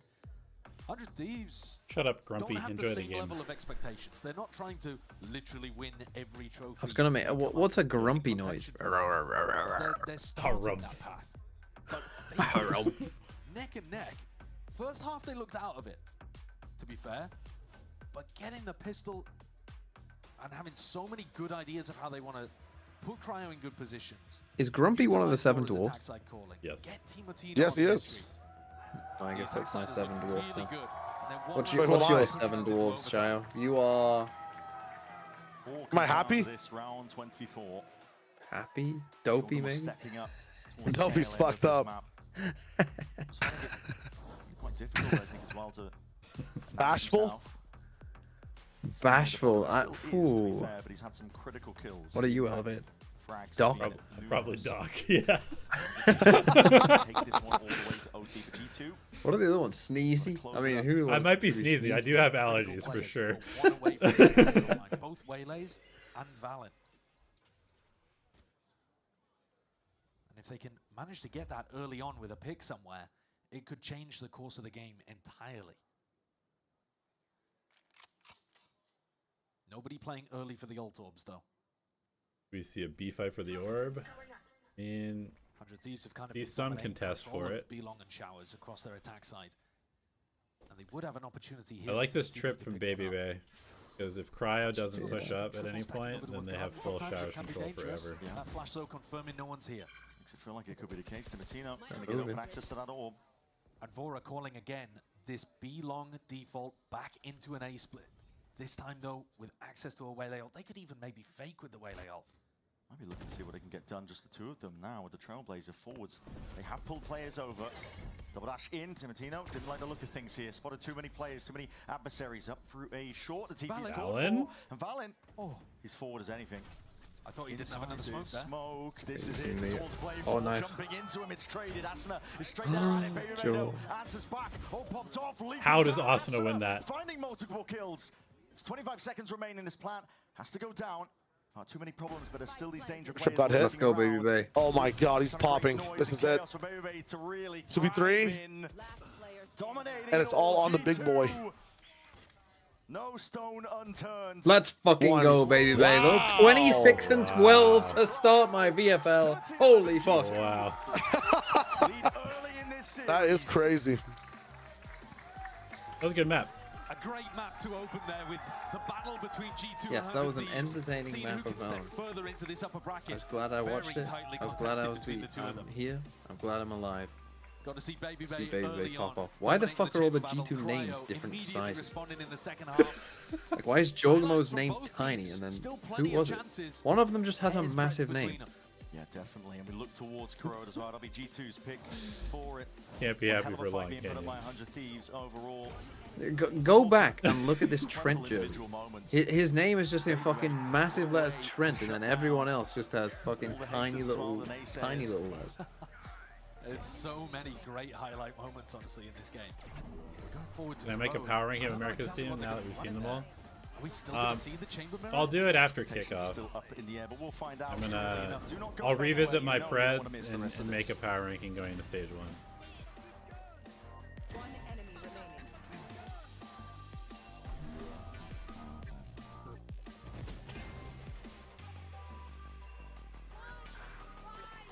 Now we go Corrode. Corrode should be fun too. I'm curious to see what the theory is on Corrode for 100 Thieves. I'm pretty sure I know what G2 is going to play, but 100 Thieves will be interesting.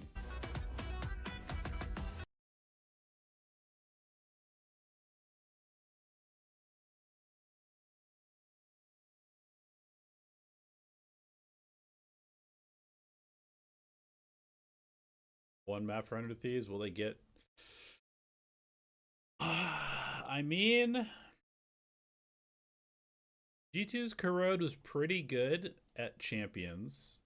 After they switched, they started off playing like a Sage Raze comp. They played a couple. Yeah, they were playing like a Sage Viper comp, and it wasn't going great. Then they played Sage Raze Cypher at Champs, got beat by Heretics, and swapped to Fade Teo Yoru. And so I assume that they're probably still just going to play the Fade Teo Yoru. But we'll have to see. I mean, honestly, maybe they're on some Waylay stuff, because I do kind of feel like if you're going to play a solo duelist, Waylay is probably by far the best option right now. So maybe playing solo Yoru doesn't make a ton of sense. They could potentially adapt their Fade, Omen, Teo, Viper, Yoru comp to a like Sky, Teho, Waylay, Viper, Omen. That could be maybe a little bit of a cook. Yeah. We'll see. Did I have 100 Thieves losing this? Yeah, I did. I was a little torn, just because I wasn't totally sure, like, whether G2's off season was real, and I was a little bit worried about what they might look like without Jonah P sort of like taking the weight off of Trent as far as supporting people. But I ended up going with G2 just because they've got so much experience, and their system and their coaching staff and stuff is like so experienced that I didn't think that they would have too big of a fall off. I think if we're gonna see sort of cracks in how G2 is built, it's gonna happen in like the big games, not during the regular season. I would love to hear, what as a coach did you see that you loved from your team? Dre hitting a lot of shots. He was putting down Cryo in the 1v1 matchup. I was very impressed with how fast he was going. Whole week he's been talking about how ping is an issue with his chamber, and like he's like, I swear I hit this shot on land, and now I believe him, you know. So, but there was a lot of composure from the boys. They were able to like weather the storm. 100 Thieves is really strong on bind, so I'm glad we took it away. Best luck on map 2. Yeah, sometimes Baby Bay, he'll say that to you, you know. Hey, it's relatable. Yeah, I mean, he does it all the time. There was a time where I taught him how to do something on the desk. He's like, don't worry, I'll do that live. I'll do that live. It's a very Baby Bay thing to do here. But welcome back, everyone. And it seems like the chambers were in full force. One chamber, though, in particular, it was Baby qualifying in third place. Who was absolutely dominating out there, playing so well and matching Cryo, who we hold in such high regard. I mean, when you have a player that went 300 ACS the day before, and you're up against him in that mirror matchup, you definitely have some nerves. But I mean, not Baby Bay. Were there cracks with Jonah? Like, they made it to a grand final. A lot of those first picks and almost won a grand final. And it just felt like they couldn't, as a team, kind of figure out exactly I feel like one to shut it down. Yeah, and when it comes to those first picks, being it really 0 for 1 in the grand final, it's not necessarily like more, right? Yeah. And obviously, they did make enough some adjustments, and you do see some chamber highlights when it's not the first kill. But really, those first kills open up a lot within the round. And it brought the vibes, too. Yeah, they did. Baby Bay's reactions. Yeah. I mean, to be the guy who's hitting those big shots and also getting the spirit and the energy going, I mean, it's very easy to see why G2, despite how well 100 Thieves are playing and the fact that they were constantly clawing their way back into the game, or time and time again, G2 still managed to keep their composure, and one has to point to 100%. The vibes. It was really close. They kept their composure, they kept the vibes, and they won the enemy's map pick. So that's kind of where G2 thrives. We've seen them have that confidence. It did get I'm very curious to see what Crowd looks like. And I really do think that Baby Bay I have no idea. Was TSM good at Crowd last year? In the middle of that second half, you know, he realized that, you know what, every time I go for this first kill, I'm getting swung into and I'm losing that. So we kind of saw him play a little bit more back and pick them off on their execs, and that really was hard for 100 Thieves to come back into. TSM was was pretty good at Corrode last year. You definitely have something to They gloat played about. Neon KO. You should gloat about that, Omen, especially if you're Sova, going up against Viper. Cryo here. But it wasn't just the individuals that were playing well. What we were seeing from G2 I wonder if they will was continue really to just, play that or Emily, not. a complete kind of understanding and turnaround. When things would go wrong, they would readjust on the fly, and then they would find those little bits of success and pull in, rather extract it whenever they can. And it seems like this round 7 was a perfect example. Austin at KO. No, it really was. Maybe. Like, we saw him getting that Timotino, first pick Neon. early on, and 100 Thieves didn't I really do feel like for that, right? probably and you should just be G2, playing it just Waylay allowed on them every to kind map of, if you're they going to run a slowed it solo down. Like, duelist. Anna said, if you want. Oh, yeah, Continue that, yeah. So G2, what they did was they ended up slowing it down. They took a lot of that hookah control around the map, which G2, we know they love to slow it down in the middle of the round, and it made them actually play with those numbers. True. They came back towards that A site. They grouped and ended up in an execute. So again, it's not like these kind of first picks are just out there for the show. They're also being used really well by G2. That was a super and it felt good, like you said, Emily, 100 super Thieves, good they map didn't to really watch. have an There's a lot of answer. good stuff. It felt like later towards in the end of the game, they tried, or sorry, end of their defense half, 400 Thieves, they tried to return. They tried the flashes through the smokes. They tried anything, but it just wasn't working because G2 was so composed. But this is really a tale for both of these teams' attack side. Yeah, well, now that we are going to Corrode and we're going to see what we get out of this one here, I do kind of want to bring the conversation over to 100 Thieves. What's going on over there? Where could they have potentially found that win? Starting if it defense was on present? Corrode Where is do you good. think that kind of fell off for them? Going into the Corrode, I think I'm hoping to see some sort of playbook similar to what they had to Bind. Obviously, we don't have any footage on that, so I think they could kind of surprise G2 with all the plays that we saw them surprise Lev with. I think what we saw in Bind is that their playbooks were really similar. Actually, I think what I really hope is that it's not Cryocell's Viper, but it probably will be Cryocell's Viper. And I also am hoping to see a lot more confidence because even though they didn't win that first map, it was so close. Oh, it definitely was. I mean, look at the scoreline there, right? 13-11, a great game between these two teams. But of course, the series far from over. Let's hear what's going on the other side, the 100 Thieves side, as we get ready for map 2. You're the coach of 100 Thieves NBS. That's about as close as you can make it with the 3-time defending champions and also current Red Bull home ground champions. I want to know what the adaptations we are making for map 2, going into their map pick of Corrode. Honestly, we had like one little thing on defense where we couldn't get our economy going on map 1 because our aggressive operator peaks got shut down by them pretty well. Props to them for that. But I think, as you mentioned as well, it was like a very evenly matched kind of game. So I'm happy about the performance, considering we still have like a couple of rookies.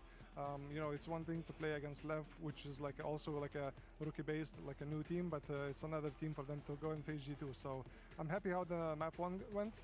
Could have went anyway. And for Corrode, I think it's going to be interesting. We have like a pretty cool comp. So it's going to be up to G2 to see if they can actually handle that. So different comp, okay. One has been thrown. Best of luck.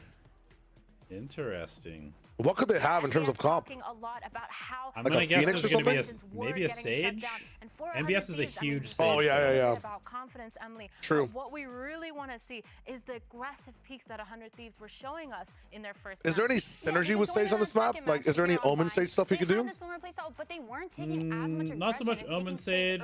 I think like Sage Raze is pretty good, honestly. Really just testing and pushing the limits. And but it's more so just the agent is just good on the map. And there was something that Coach MBS had noted there that I do want to shed light on, and I agree with him, right? Like, you know, when they faced off against Leviathan, we were like, well, this team looks great. But hey, Leviathan also going through a similar situation. And now you're seeing the reason that one of the reasons I ran Sage last year against G2 is like the Sage ISO combo is like pretty insane because you can just like you get a shield for your first peak, a heal for your second peak, you die, you get res.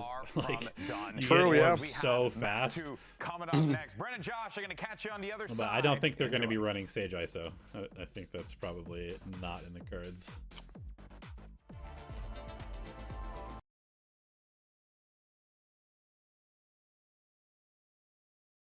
Maybe they've got a veto potentially. If they have veto, they need like. I think Veto Sage should work really well. If they wanted to double Sentinel it up. Like, you have to play some other stall or some other hold, like I guess you could veto Viper.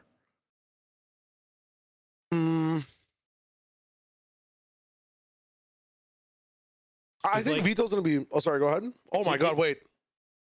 Because like if you know, I mean, if he's in. Yeah. If you know that they're gonna throw an orb every round for part of their default, just put the veto there and just eat the orb. Facts. That's what I think that's gonna be best use case. Let's go. Okay.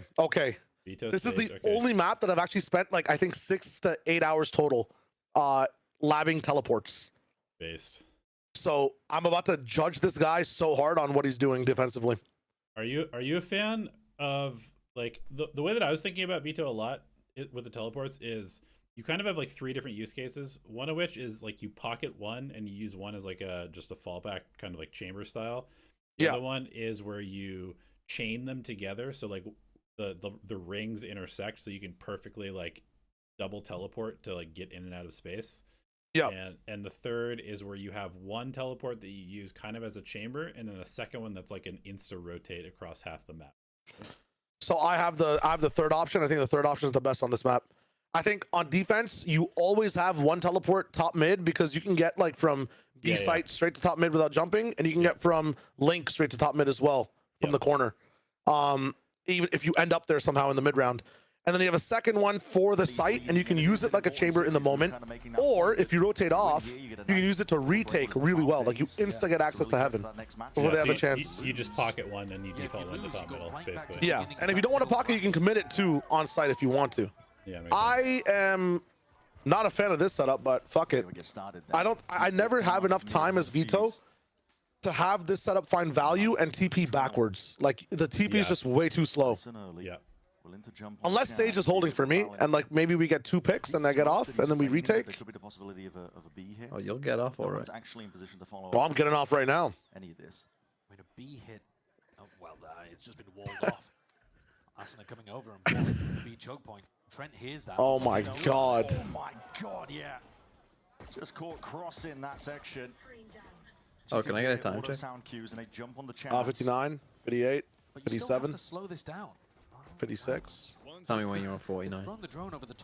51, 50, 49, 48. Making noise as well. Spotted one of the players, but his crown going to be accounted for. Oh wait, he has so much value, by the way. There's Viper, Teho, Yoru, and Fade. Yeah, he's gonna eat a lot. Oh my God. It's an off angle to play off of. Even that. Holy. It's picture perfect. This is Bang just supplementing it.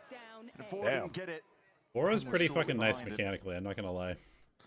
You know why, right? It's a really good flash from Bang. Like that's the IGL, he has that shot. He never wanted to be an IGL, and like he just was a pure shooter. And NBS was like, wait, you also kind of understand the game really well. Do you mind if I just teach you how to be an IGL? He's like, sure. And he just listens to NBS and just like has the most like the basic IGLing. Because they never really broke the stage wall. And then past that he just shoots, but he's like literally a blank slate. He doesn't have the same bad habits that other IGLs do, where like, you know, they're so focused on the calling, they don't frag as hard, and like they fall down to pressure at times. Yeah. His mid-rounding should be like the hardest thing to get up, like just having the experience for it. Like he's not going to come back and get up Icebox, but of course, what is this log? Interceptor placed alongside Timatino. He can overstay it for a second. Cryo okay. Really get involved, and I want to just say veto value there. Fuck it. Himself into the conversation. They can't do that without veto. A lot of damage. Kill miss there onto Valiant. How do you find the attack side on this map, Shao? With veto? Timatino just full pushing out there, halfway up. You can have like I call them like around the world TPs. So you see where Omen's sitting? You put a TP there, and then you put it at the barrier for A, and you can be like a super lurk man and group up with your team whenever you want. You have like insane pressure on the map. You can also insert into orange and like top middle and still teleport out, stuff like that. Yeah, pretty nice, really going to struggle with B. He's a really good lurk, and then if you want to be with your team, like he has some really cool synergies with Waylay, where like if she dashes in and he aggro TPs in, she buys a lot of time for him to actually get the TP off. This is pretty standard stuff. It's also like if Vito somehow lives up until post plant, he just wins you around. Like you deny so much shit It's Do I only stream on disgusting. YouTube? Yeah. They get the rounds that they Yeah. needed I'm to not a win. huge fan of the Twitch And it's platform, certainly so I possible just that stream on Sentinel could YouTube. get his Waylay ultimate It online. also just Glaze keeps things Agent heavily, but like simple I'm still for just me. so confused I as to why just more have teams are not running him, Just have especially the on this VODs map. on YouTube. Like, don't have to worry about too much. Yeah. Probably because they're waiting for DRX to tell them how to play. You're gonna know what he's going for here. For G2, they're gonna make sure. Bro, They're gonna be looking to see that they can make this round 3 clean. The only tough part about Vito is that, like, as an IGL and as a team, you have to decide what your player is doing before the round starts. They're gonna play towards mid. Whoa, this is a weird trip. Alongside him, Valen is the one tip of the spear, really. Double dash, buck in your face, and the shot just goes wide. Yeah, it's like an Timotino, anti-dive significant trip. amount of damage, but Valen not done yet. Very much alone here, inserted all the way up towards that middle section. Oh my God, Valen wins around on his own. As 100 Thieves go exploring, looking to see if they can seal and fill up those gaps.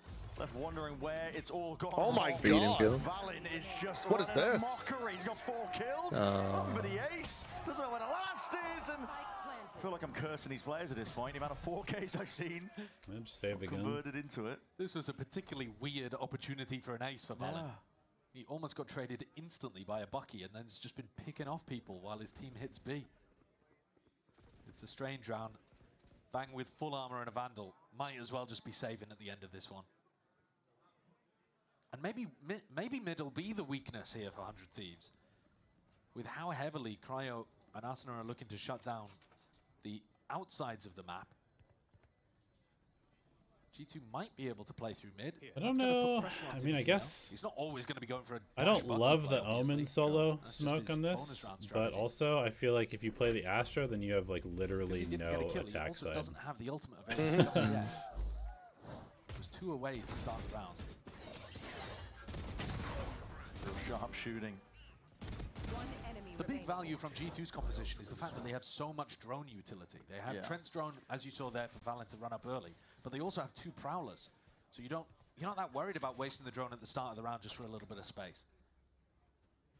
So that's the big threat on 100 Thieves' side, is very early map control plays by G2. 100 Thieves already making adjustments, ensuring that middle thoroughly supported. A lot of util going to be sent towards Cryo here. Makes it feel like, again, that it is that B pressure. See if they can pull out any sort of cooldowns. Bang is hyper committed.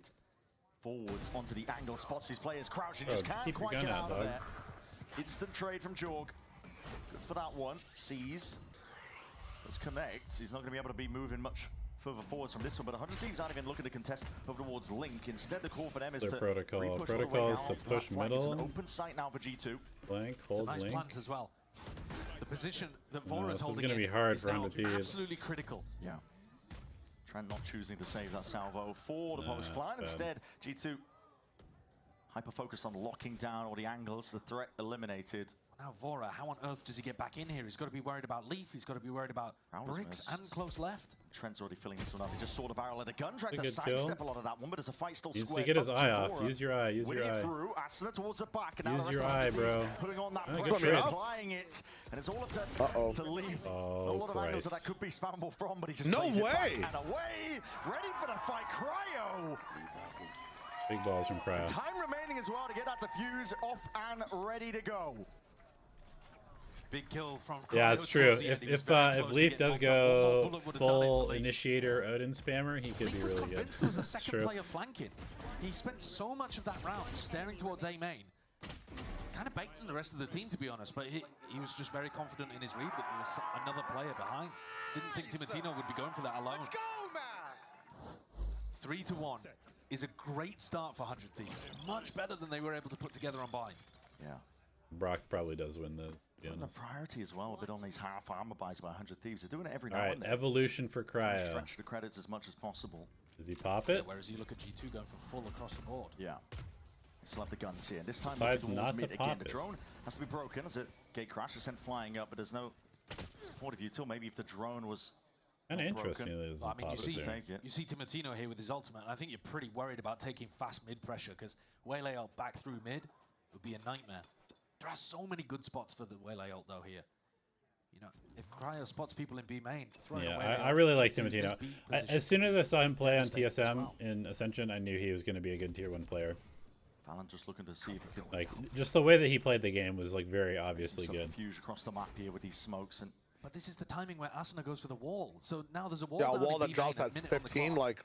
And I still think G2 don't really have an answer for this. And you shoot it down, you're not going to expect the trip to they've be there. walked That's up another B 5 as seconds if to stall. This was the part that was supposed Sage to be can come back and the, slow afterwards. I mean, this the is how do you fake, win this round? They're faking A, so that They've they can got a get waylay quiet walk also up if they B. want to use But then it. there's a wall in your Oh, face, you have just to break use it. the ult. looking to burst this one down. Oh my god, you can just look and shoot. Most of his Oh, G2 it's coming his way. great. He's got that crossfire. No Setup flashes. intact. Salvos don't Thieves. work. Veto Gaming. No entry onto the I site love whatsoever. it. And now the spike is lost. Doesn't matter how hard Baby Bear gets the lurk going over towards A. I can't see them recovering this one. I mean, that's a They don't that's a have good don't game try plan that here again. For Asuna's wall. I think they're going to have to take a tag time out early here. This is where I would be hitting the panic button if I was Josh RT. Yeah. Because the game plan They need to start challenging doesn't like really this make sense either. this beeline a bit earlier to get that wall up, because if you let that wall go all the way till a minute, like you're in trouble. Player break the wall at the minute mark. Yeah. Because at that point, they take so long to rejoin the rest of the pack. Yeah, you got to get the Sage Whatever utility you're out going early. into is, What Genji did against us that was really good is my adjustment here would they be would just like you have have Leaf and one Jog at the very person start of the round, go and take basically some or B two main people pressure. dedicated to just They getting out try to both actually slows and the put pressure wall on within the player, first force it back a 45 little bit, seconds. and if there's a wall Or that they gets would just used, contact the Sage Jog side of the breaks map it, with an game operator, crashes back just to the rest totally of the team. quietly. Sure. Yeah, that could happen. They are timing it pretty well, though. They are. What do you guys try to do to counter that? At the beginning, it will expire. We lost. Yeah, it's so and it's really difficult to get the game crash back in, because look at all the walls that could get caught on anyway. That's tough. They haven't taken What have you done? Anyway, though. Details, yeah, they haven't. Well, this one's an eco, but yeah. Well, we tried to like fight going this back into B is the really site tough. They more, also haven't even been breaking and also kind of like babysit the Sage with an initiator Lots of to some things here. extent This to is try why and like NBS was re-clear saying, early. We have an unusual composition, and and it'll be then on basically G2 just to like come up with ideas to break it. try to just use the slows and save the wall for later. Like this, Oh my god, Timo. Mechanically gifted, a god. I believe the paranoia coming out on the other side of things here, and then look at the square up into these fights. Not too many Is players. Bang doing? They have a fourth man here already. Oh my god, they will not expect. Can you res? Not accounting for that. Asuna. Wall off the spike. Yeah. Impact he has, and Spike's his now. yeah, I mean, it would be an impressive res without the res. try and beam it down. Leaf does Oh have the shit, my weapon bad. for the I don't know job, why but I thought he had res. caught unaware. What the fuck? I swear to god he had it on the UI. Open as anything. They've missed each other. Crowd trying to rejoin. Asuna giving up the space. Winnable. Losing. Bull. No noise made, but they're happy to swing wide anyway. 5-1. This early on, you're exactly What was my right, favorite Josh. map to coach You on? noticed I some mean, G2 I really figure liked this one out. Corrode because I invented a comp that Like I said, nobody I had would seen have taken the before, tag time and we out by now. were fucking Right before insane this at the map eco round, but until see, Genji beat us. Josh has confidence in Valen, or wants to take it right now before a rifle round, perhaps. Let's go. But yeah, when we first started playing There's gotta be an Corrode, adjustment. I made this weird comp, like the Sage expecting Race a comp, huge amount of attack rounds anyway. and Not really. It we is a defense-sided map. And when they're playing won double Sentinel, 13 it should straight be scrims defense-sided for and 2 RTT. officials before we lost How or many something like rounds, that. though, is a good performance from And G2? like I nobody don't really nobody could know, figure out what to do because against we it. haven't seen these teams play recently. Again, it's the very start of the year. I'd say roughly like 4 if they could How get much at least value did you 4 put on hard. like not I think showing G2 were strats and fairly scrims happy, as but that much would mean splitting compared to the keeping rounds them in equally from here officials? We didn't really have the luxury to do that, honestly. It was like just practice as much as possible and hope that we can replicate it on stage. That was like our biggest problem, is that we were good in scrims and then shit on stage a lot of like, on a lot of days. Do you think it's worth it for like an org to invest in like a replica of the stage for their own facility? And like you go on stage, you hire like commentators and a crowd, and like they don't get to watch the game, but you get to have the ambiance of like. If you want another idea as well, I think for sure. I'm sure that Falcons will do that if they were getting the lead. In order to wall it. But they know TMP's got enough money for that too. So if you take mid pressure very early on, oh, there is some Omen stuff here. Try to do a bit of a Just do a full B exec. To be fair, you are probably not expecting us this time out them to do a full B exec. So you can also just do like the Grim Wall and jump on top of this by yourself on stage. But it's less reliable than just walling up the post up bang so we can just watch right through that little pocket. It could catch Baby Bear. He's been pretty aggressive on these lurks. Yeah, and it does spot, I believe. Baby Bear's gonna get fucking rolled here if it peeks. Nothing to impede his view. Nothing to give it away either. Right, clone used, and that gets the trip from Vito activated on B. Asna's wall gone already as well. How difficult was it to switch from assistant to head coach? It was pretty hard, but I was already doing a lot of like the strat. We're gonna move. We're gonna do something. Not so lucky that a player will be walking and waving right into him. Just make sure that Sage gets. I was pretty involved as the assistant coach. Well, no Sage wall this round. Day-to-day, they've gained no space. Did Big Bay hear that wall go up? Yeah, exactly. Like they don't know that they haven't got the wall. Like no, they don't know about the wall. Particularly here. Oh, what the hell are they doing then? What the fuck are they doing? Over at A. Who's next? 40 seconds. Fake ult, but you don't get seen on B yet? Reconnects on A. Yeah, over towards it now. He's going to look to see if he can pinpoint where wow. some of these players might lie. There's a lot of them here. He's using the wall what? The timing on that is I'm sorry. Huh? Like they taken. No, I mean, this is just okay. This is off a timeout. That's rough. This has got like 11-1 half vibes. Who would have thought this team loses on Bond and wins on Corrode? Sorry, Reese. My least favorite map to work on was probably. NPS and Doom Bros a step ahead, throwing the wall into a very different location, and I think putting G2 in a position where they didn't really understand what was happening and had to just go fade ult also tossed in late? So like, the end. Yeah. I don't remember like, he what other maps. Everybody heard him. What are all of the maps? Leaf, the thing is, I don't mind like any map in this game. I kind of like everything in the game. All the game, like all the agents, all the maps, all the weapons. I kind of like them all. I would say probably Sunset was my least favorite just because we could never really figure it out. So they might not use any util to actually hit because they might think it's getting denied. Of towards B. Well, yeah, using a tactical timeout. They think Vito's here. I had kind of a unique Sunset comp that we just couldn't get to work. I think the comp is still like decent, but we just couldn't really figure out like people kind of like didn't believe in the comp from the beginning, so we didn't really do it that much. Actually, we did do a lot of scrims and it just like didn't work that well. And look, because I shouldn't misrepresent that. We scrimmed it quite a bit with this comp. Couldn't get it to work. We tried another comp in Sunset. It also was shit. We tried another comp in Sunset. It was also bad. We copied another team's comp. It was also bad. Sunset was just a really hard map for us this year. The defensive setup's already as good as it could be for stopping G2's finish here. Here comes Asna walking up to the choke point. There's the wall. Yeah. Now he can leave. It's peace of mind. Bro, I mean, this is. I mean, what the fuck? Yeah. Defensive setup. Yeah. 3 players over towards A. Oh my god. Oh my god. Oh my god. Early, but Cryo not to be removed, squaring denies the flash, denies the eye. I mean, it's disgusting. He just ate so much utility. Yeah. 2 kills added to the tally. But Trent's now left alone. Oh my god. Slow as anything, 7-2-1. But also, this is like the Sage value. It's like if they don't explore the map correctly, then you have 4 people on the site. Would still be good, I think, for G2, but it looks. That looks what so I found really cool too that I don't see enough Vito players doing, and I never do it either because I think it's ass, but they're, what's it called? Cryo's holding on to his interceptor, so they don't know where he's at, like which site. Like he's denying complete information. I would like to see him start putting it on the opposite side of him because like because you get the double teleport in freeze time, right? So you can actually traverse the entire map like really quickly. Oh, it's very true. Pre-round, your TPs are free. You can pick them back up. Yeah, exactly. But I like doing that only when I have ultimate. I don't like doing it without the ult. Sure. Because then you get util denial on both sides, and it's like having a pistol round, like anti-eco advantage almost. Also, have you bothered to min-max the trip? No. With like elevated trips. Distance? Yeah. So like, there's that ledge you can use on front B, and like it catches people dashing because its verticality increases. Yeah. Right, but it only grabs people like at 6 meters or 7 meters, something like that. So you can't put it too high. There's like a specific like height threshold at which it's like really good. I have though. I have been trying to look for things. There's more of them to use on A than there are on B because like. Yeah. Even though it is elevated on B, like salvo still ruin it. But if you can like intercept the salvo, like just that util, your trip and your trip lives. It's such a value trip.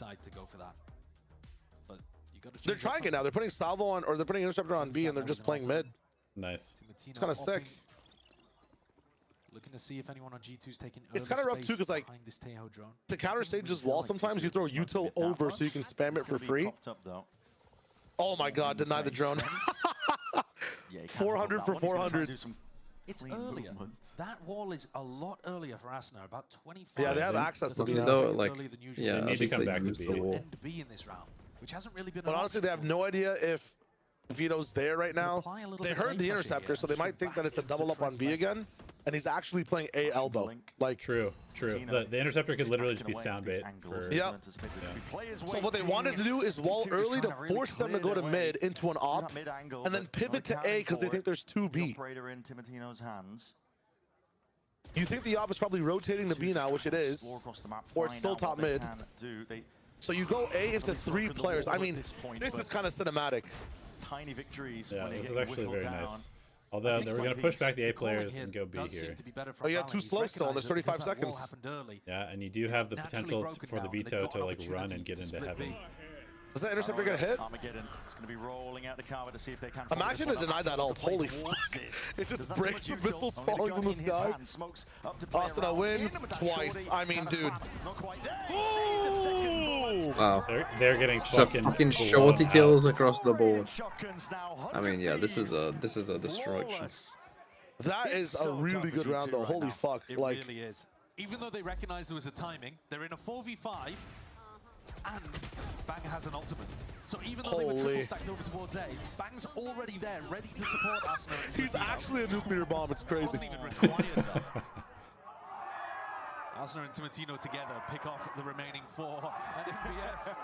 That's the sign of an evil genius at work. And it is evil, bringing out the Sage here. It's looking painful to play against. It's interesting because G2 used to play the Sage on this map, so they should know a lot of these tricks. Yeah, but their Sage is not good. Fast and loose by G2, especially when that drone gets a tag and a reveal. Bro, he's crazy. He wants to go in so bad. He's like a dog on a leash. A leash was put on him there for a moment. This is an anti-eco round. Can hear the footsteps though. It's not fake presence and pressure. Vora's forwards, rifle there. Sees the fake TP. This is like a game that's so bad you have to change comp. What cheeky, what is this? +1 for me, thank you very much, let's go. They're just getting silly with it. Yeah, I don't think that's one that they've run in scrims before. I mean, Maybe might be getting negative on this one. That doesn't look like something that NBS drew up. They are dominating this game, though. That 8-4 that I was talking about as a pure hypothetical, it never looked realistic, to be honest with you. And now it's impossible. This is really nice from under Thieves. G2 have got 2 more chances to make something respectable of this. This is one of those comps where, like, you see it for the first time and trying to break it down in game is so fucking hard. Like, you're probably just cooked if the theory is good. And they're looking dominant here on Corrode. But by all means, copy whatever other teams are doing. It's much better to do that than make up your own good shit. Now this is an interesting wall at top mid as well. It's a weird one, broken immediately. Yeah, broken early. Timatino's also hand revealed. The operator's leaning over towards B. But G2 have been doing this. They've been gathering information, poking and prodding, finding out where 100 Thieves are actually playing. Hasn't done them a lot of good. If Valen had not died in this round, if it had been a 5v5, I think G2 would have had a great chance here. The defensive setup has swapped. But it's so tough without your smokes. And Leaf out in the open. Desperation really grasping at any sort of opportunity to even out that scoreline. But with him going down, 3v5, 100 Thieves now bunkering down. 3 players looking to see if they can put a stop to most of this one. Jorgamo trying to pre-aim, but he's this is just to a crawl. This util. A complete ball flattening. Cut away. The spike is dropped down into the middle of nowhere and has to be reclaimed, but 100 Thieves are on top. Nice, Baby. Let's get at least a 5 kills, mate.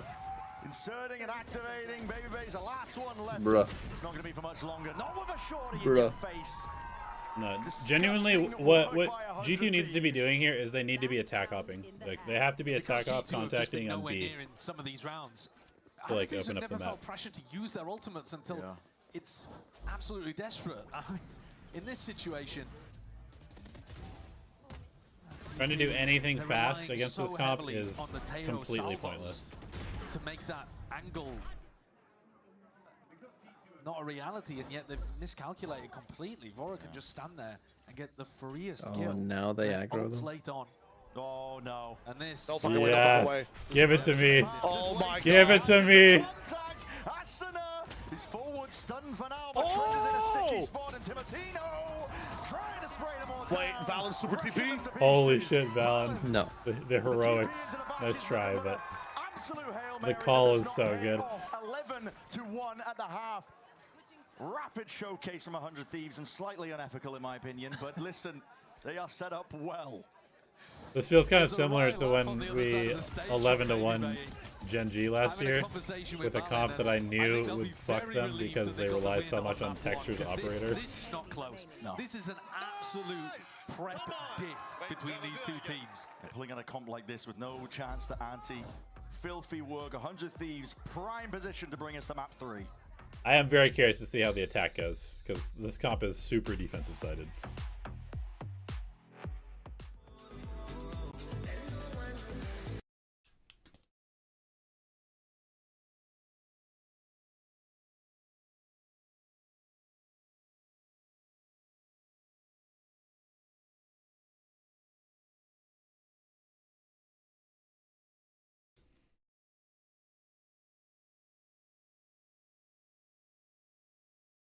Wait, TMV, can you set an IGL every day for VFL? No. No, you're locked in. The website's a bit fucked now, but Ben Silly's on crack.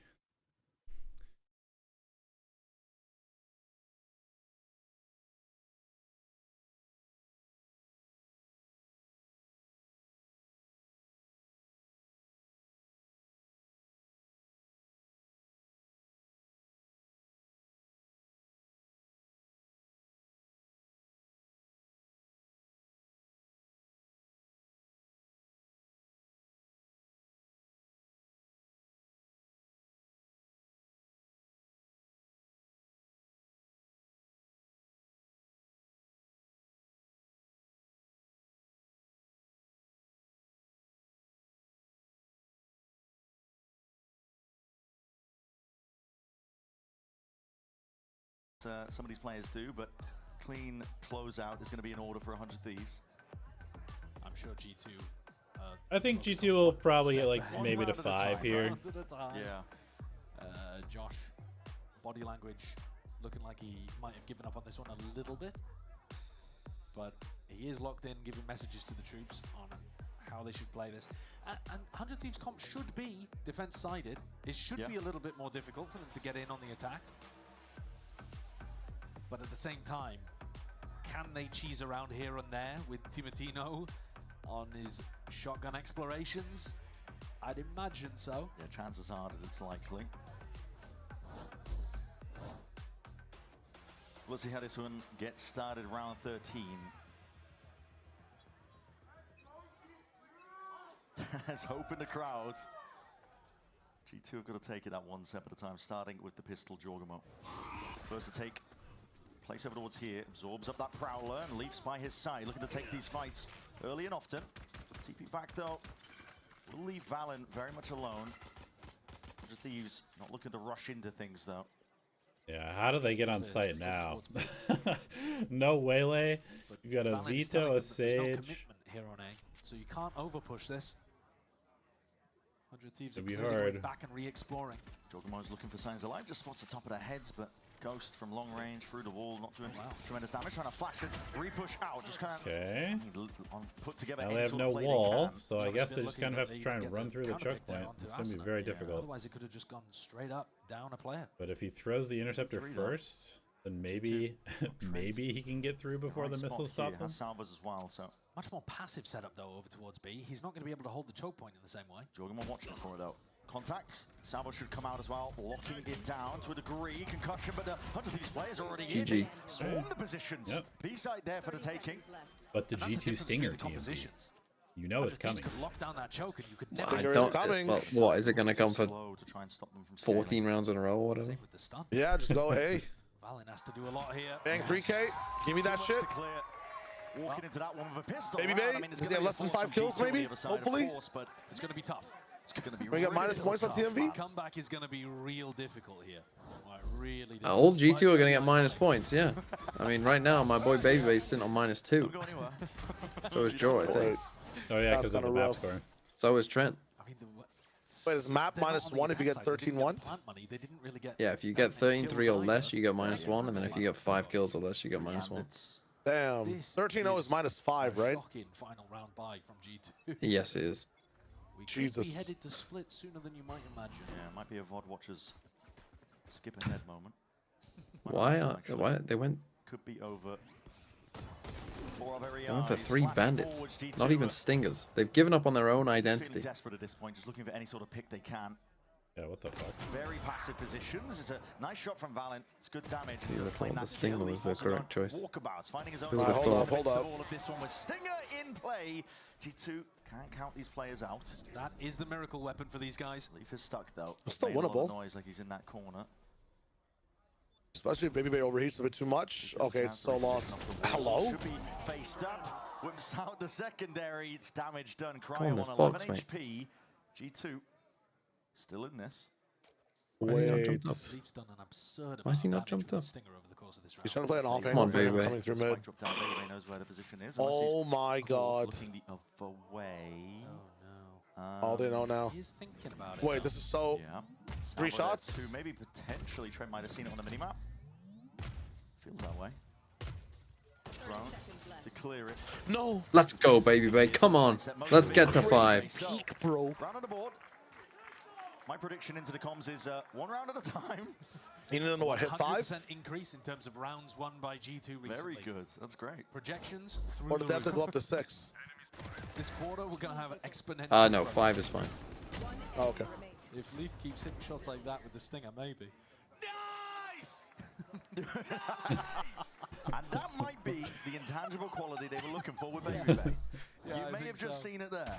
How many times are we going to You've hear gotta that have a guy line this that year keeps the atmosphere when light. GT is playing? The pros do say The though, generally intangibles. getting That's battered the like this is actually intangibles. easier on your mental than losing Oh a my close god, game. so many intangibles. Because in a close game, you're thinking about all of the small mistakes. Oh, what if I'd just done that? What if I...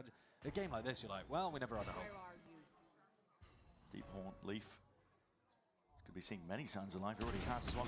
Inclination of what's going to be occurring. No armor to protect you. Leaf is feasting here. And Go 5. goes Which abound. fucking chilling. What? Fine collection of kills, and he's looking for that. I didn't even know that was possible. Ooh, that's disgusting. Yeah. Lean back, I'm learning today. The question is when you start to believe, Brent. A few more rounds, please, before we get into that conversation. I think so. Leaf's up to a very early ultimate. If there was a way for G2 to be able to put the round together, maybe it would be to do with that. Good shot from Leaf. Weird spread in terms of the vibe, but at this point, you got nothing to lose. Might as well Trent, invest everything. 3-13, Outlaw unlucky. operator. So we're going for that peak. Paranoia to potentially play him in, but There. 100 Thieves just diffuse. That C's gobbled up. To be honest, the veto hasn't been the biggest problem in this composition. I think Cryo potentially could have been playing the chamber as well, and it would have led to similar outcomes. I think it's been much more the Sage that they've struggled with. But it's an interesting little flare to think about. And did stop them from going for those big B bursts. The threat of the Interceptor is always there. This is a nice contact play. Gango grouped up towards mid. Thieves are going to be starting to see if they can take a gander over towards this B side. It's up to Trent to see if he can lock this down. He's going to regroup, but Baby Bay is immediately deleted. That's just Vora alone in main. Double dash over towards the top. The refract to pull back. Paranoia now. Things we wall literally behind, never so they saw. can't be A flanked. little bit, but not for long. Players starting to fall now with these deep inserts. Timotino is ready to be a pivotal player that just puts an end to all of this one. We'll reveal it with at least the Colombian broken. Shotguns out and ready. -1 it is. Will be alive. Swift reset Can of the Joe years, stop and it from being a -2 for him? Gets 2 immediately undone No. by the res. Jorgamo now left to do it in a 1v4. All right. 13-3. Go split. Let's go next. And the next map, Split, also where 100 Thieves have been playing the Sage, so if it was causing G2 problems here, they've got to go back and have a think about how they want to deal with that. Asuna's going to be pulling out the same pick again in map 3. But this one, it really could have been a 2-0. Yeah. You think about how close Bind was. We were asking the question at the very beginning of this, can 100 Thieves hang with a team that's won everything in Americas last year? And they're not just hanging, they obliterated them here on Corona. They're proving it was a big red dot in the middle. In a I series missed that it. is vitally important. Could be the difference between having a restful period before your next game or being sent straight back to the beginning of the queue with that middle bracket. It's all on the line. Map 3 on the cards.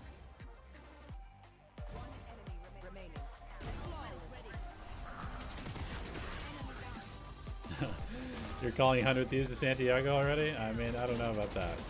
We'll see. We'll see. I did pick them. I picked them to go to Santiago, but we'll see.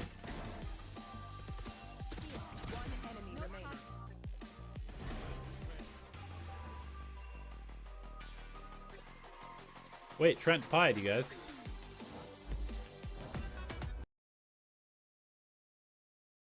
Trent actually pied.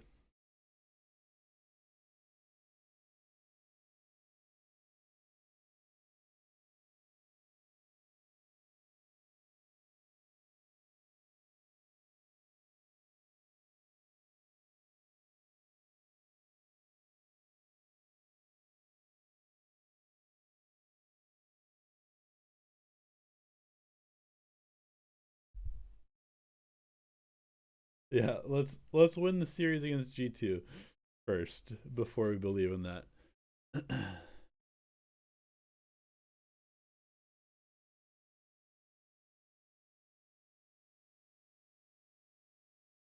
right, I'll be right back, guys. I gotta use the restroom. Or I'll wait until the desk is back. I'll go.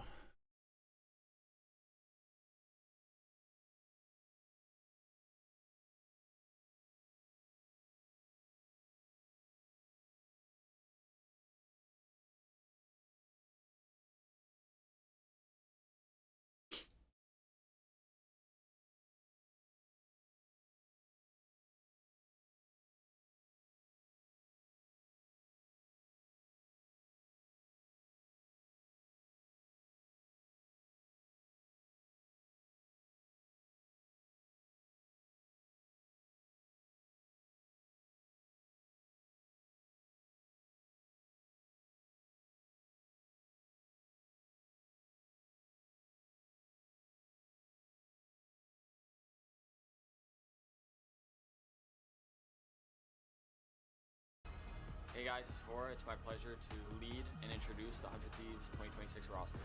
First up is Timotino. He's a goofy guy, but he brings his I think they can win against Energy. For the team. Next up, Asuna, our flex player.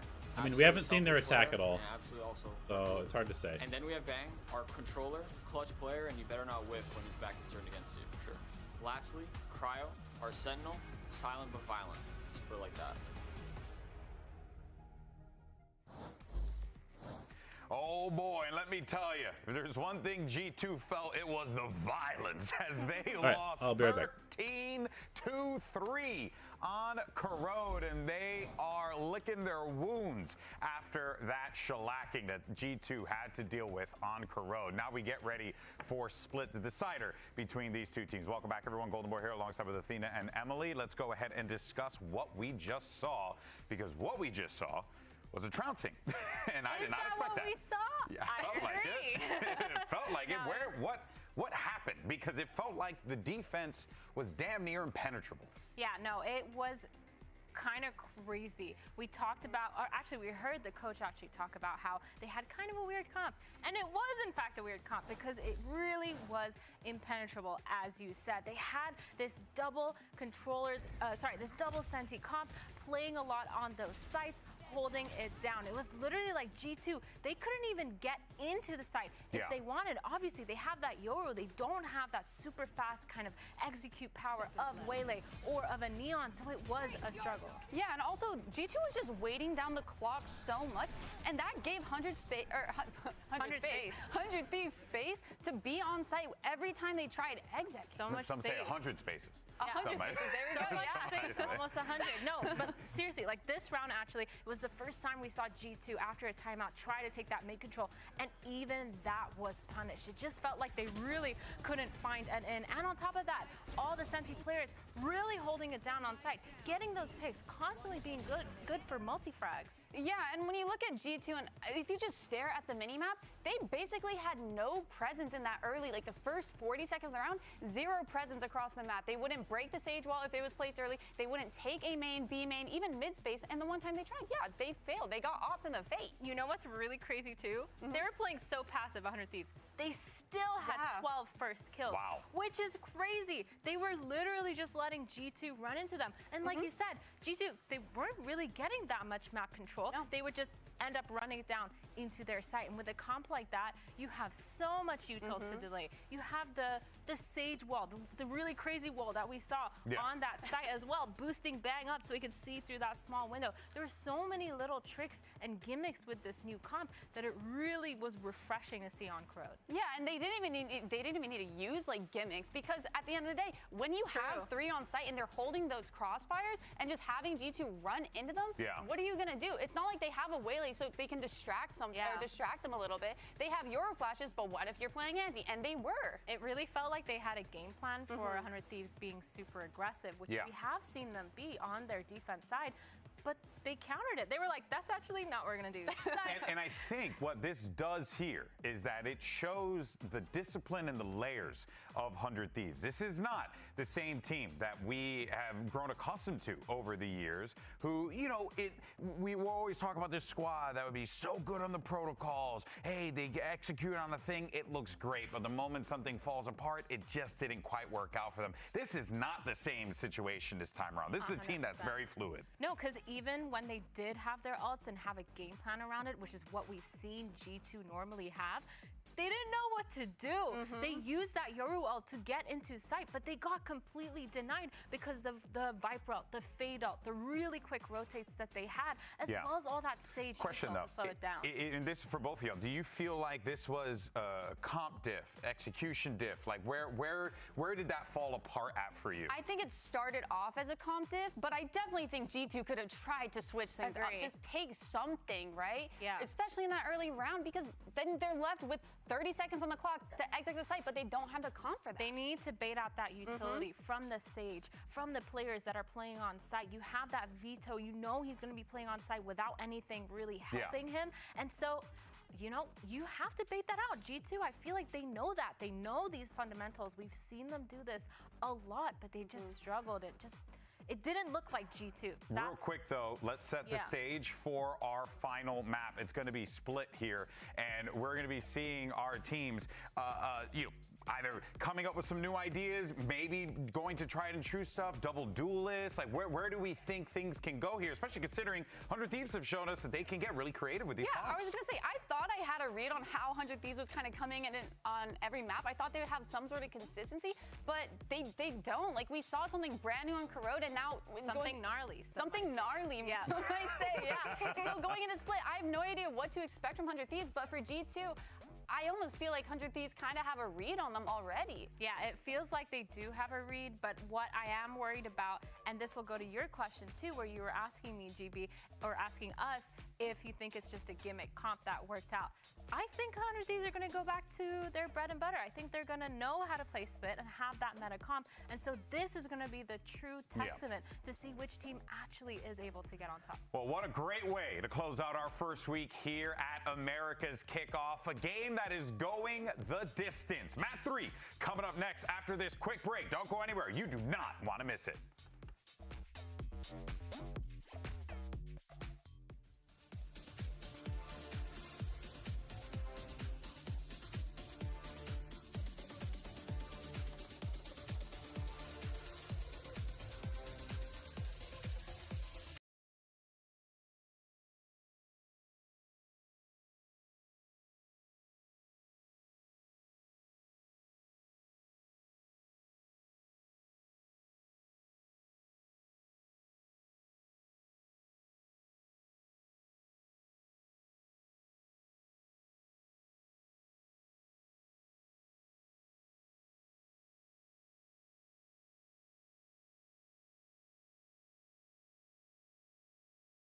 of the tournament. You don't want to be going down to the middle bracket and resetting right from the beginning. You want a chance to get that top 4 in the upper bracket at least.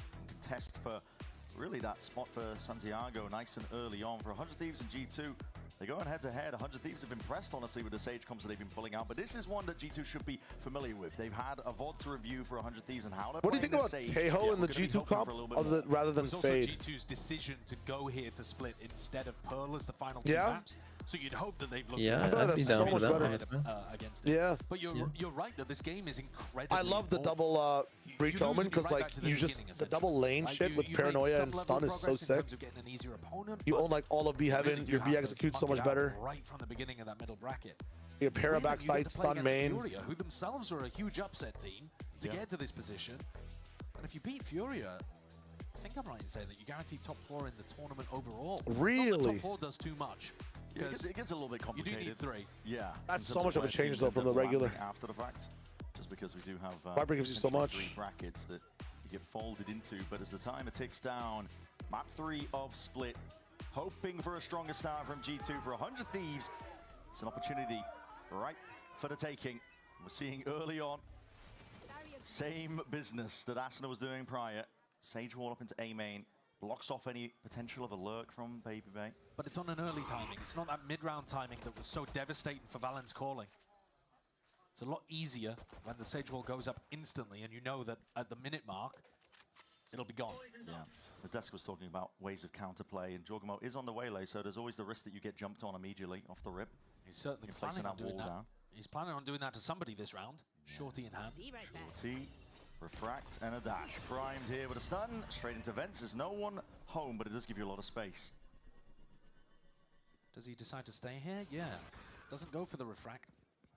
And now walls down, and they've missed a little bit of a time in here. They're leaving Asuna very alone on ramp. Being squeezed potentially. When this wall goes down, he needs a buddy. Silent drop down. He's taking the right timing to at least vacate. Pull back. G2 are just waiting behind the wall. Guns out, well trained onto the angles. The entirety of heaven peeking out. Asuna going down to 50 HP. Stray shots on either side here. Cryo is also getting chipped down. Yeah, to not rotate one player. 13 health, giving up a lot of control of this one. 25 seconds left. 100 Thieves are none the wiser. They've still got 3 players anchoring over towards B, and now only just getting a move on when they hear all these sound cues. That is crazy. 1 HP. Sees that jump. Cryo punishes. That's not my goodness heal back. Overextension, and yeah, it was just. They got the sky heal. That's giga value sky heal. From Fora is unbelievable. They're all back up to 100. Filthy stuff. All that damage undone. G2's job just got a little bit harder. It's playing support in Valorant.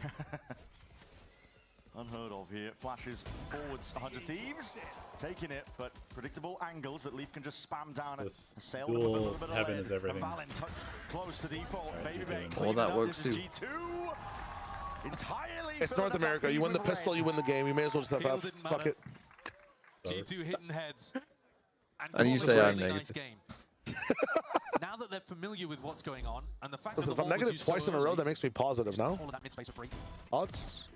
And the 8 players able to get in. Walls disappear. Any math majors? That is how math works, I believe. Yeah, chilling towards that's what I'm saying. Of the site on A, and not really. Is that a multiply though? I feel like that's just an addition, so you're just getting worse. Yeah.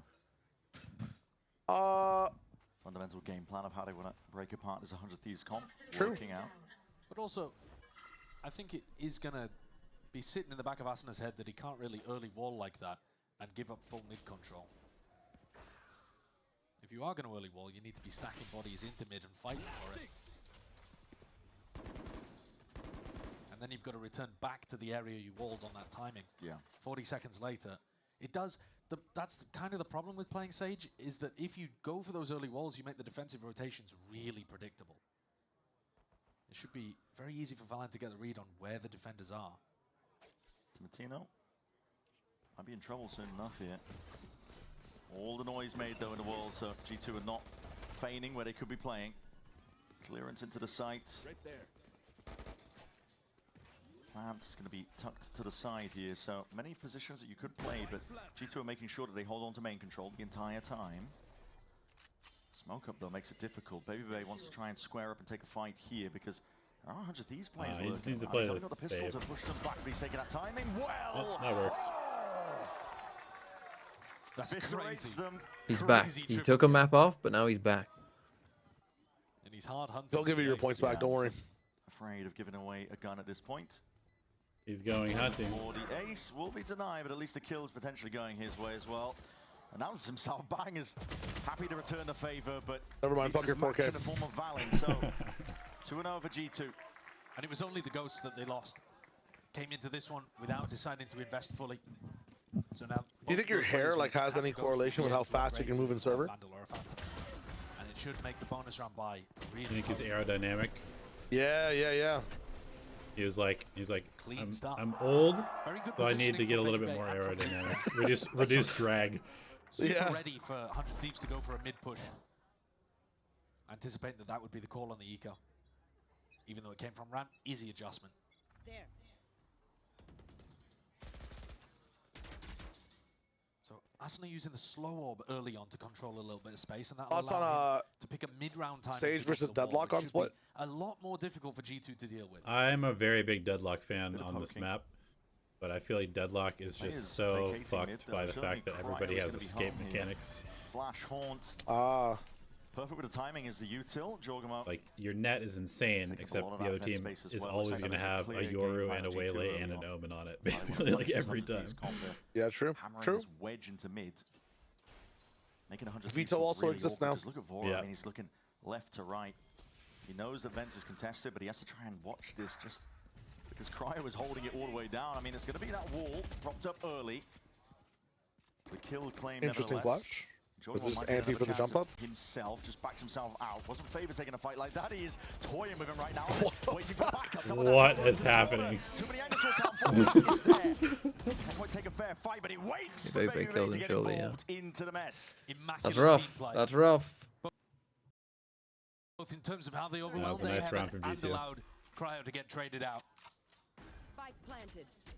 Dropping down a real sound cues. There's a back open. Bang. Happy to claim that is an aggressive breach ult. I mean, Leaf has used that rolling thunder to buy a bit of time. 2v2. Sidestep at the fault line. Possibilities for 100 Thieves, wow. But that is it. Well, I'm glad they won it. Dashed away to the win. The bonus conversion for G2. They set up their economy so that they would have those rifles for the bonus. And then the execution was sublime. The team play from G2. Exactly what drove them to such great heights last year. Cryo there with his head on a swivel, had to be worried about Leaf jiggling over towards heaven. Nice crossfire, boys! Let's go, Jay! That was clean. Yeah, it's all about those crossfires, trade timings. The fundamentals were played really well in that round. And this is more, I mean, is Timo just going to jump on somebody with a Bucky here? It's going to be a punish potentially. Double dash up onto ramp. Vora. What a shot. Wow. We were stunned up into that.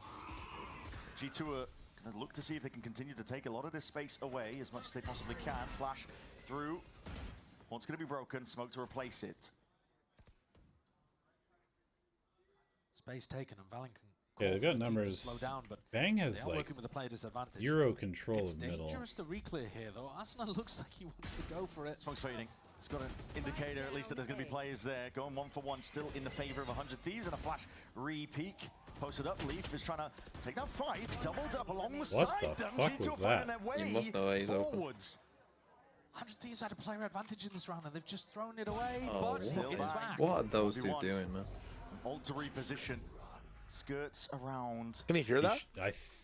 Pretty close to being in. Yeah, I thought he was. He knows it's going to be ending over towards A. Now he heard it. I heard it, bro. There's no way you didn't. Oh no, they're on stage. Oh, wow. 4 kills. We were questioning the switch up in terms of roles that G2 were going for, but Leaf is not looking lost. He's 10-1. In a this fight from Cryo was pretty rough, man. Across stage 1 last year, Leaf was the biggest fragger for G2. And you just don't expect somebody to be put on, you know, a role where he's going to be playing Fade on Corrode and Breach here on Split. You shouldn't be expecting him to also be top fragging again. Across the offseason, he wasn't. He was the second lowest fragger, actually, for G2 because of his new role. Yeah. He didn't get any worse. It's just that he's put in less positions to take fights. But in spots like this where the rounds get scrappy and he can have that late round impact, my God, what a beast. They're taking over. Some major differences though from the last map to now as well. I mean, what a difference that it has when you have a VOD to review. To actually look at what 100 Thieves are running, because G2's game plan has been pretty clear to me. Put pressure onto the ramp player, threaten mid. Yeah, true. This round though, Leaf kind of heated up at the end of Karud. Oh sure, yeah. They're in a player advantage Get ready spot, to go into this one. but they got antsy and wanted to refight over ramp control rather than sit passive and allow G2 to just take that space. Yeah. Obviously, it's good to go and be able to re-clear over towards ramp. It's great to know exactly where they are and whether or not they've retreated after G2 cut noise. But you're taking so many risks of opting into a potential big team fight there, which they did, and G2 won it. Just all right, Bang, you're ready. Thieves. Might not be this particular round, but see how they're gonna do saturate close, breach stun behind, while the rest of G2 cover everything. Maybe prioritizing that B-main controlled error. Too many stuns to sidestep there. TP to get back and away. Bang. Just want to give up his life, so commits it. 2 slow orbs pulled out on top of it. Kind of nice. Saturate pushes them back into the stun line. Ready, but never primed. Leaf is one away from getting a Rolling Thunder online. It's fast moving. He's had one already earlier, to be honest. It's just how much he's been dominating early on. The plants online, 100 Thieves. Off of that, they get a bit of contact, trying to go for a bit of a re-clear play, but G2 weather it well. I like it. Re-cleared, say you can't be here, and now they have to rotate off quickly. Give up any kills really at all. There's just leave one person. Bit of danger though lurking around rough. this one. Still, Timotino's gone. Spam as that smoke is lit up. On the other side of things, Vora is carving out a bit of a path, potential for the gun to be reclaimed. Rifle in his hands, and if Cryo sells with a Bucky. Cryo sells with a Bucky. Say it ain't so, dude. That is so sad. That is actually so sad. That would have split the entire round. Takes charge of the situation. And now I think Leaf as well. He's got a bit of an inclination. This is somebody who does not use the shotguns often. Shots fired up towards heaven. Yeah, they are fully aware. Vora position rapidly assailed, and G2 keep it moving forwards. It was a weak goodbye from 100 Thieves. This round coming up is going to be the one to look at where they make these adjustments, but the trouble is G2, they haven't stopped. Leaf up to that Rolling Thunder. How did Cryo miss the Bucky shot? That's my question. Slow it down. Where's the bullet gone? That's I mean, it's not a bullet, is it? But it's. I mean, it's just where's the buckshot gone? Straight in between them. Yeah. Somehow, some way, ended up missing there. He tried to flick to the head. But G2 were really comfortable in that higher paced area too. That's one of the strengths of Jorg. And they're going for an A-ramp fake pressure here. Stun, dash.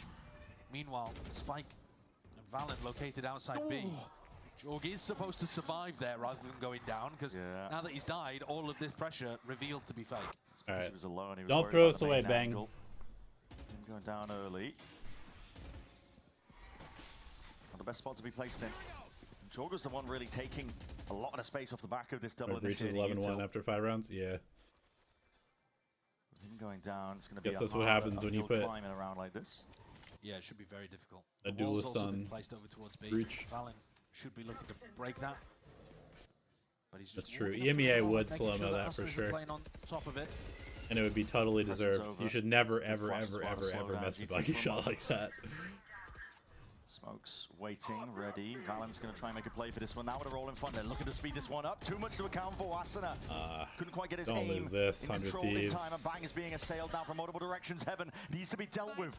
100 Thieves putting their focus in all the right places, and Trent can't do it. All right, Bang needs to step up. This map is Bang's map to step up if 100 Thieves wants to have a chance. First round on the board here, and I think the story's somewhat similar to Corrode. The wall had not been broken in B main when they went for the B split. Really strange stuff. Maybe they thought that it would give away the game too much. But there's 3 players here, and Bang, who's anchoring the site, never really needs to look towards B main. Valen's shooting at the wall, but he can tell it's only one guy shooting. He's not going to be swinging out through a smoke too much. Yeah. And Bang plays that spot with a lot more safety as a result of that. Weaponry in the hands here. Double dash up to ramp again. Vora's just got this one in his grasp. A lot of also going to be popped off, and there's a time to be taken. Timatino moves backwards. Hinder at the feet. Jormo's already in as well. One off of ult. If he can get a kill somehow, then he gets ult that's big. Oh, BB almost gets into the midst of the AE site. Baby Bay took a lot of damage there, and he's the player that needs to survive for the pit to stay up. The plant is outside of the pit, which is unusual. It's a strange one. And they're gonna go try and retake ramp so they can wrap behind this pit. Making a call Bring 3, but okay. I was gonna say they need initiator utility to do Flash is this. good. Gonna be setting these Nice players up now shot to see from if they can Bang. go steamroller all the way ahead. Big Cryo duel. forwards.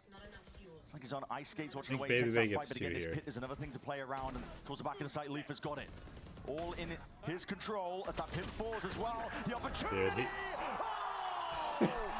Oh my god. So good. He's so good. Oh my fucking so Christ. good. That is astonishing stuff. Absolutely unbelievable. 16-2. First couple of kills, people are not paying attention, using Baby Bay as bait. The final 3 are unreal, otherworldly. Oh my god! Yeah. That's a devastating clip to drop on 100 Thieves. 16 Oh my 2. god. The retake was looking good too. You know, up until that point, they were playing perfectly. You don't say. I might not be worried. They played that retake really well, and then Leaf just deleted the entire team. And then you Like, just got that's one. so rough. The reset of his aim. The rounds they've lost is where like they don't play together after an advantage, but like they stuck 4 people into main. They fucking kill the pit as well with a 1 trade. And then Leaf shits on all of them. He's on one here. Diligent again by G2. They know exactly the play to be made. Break the wall. He went Control A. Makes it awkward now backspace. for 100 Thieves. They have to keep bodies in place. Is he on for his 3rd breach ult by round 8? Correct. Leaf's just wanted to be main alone. He's unkillable at this point. Still taking those timings. Did he grab the ult orb as well? There's a lot of players waiting on the other side, though. If they're gearing up to go into a B here, they do have Jorgenmo's ult. Urgent Paths is going to be useful for a spot like this as well. Aftershock into the corner. Yeah, just thinking about using it here to clear out a player that might have light weaponry. Yeah, here it is. Send it.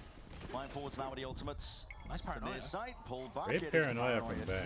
Uses a lot of his attention, but the player position's already pointed out, spotted out, and guess The what? gun With those diff. rifles in hand, just making a mockery of the situation. The gun gets diff is 2 too more. much. Oh, gets his ult online. Yep. Go on, send it in a 4v1. You'll get another one anyway. Spike planted. Good Asna forced to see if he can take a couple of these fights, but G2 not in the mood to be making any more mistakes like that, giving up any easy ones. Leaf ready, trying to peek. There's damage done. Wait a minute. Cryo puts him low I've enough. seen this Asuna from Asuna before. He just jumps out and 1-taps balance somehow. really quite difficult to try and get Not past this all of time. that util 7-1 now for G2. Was a weaker buy of 100 Thieves, and yeah, G2 did commit ults into it, but guess what, Leaf? As we were talking about, have a roll in thunder. Keeps it going. It's crazy what we're watching right now. The level of dominance. Do you think this is going to be the greatest breach performance of all time? Being showcased the Dude, complete on a opposite map. direction. And this one's What's not the really, what has been the greatest in the past? I wouldn't say it's I have no all idea. just because Probably they've not had this. that mod of 100 Thieves to watch. It'd be like, I mean, that helps. But I think it's also would it just be like G2 having a Simon much or better idea something? of how they want to approach this map. They're taking fights together this time as well. I mean, he wasn't even really It looks so fragging good. that hard on breach. Not as so disjointed as it was I on don't that know. prior map. I want to see Leaf ult this round because I think he could still get another. At the rate he's been going. Pit in through mid as well. Does maybe it was have a bit of a complication. who plays breach for FUT? Out of captain? It might be a bit of breathing room that they sorely need. Or who The did? captain isn't on the Operators team will anymore. prioritize for Timatino. No, I'm saying in the past when he did, like In the past? he had some nice breach performances. Probably fallen. It's probably fallen. Oh, Yeah, Mr. that's- Fallen. Yeah, my bad, my bad. Then his ult, so he can buy. Who got the 4K at doors at Pearl? Oh, maybe Leo. Maybe Leo. That was fallen. With the bucket. That was Fallen? Oh, what did he just call a yard? Taken, rolling thunder, hello. Trying to get a bit of a booster straight into the site. The C's connects. Bang's just looking to lay down a bit of lead as well, make it a little bit awkward for G2, but for now they're in a prime spot. Still, that wall makes it difficult, and sidestepping with the rifle aim. 4 is dead. That's a cheeky No way he has that angle. Thieves are the ones that are finding all the advantages. Shotguns out. Trem by his side, though. Shogun not looking too stressed, especially in a 3v3. The kills are I think claimed. it's Jordan was over. the one. Put I his think name it's on it. over. Vora in a 1v2. They're kind of getting like hard outclassed. Shots are missed and going wide, but Vora's weak as anything in an instant reposition. Potentially hurt. Yeah, holy Not fuck. even necessary. Trent was there to clean it up. This round opened up by G2 having a great understanding of how the Waylay interactions work. They've been playing a ton of it too. It hasn't just been 100 Thieves who've been working on this in the offseason. Look at this here. Yeah. What a punish. Take contact early. You know that the Waylay is going to go for the refract, and Jorg is already all over it. We've seen so many cool head-to-head duels. The Waylay versus the Waylay, the chamber battles on Bind, where these teams are using one agent to counter their direct opposition on the other side. It's really interesting, the metagames of that. Understanding the limitations of the Waylay. Yeah. Timotino's been posted there pretty frequently, and it's pulled out this second timeout now for 100 Thieves because they've realized that, I mean, they're in the exact same spot that G2 were in that previous map. Yeah. Perhaps actually you could argue in a worse spot because their composition, I think, is probably better on the defense side. Sure. With the Sage and the Viper. And so being down 8-1 on this half of the map seems really tough to be able to run it back. Somebody in my chat says Leo on Breeze EMEA Finals 2024 breach. Gonna have to scramble together as many rounds as they possibly can on the other side of this one. Someone's telling me it's Mazzino, not Leo. Too many more opportunities. I can see it potentially being Mazzino as well, yeah. Mazzino versus Sen Stage 2 2024. G2. Not in a habit of slowing down. They're looking to do an early stun, early fault line over towards B here. So previously they'd comboed this with the Saturate to try to put pressure on a B player. 100 Thieves have got the conversion pass over towards A. The Trailblazer catches contact, maybe they will send it. It's broken, they're going to send it anyway. Running away, double dash, and that is an insane amount of distance you can get going. 100 Thieves do get it going over towards it now, but that secondary pull down, Cryo ready for the action. Slow when you're 55 and have to take your shorty out. That Leaf was jiggling the angle originally, and Cryo's good for it for oh three. my god. Okay. Holding as tight to the corner as you possibly could there, but his reactions are great. G2 just trying to speed up through mid off the back of all that pressure. Baby calling 3 players at least that were just running him down. Still couldn't find a way past Cryo. It's a nice set play to pull out when you're struggling so much there. Yeah. Good idea from the coaching staff of 100 Thieves. And Valen's going to be mopped up towards the end. An absolute flawless response. Okay. But they're still down by 6. Good timeout, NBS. So they're going to need more of those. And they've already used one of those big ideas that relied on Timotino's ultimate. I love the idea of this though, because you can, the Trailblazer gives you a very concrete idea of exactly where Baby is holding. So even though he's as passive as possible, the Waylay ult is always going to be exactly in the right spot to catch him and then follow up. Thieves didn't lose anybody, so they can keep the money going. More group up from G2. How the fuck are they on an eco after being 1 up? Slow over to try and at least pull a little bit more out with the refract. Struggle going back to safety. Timotino! What a lot of are damage. they doing? Valen getting chewed up in the process. Still steps forwards, looking to take a fight. He does only have full the stinger back from G2? The Not ones who are really, in a sore Nico. spot with the economy. Wall up through main, and there's plenty more where that came from. 100 Thieves have got bodies applying. Valen's in. All the damage done. Valen is in. He's way ahead of the rest of his team. He's fearless though. Grabbed out a bit of a pass. Spike though. With that deep push. Finally. Baby might be able to go Cryo. Yeah. Really weird and Has he messy. heard him? He just fucking flashed. How's Baby won that fight? What the fuck was What this the round, fuck man? happened, bro? What the actual fuck was this round? I mean, it's just 1v1. Cryo flashed Baby in spawn. I don't know if he heard him running or something and then lost to a stinger at long range. Shorty blast to the chest. He just runs up through. Dude, the replay is also what the fuck is this round? Ended up losing that duel there. Me when I'm fucking, I don't even know how to joke for that. What the hell was that? Yeah, me too, man. That was a chaos round compared to the real tight set play that 100 Thieves were running on round 10, sorry. This is a weird one. There's like 4 players. Baby with the spike, so this isn't going to be rushed into B. I think they've just realized their mistake. Yeah. I think they forgot it's the like spike. a battle pass. Like, oh wait, I'm not supposed to have this. I think Swapping positions. the early B main pressure as well is a response to the fact that Asuna was originally just throwing slow orbs for free over towards B. So now they've been throwing either a stun or a seize in this situation, the saturate. You know, there's so many different ways of being able to put pressure on Asuna over there. So he's had a harder time of things, had to wall over towards A. I actually think this might have been intended to be a B fake back into A, and that's why the spike was on that side of the map, but then when the wall came up, they had to adjust. Wall was broken by Trent. What a weird Last round of this half. The series is getting a little silly right now. Mid-round information that he's trying to gather. Seekers as well, points over towards B, one of them over towards A. He's used all of his utility basically in this round though, just to gather that info. Yeah, here it is. When the ult start getting floated, Bang just sends the paranoia forwards. TP to try and cut this way across. Jorgamo straight out of there. Plenty of bodies and ready to gear up for this fight now. 100 Thieves. I mean, this was a fucking mess of a round. Yeah. The series is a little silly. Wait. Gets involved a little bit more from the side, and suddenly 2v2. What are we doing? Asuna's finished, but time, pressure. And Bang can still win this. They have to come to his side. Deep with the smoke as well, but Trent You can just run it. They lost this round. Holy fucking shit. What is happening? This half up 10-2. It's scrappy, it's chaotic towards the end, but it's also completely dominant for G2. When you look at the scoreline, a 10-2 half here, with 100 Thieves playing the Sage on defense side, and that is surely running. Yeah, diabolical. Yeah. But we were singing the praises of 100 Thieves. How did they lose that round, now they're in a dude? very tough position. What the heck? That's such a disaster. Should never be losing that round.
Ten-2 is a ridiculous beginning here for G2 on the final map in this series. 100 Thieves got cooked a little bit.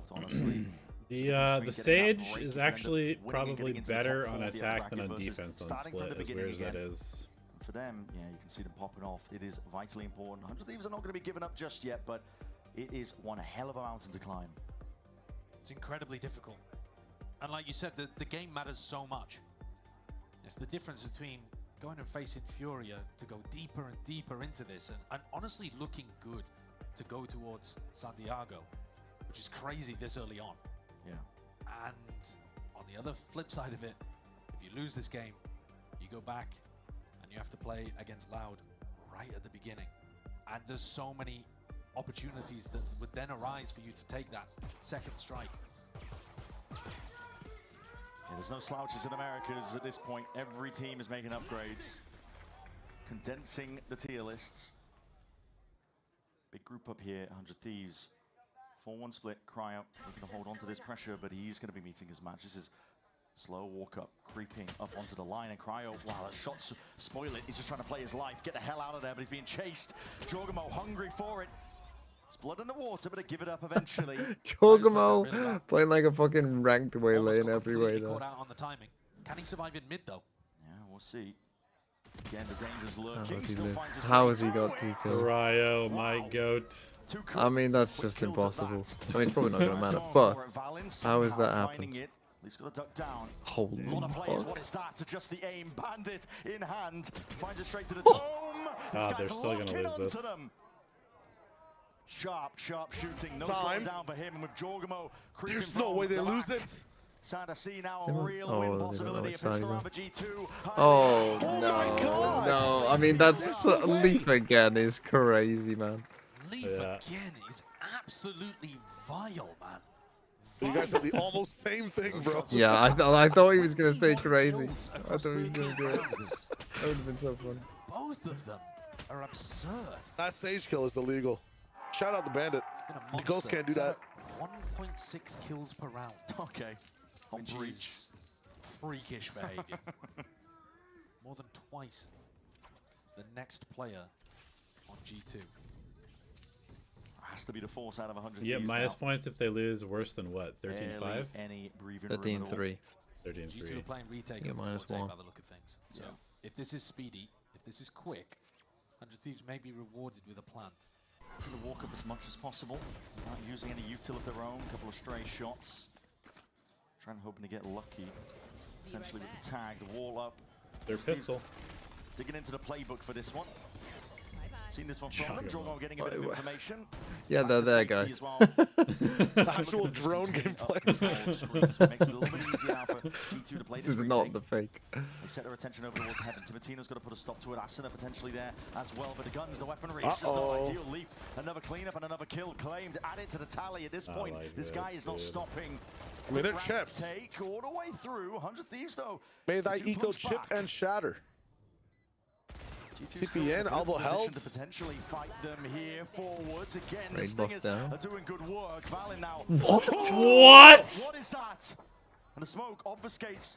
No, he's gonna miss. Where to spam. Surely the angle's right from half. Valen, damage done. Surely can't win this. Surely not at all. Cryo in the palm of his hands. One more shot is all it needs, and time ticking away. Cryo knows he's got this in the bag. Sure. Oh my God. I almost can't believe that he didn't stick that after like the first or second time. Towards the end, No, did you see what Cryo was doing? To be able to get that one across the line. Because he knew he was under 65, so he was like slowly tapping the Guardian from left to right. Like a fucking laser beam from a spy movie. Their economy's going to take Just moving slowly towards the... That is disgusting. That shot was How G2 get ridiculous. those kind of shots going with the Stingers, I don't think I'll ever understand. Yeah. But it's super critical now for 100 Thieves to take this tiny little lifeline and run as far as you can with it. You've got to be able to win this round cleanly, and you've got to use it to generate some ults as well. You've got to get this ult cycle going. Timatino steps up to the mark. I mean, whose ultimate with this composition do you really want to work around as well? I think it probably is Timatino's. Yeah. The Sage. Post plant, but doesn't help you. Sage ult. Sage ult, Sky ult, Waylay ult, probably in that order, to be honest. Yeah. Very far back is the whole Maybe Sky ult, Sage ult in that order. Give space, but they've got trap plays lurking. You can see with that paranoia primed. Looking for more exploration of G2. They're making a call here to gamble stack of G2 over towards the B site. You're hearing a lot of noise pressure. They hear the Bucky. You should go to the A side of the map. It is going that way, but 100 Thieves don't rush into things. They need to quickly go to the A side of the map when they... There's a lot of trap play potential for G2's comp as well. You know, you could be running into any of this breach utility. Could be running into a... No, they saw the breach on B, well. Mr. Sideshow. You do have to be cautious. Looks like they've avoided that huge trap on B. Yeah, Bucky. 30 seconds left. Another Bucky, but just group up and surely only one though. Run in together. Yeah. Oh, seen magic moments before. He's got a pocket to play in. That stun does connect. Moving through though. Like not be pussies. Run through the wall. Go for a little bit more. Now the team's starting to join him, and he's got backup. Arriving time. Running short. Crossfire Buckies. Can't be doing this to them. Back round the corner again. Bang. That's a TP deep. Time of the essence. And it needs to be stuck down. No. Health advantage not there. Trent could just win this classic in hand. I saw the Vora fight. Could be everything for. There's no way, man. There's just no way. Takes it away. The fact they didn't go through the wall with Timatino is so unbelievably bad. Thieves. That round had to be clean, and it's anything but. Wow. Are they playing like for the one hit with the elbow? That's not a way to lose. As well. That's got to be nerves, right? Like, to me, actually, is the savior of this they're just afraid to make a mistake. They would, if this was like 0-0, they would have all run through the Viper wall with Timatino's dash. Yeah. caused so many Even in problems that 2v1, they would have grouped flowers or something. Like Bang would have walked back to him like. Or just We're double scared swung. of the guy with the classic. Yeah. Oh, sorry, go ahead. Or just double swung together, like anything. Yeah, like aggressive. anywhere. That is, you're down 11-3 and you're praying you hit a shot. You can't think about anything else. Guns not looking too hot. Martino slowed down to a degree. It's a fast play by 100 Thieves, and as Bang commits. They've seen that before in the previous game as well. Their timing is bad. Mistakes made. It's a nice idea. I like the play. Bang's ultimate clears out that area, in theory, but their timing is bad. What difference night of preparation makes. They didn't commit. Yeah, that one definitely is helped by the VOD footage. And that's exactly the kind of thing that 100 Thieves would have loved to avoid. They can be grasping. Insta re-clears A, so they're not going to rotate. Very good read by G2. That's a rolling thunder. Caught for with the fight. Hinder drops around Nice to the read. corner. That's a bit of a bait and switch. That's nice. Timatino head of the wall. Bebe was not ready for that fight, but Leaf still looking to hold this one down. And Dink through the wall, trying to well train with the aim, but he can't quite manage it. Timatino takes over. I mean, this is like lifeline now for 100 Thieves. been a very entertaining, like very just still danger though. boxers just punching each other constantly. Just like no thought, just fucking punch after punch. What the fuck? They're going to lose this. This is not fair, man. They're going to lose this. Like, oh, bro, what are you ulting? You're ulting like the one part that like you've ulted a tiny section of that. Like of where they likely could be. You've ulted a tiny part. It's actually a heavyweight boxing match with just zero defense. But their economy's gone again. What a round from Timatino. This guy's got talent. They've just struggled to get him. Like if they were behind pillar, they just stepped back. G2. There were so many moments where He Timatino was pushed ulted up in a spot basically where nothing. You expect him to get value, and G2 just completely had the answer. They were very ready for it. G2 looking to set up a trap play or some fast aggression out here. Just controlling the space. Slow on the fault line. Doing a thing. Looking to walk up into the smoke getting too. into their own one way. Yeah, trying to pop straight into their faces. Jorgamo. Does 100 damage to Bang. Valen's just TP'd across. I mean, it's pinged out, so 100 Thieves are wary and This wise. is a weird round. Now, this is about the worst part of the map to fight with a stinger, but I feel like Valen's still going to get one. Oh my god. Ridiculous. How many does he get? Does he get 2? Still looking to make that clearance necessary. Spraying it down, whips out a classic, not enough. And the res in the back pocket, so Asuna immediately willing to let that one rip to undo the damage done. Wait, where are you guys going? Make a decision. Still up though. Possibilities for G2 to get a couple of kills, but now it's the win. They haven't moved. They're still just in B main. Could have this one. Cryo's going to be seeing if he can take it to space. It is risky, but I think team walking to B. Even if he dies here, which is Oh, bro, nice one. Come on. he would get a bunch of information for the rest of the squad as to where exactly Give me some more players points, were Cryo. positioned. Make it good. Jorg, he was devastating last time they were playing on an eco with the Bucky in hand, but no such opportunity this time around. 100 Thieves much cleaner from them this time with the gun advantage. But there's still such a long way to go. Yeah, many more rounds needed for 100 Thieves. They're hoping this will be one in a long line. Remember how many fucking this from Jorgamo has just reminded me how many fucking saves there were in that first game. Like compare that first game of just like, oh, 2 kills, go and save. Yeah. To like this of just like, take this.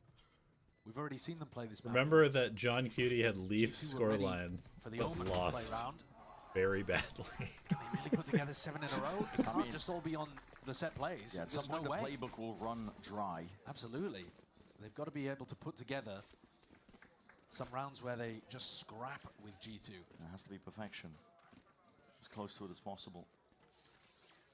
In terms of pulling out one of those set rounds, though, this would be a great opportunity because you have Timatino's ultimate, and on the other side of things, G2's economy is still not in a good spot. Despite the fact that they would be on an extended loss bonus, people are buying down to the bottom of the barrel again. Putting the attention towards mid.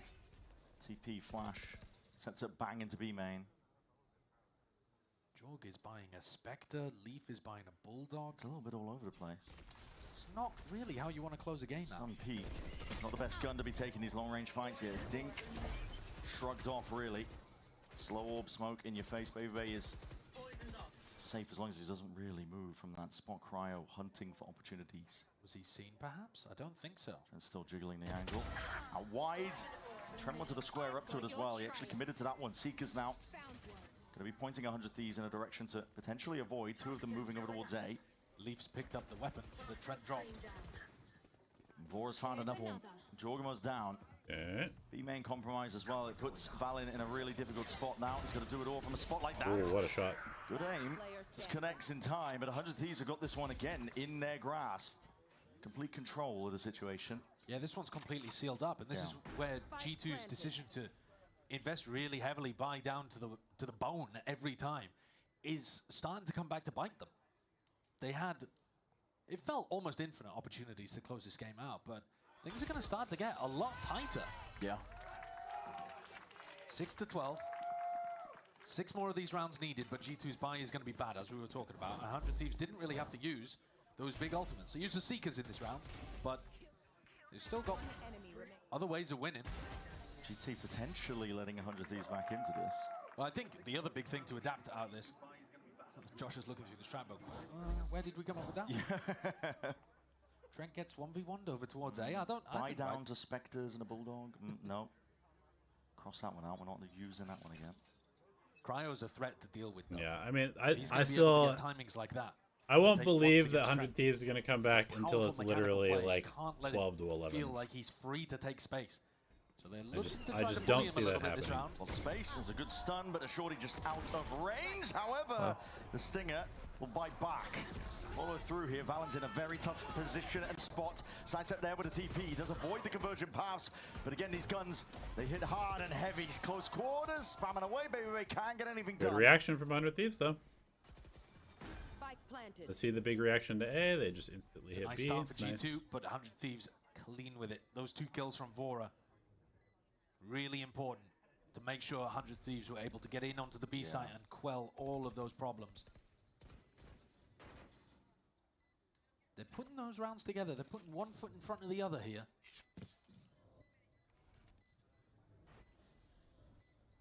And Leaf has slowed down in terms of his fragging impact too, which I think is a very nice thing to see for 100 Thieves. Okay.